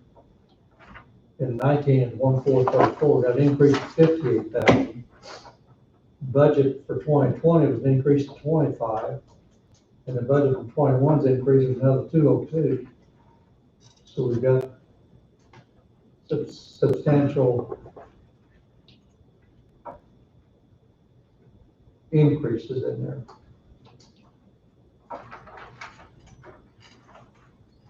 Looks like the calculation is used. Pardon? Looks like the calculation that was used in the spreadsheet is added the 3% and the 3.5%. And even before that, it added a percentage, just the total change in hourly pay, even for positions that don't get a step, there was an increase. So the total hourly pay change is over $40.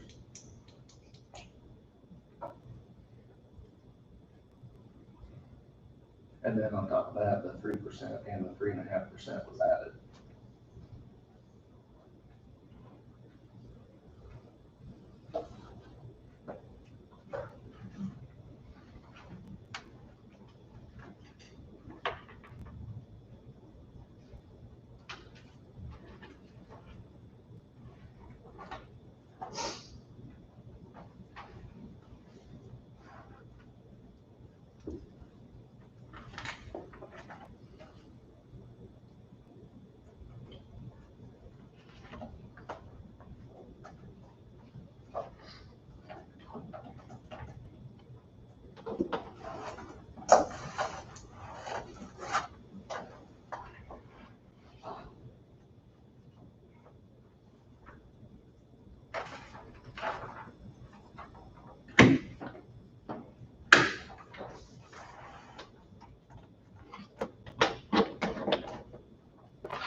There's 6 of them getting a step increase in just 1 year.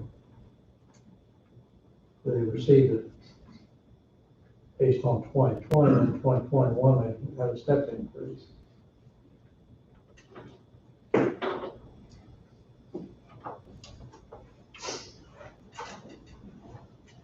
Which ones are Well, I'm looking at them right here, but there's 3 of them there that there's supposed to be an increase there. See, 1 year later, they're getting another increase. There's 6 of them getting an increase. It also received 120. Yeah, there's an increase of, it's a classification increase, or whatever you want to call it. Yeah. Here's one the same way. Yeah, the third board, same way. Yeah. So it's a classification change too. Classification change, step 3.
Sorry? Those classification changes or dispatchers.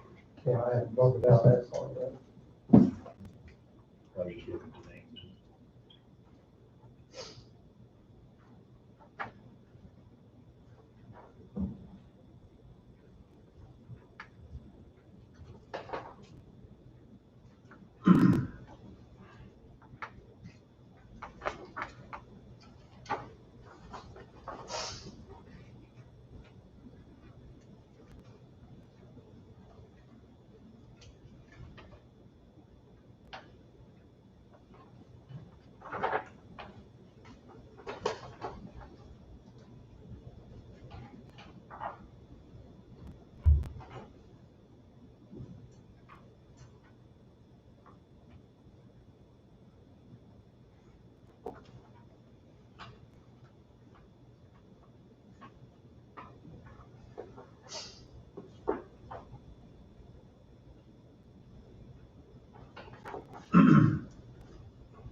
$100,000 is step increases. I'm sorry?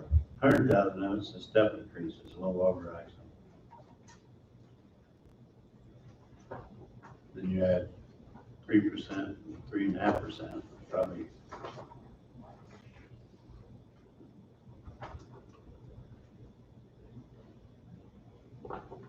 Probably where it's at.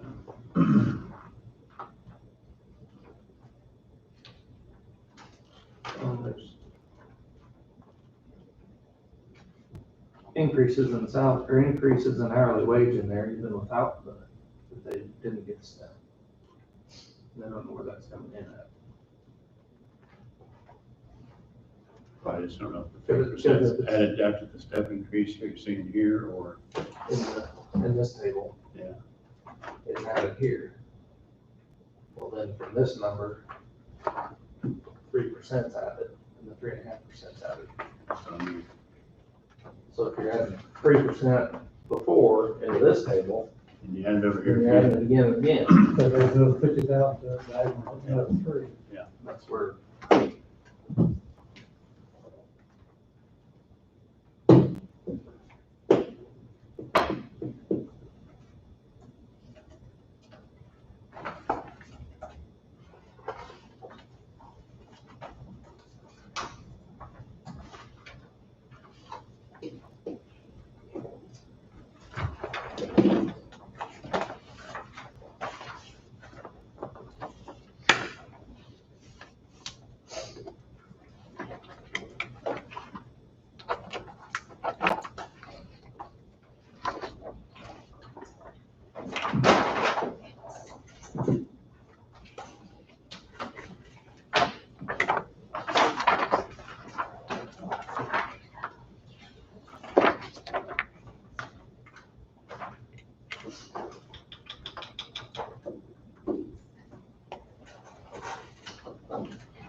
Right? Yeah.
Yeah, that's where it's at, so step increases in the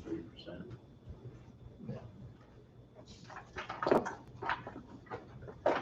Moving on, or? On to the jail. 26. What number? 26. 26.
Get the same thing. Yeah. Same thing.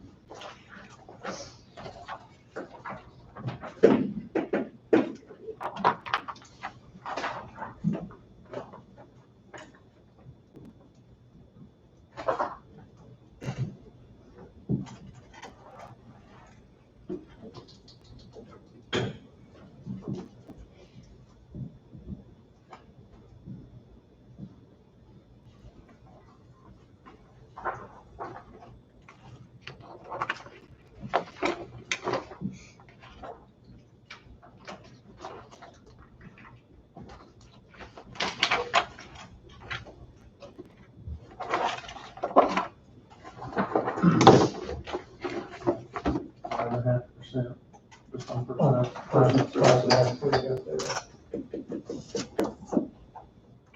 Again, step increases. Or promotion, whatever.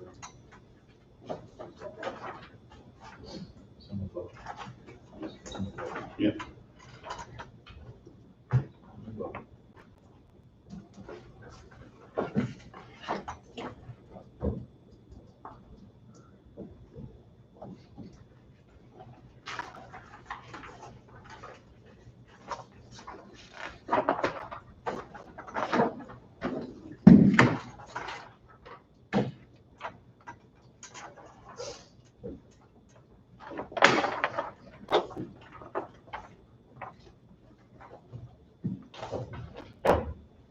Lake, 27. Yeah.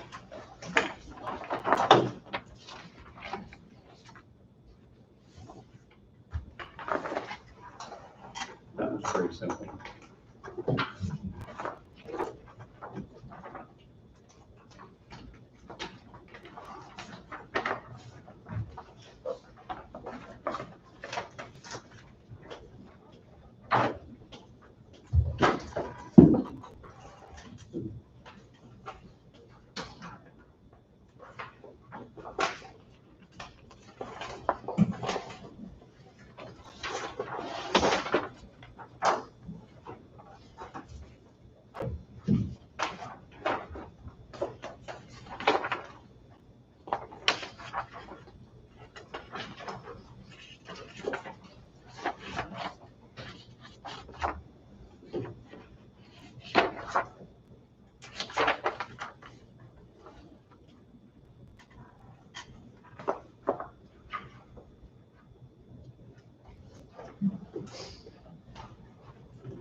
Did a very little change in that one.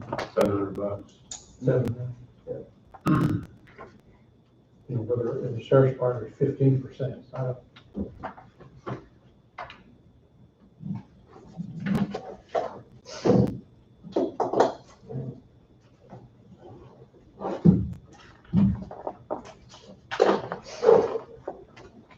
does this have to go be finalized?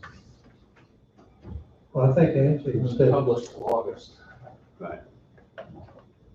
I mean, obviously, we need to get our work done before then, but Right. not today or not next week. We'll get time to think about it, ask questions, go over it.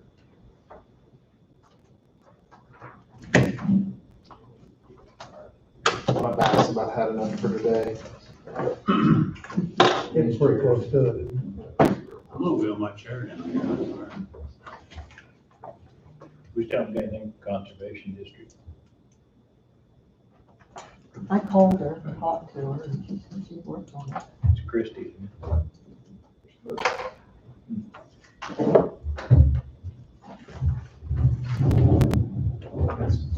Anybody have anything else pressing for today?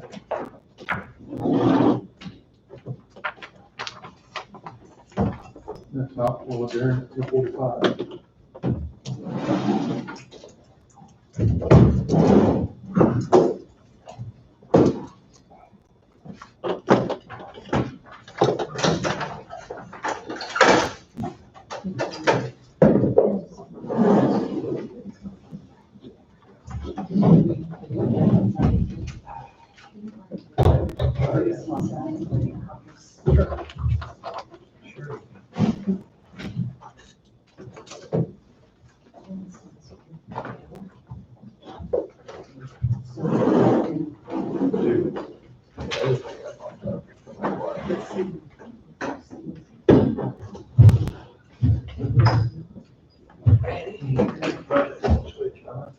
What's that? You're using it to stay the Shut same. that switch off. I don't know if it shuts that off or not. Now the brick's still on.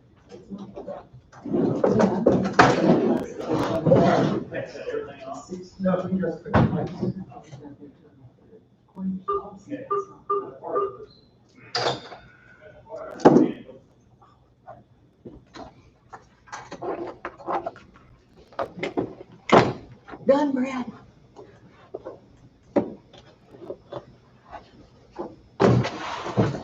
We're trying to get started to keep the case off. We can bring your guys' chairs in.